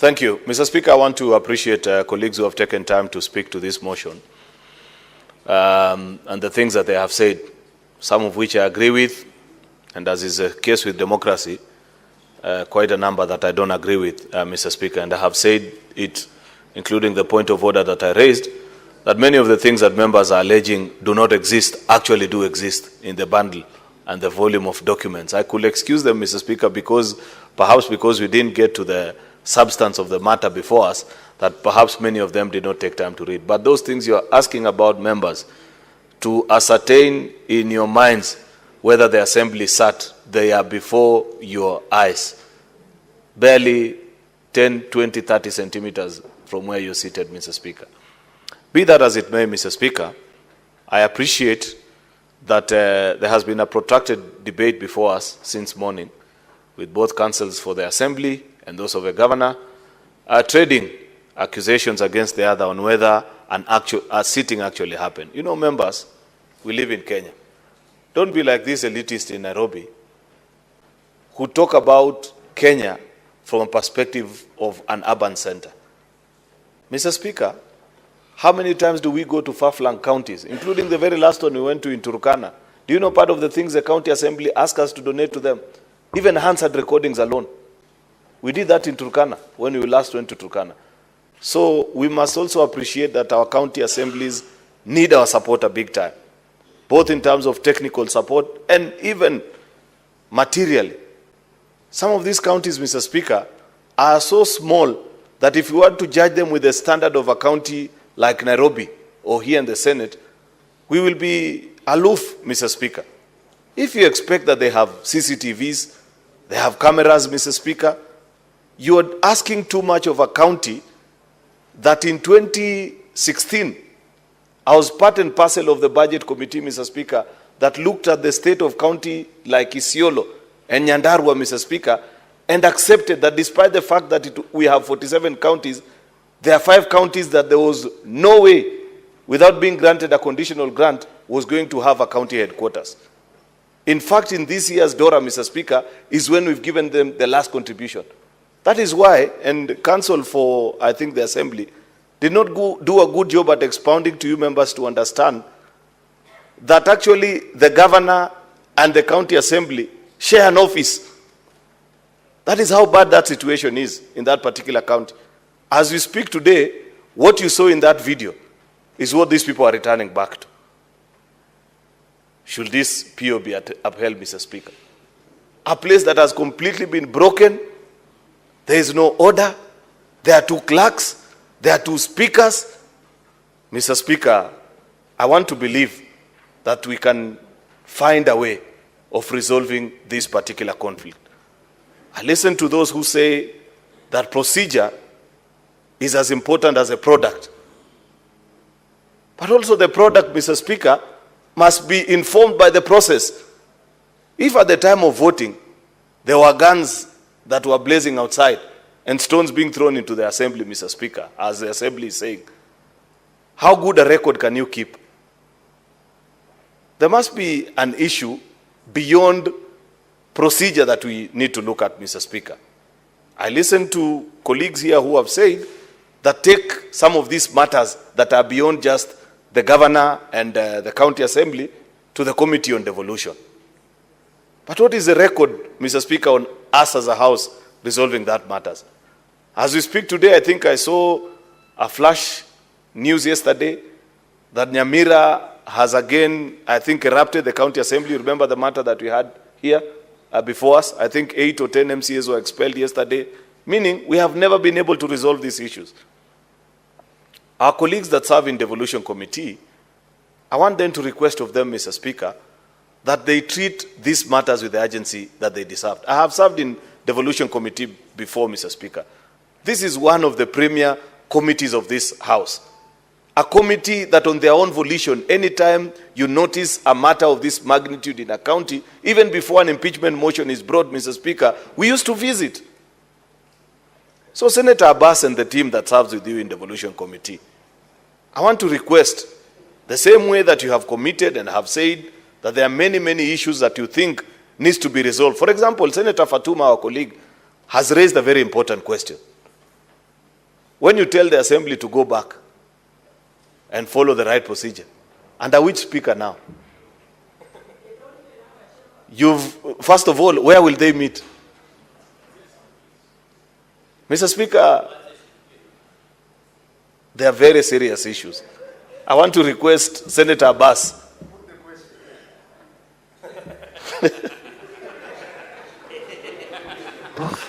I have known Senator Boni Halwale to be a very decent man, Mr. Speaker. I don't know what has happened to him today. How can he heckle his leader while he's speaking? I would have said something else that Senator Moses Wetangula once said, but I don't want to say it. Mr. Speaker, no. I refuse the incitement of the man from Nyandarua. You know, these are political issues and people change their persuasions. You know, Mr. Speaker, I for example, had my good friend, the senator for Muranga, say that once you make a vote, there should be a process through which you can unmake it. And people change their minds. That is allowed. I know, for example, that there is no senator that pushed me and kept on telling me that you need to bring the impeachment motion against the former Deputy President Rigathi Gachagua more than Senator Nyutu. But at the time the motion came to the floor, he had changed his mind. So these things happen, Mr. Speaker. So there is no problem. People change their minds.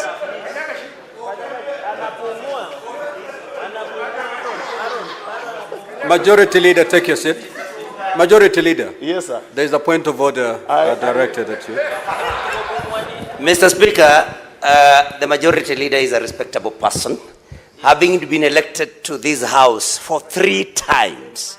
For him to say that I pushed him to move the motion of impeachment against the second Deputy President, Rigathi Gachagua, Mr. Speaker, there cannot be a worse liar than the Majority Leader.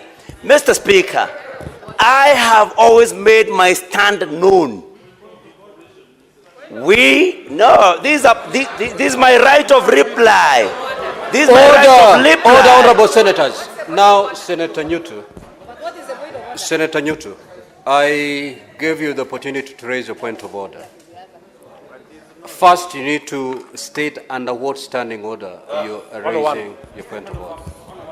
105, Mr. Speaker. Mr. Speaker, every senator here, as per that particular standing order, Mr. Speaker, 105, Mr. Speaker, it provides that a senator shall be responsible for the accuracy of any fact that the senator alleges to be true and may be required to substantiate any such facts instantly. Mr. Speaker, following that particular standing order, then, Mr. Speaker, the majority leader should go ahead and substantiate and provide evidence that I pushed him. And Mr. Speaker, I cannot push the majority leader to push any motion. I am only a first-term senator.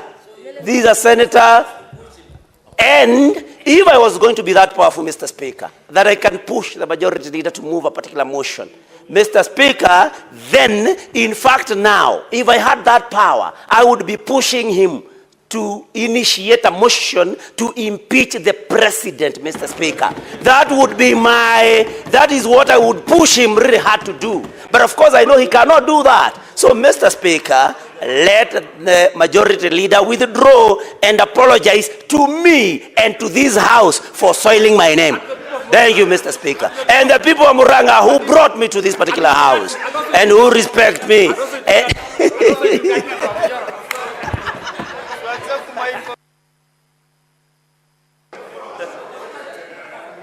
Honorable Senators, order. Now, Majority Leader, you Yes. have made a certain allegation to the extent or to the effect that the Senator for Muranga, Senator Nyutu, pushed you into filing a motion of impeachment against the Deputy President, an assertion that has been disputed vehemently by the Senator for Muranga. Could you please proceed to substantiate that allegation? And if you're unable, Mr. Speaker, to withdraw. Mr. Speaker,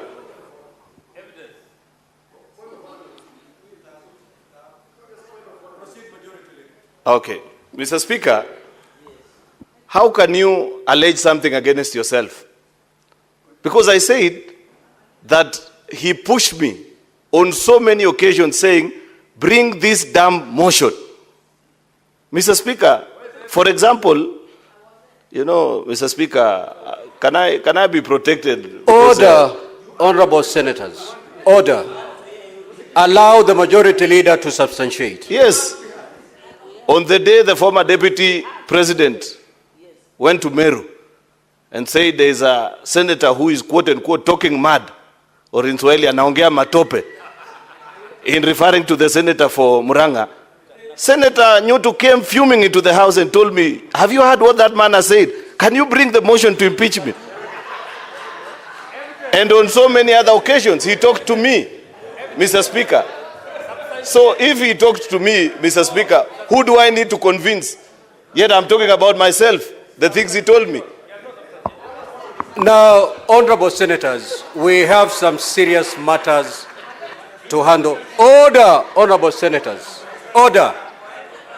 Order, honorable senators. Order. Now, order, honorable senators. A conversation that took place between two people, it is a word of the majority leader against the word of the senator for Muranga.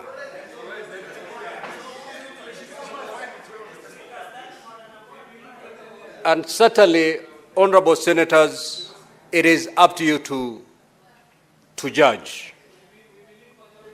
The majority leader has clearly indicated that this was a conversation between me and the senator for Muranga. So, honorable senators, let that matter lie. Conclude your moving of the motion. Proceed to conclude your moving of the motion. So thank you, Mr. Speaker. So, like I have said, Mr. Speaker, people will have the opportunity to determine this matter whichever way they want. But there are very serious issues that the people of Isiolo are inviting us to arbitrate amongst them. Mr. Speaker, it will be unfortunate if this afternoon, Mr. Speaker, or this evening, we were to sit down and tell the people of Isiolo that for all the things that you are alleging and that you have brought before us, Mr. Speaker, because we are not satisfied whether you sat or you didn't sit, Mr. Speaker, those matters don't matter to us anymore. I want to plead with you, dear colleagues, that see the pain of Senator Fatuma Dulo. There are certain things she said which personally maybe I am not privy to, and I would have wished that she never said so. But see beyond the words. See the pain of the people of Isiolo through Senator Fatuma Dulo. Mr. Speaker, I don't intend to take long because I believe I have been in this house long enough to know when you have said enough. I can see from the body posture of Professor Ujenda, Mr. Speaker, that he's telling me, can you conclude, Mr. Majority Leader?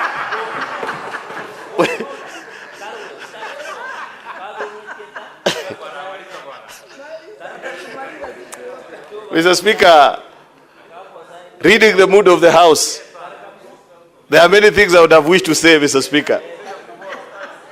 But given that you have reached a point where sometimes as a man, even if you are wooing a woman, Mr. Speaker, you have said everything that you need to say.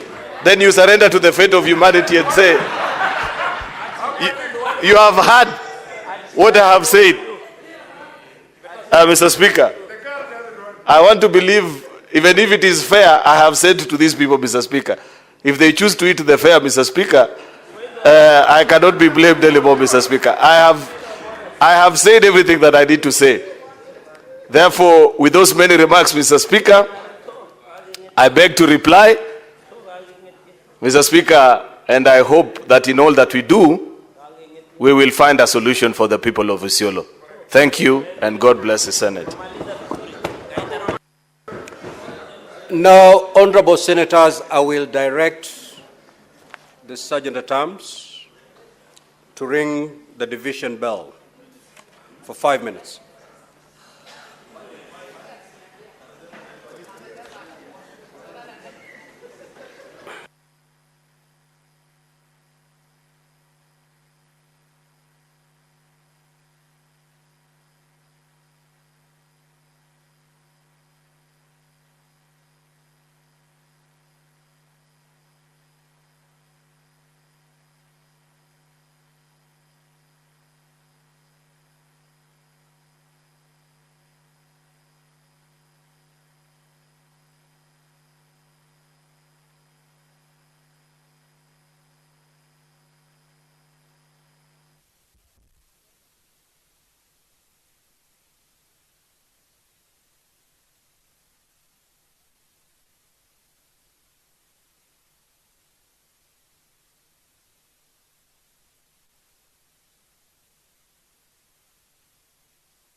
The division bell is on for 5 minutes as directed by the Speaker this evening,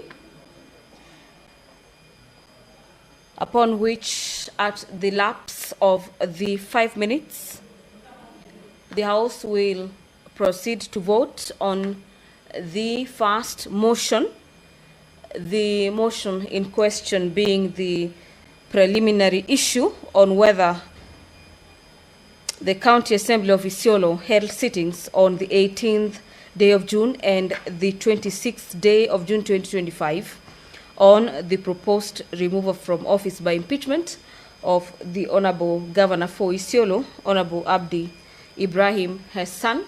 This being a motion by the leader of the majority party has taken about 3 hours, according to the standing orders of the House on the time upon which a motion is to be dispensed with.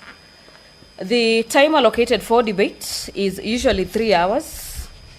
The debate on this motion began at about few minutes past 5.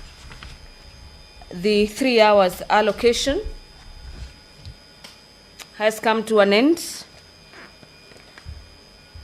and upon that climax of debate, the House moves to vote on this motion.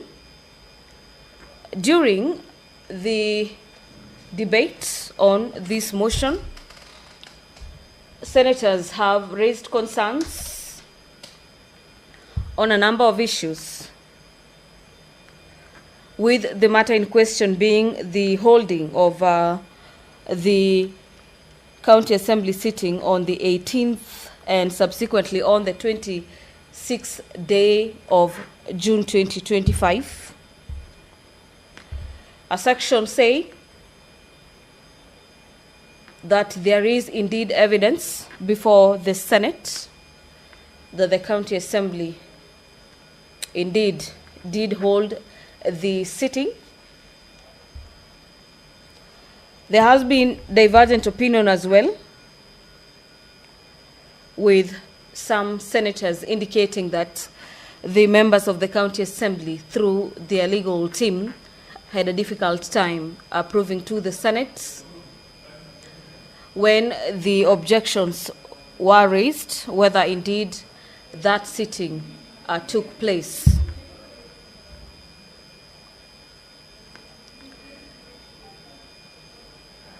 The debate on the motion has concluded with the area senator being the last senator to make a contribution to this motion, and the senator for Isiolo County has raised a number of issues in regards to how the county of Isiolo is being run by the governor. And upon the conclusion, she has requested for security beef up for herself as well as members of the County Assembly.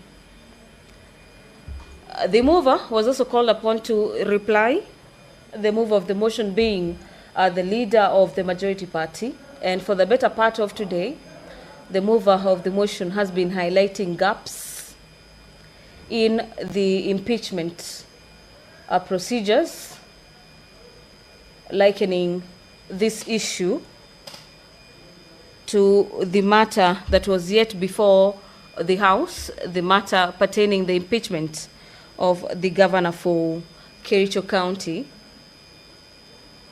whose impeachment was quashed based on technicalities.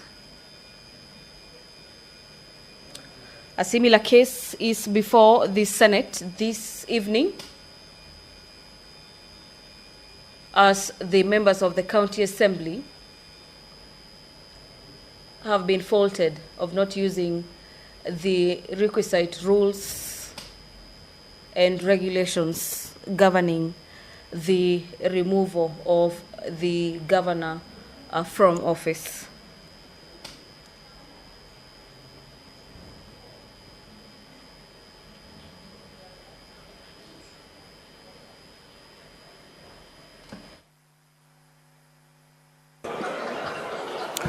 Order, honorable senators, the 5 minutes rung for the division bell is a long spent.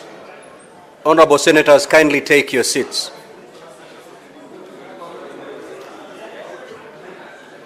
Take your seats. Sergeant at arms, you may now proceed to lock the door and draw the bar. Senator Karen Nyamu.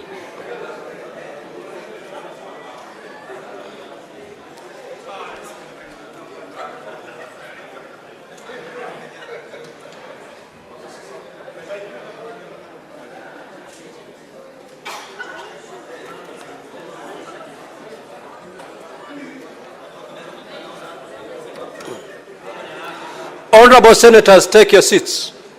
Senator for Garissa, Senator Haji, you don't have a place to sit. Sergeant at Arms, kindly shows the Senator for Garissa a place to sit, please.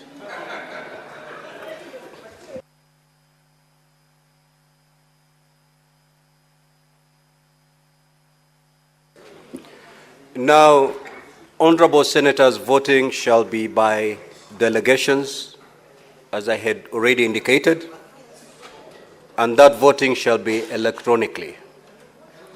Now, just to echo my own words, we are voting on the motion as to whether there was indeed a sitting on the 18th and 26th of June. If you vote yes, you're basically saying there was no sitting. If you vote yes. If you vote no, you are saying there was a sitting.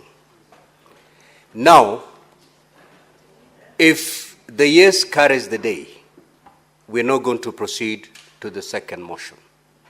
However, if this motion is negative, then we'll move to the second motion. I hope we are clear so that we avoid mistakes going forward. Now that we are ready and it's clear, I will now proceed to put the question.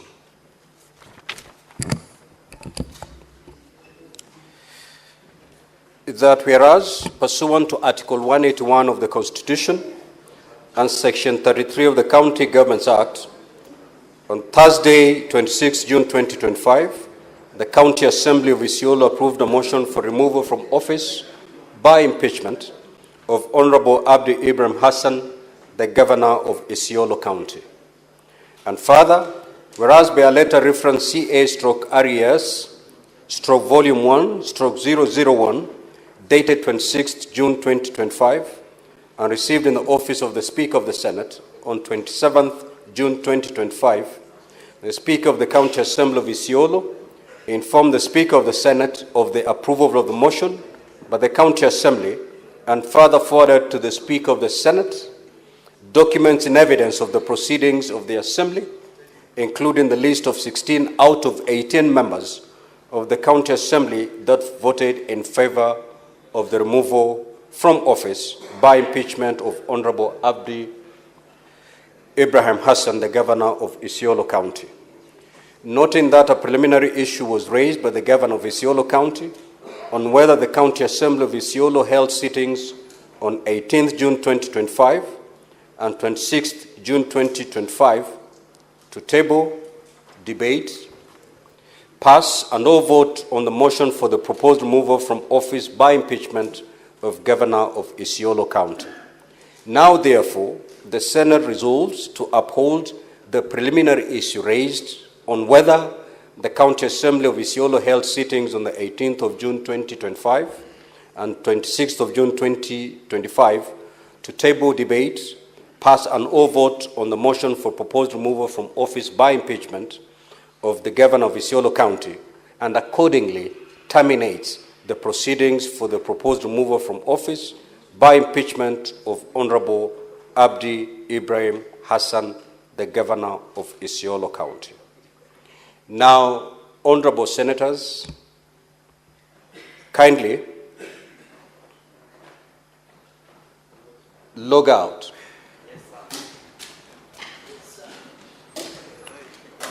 Yes, Senator for Kilifi, you may proceed to your seat. Now, Sergeant at Arms, kindly go around and pick any attended, any unattended.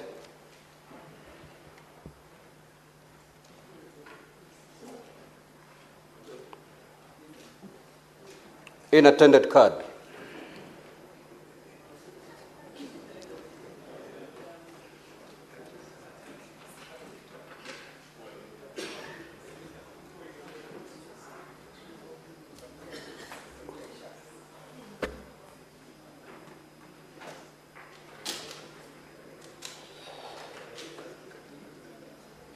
Once that exercise is complete, kindly signal.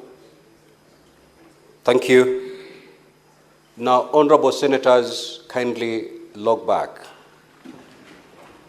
Log back into the delegate unit.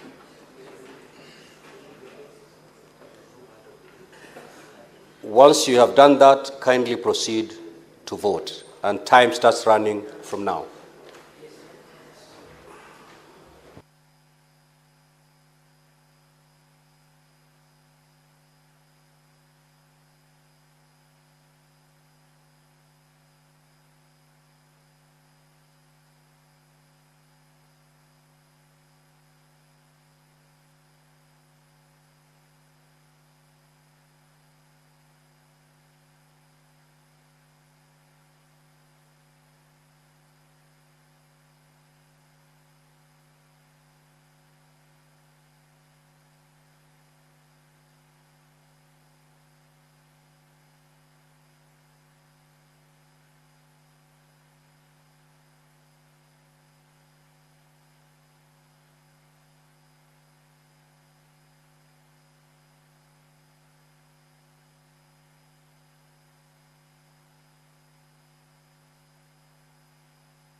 Okay. Order, honorable senators. Senator for Garissa, kindly take your seat. Thank you.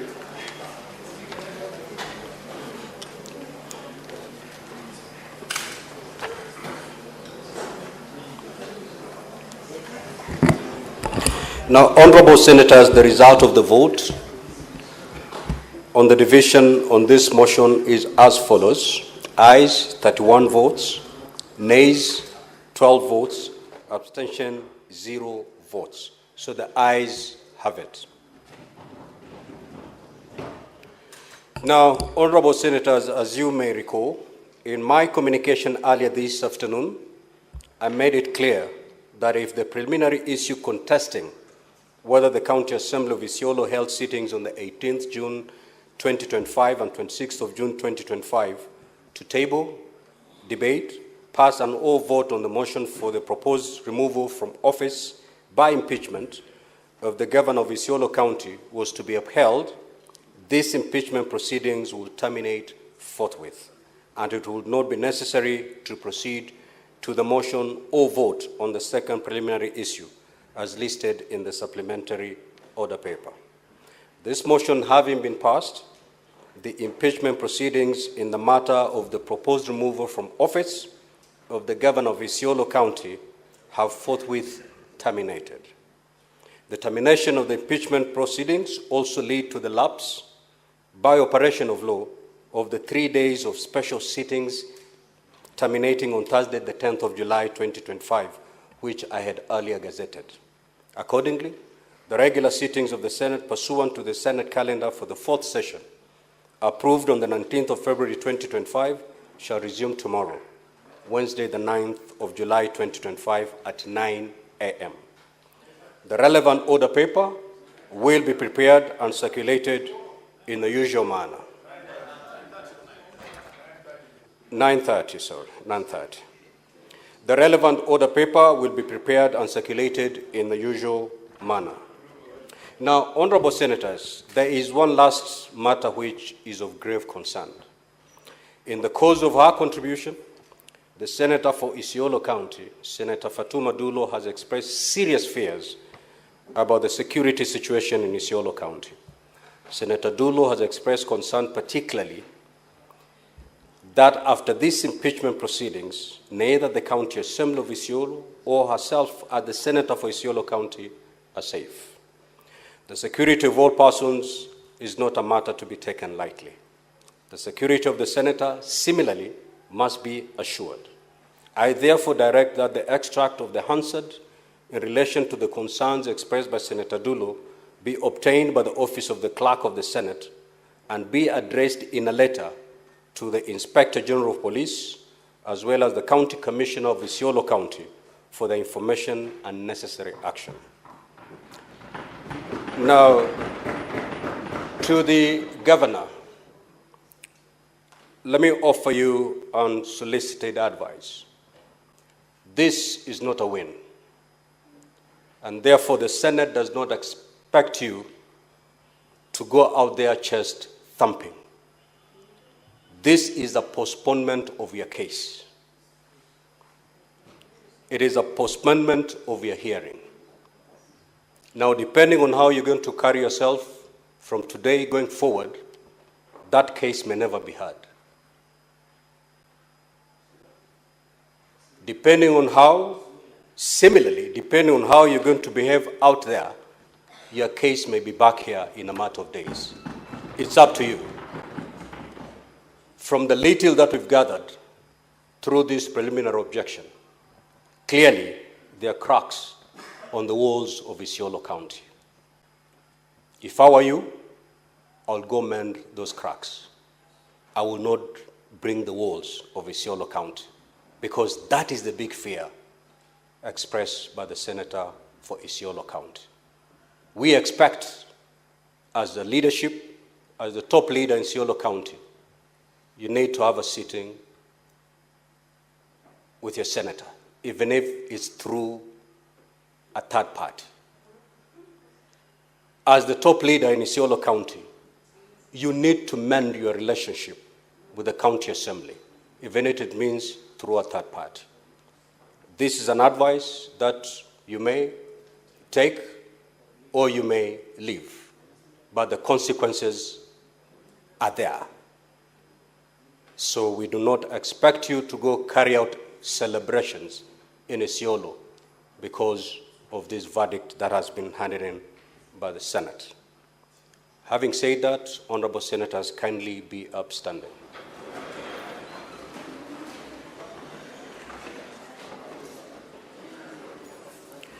Now, having come to the end of the business of the day, the Senate now stands adjourned until tomorrow, Wednesday, 9th July 2025 at 9:30 a.m. Thank you.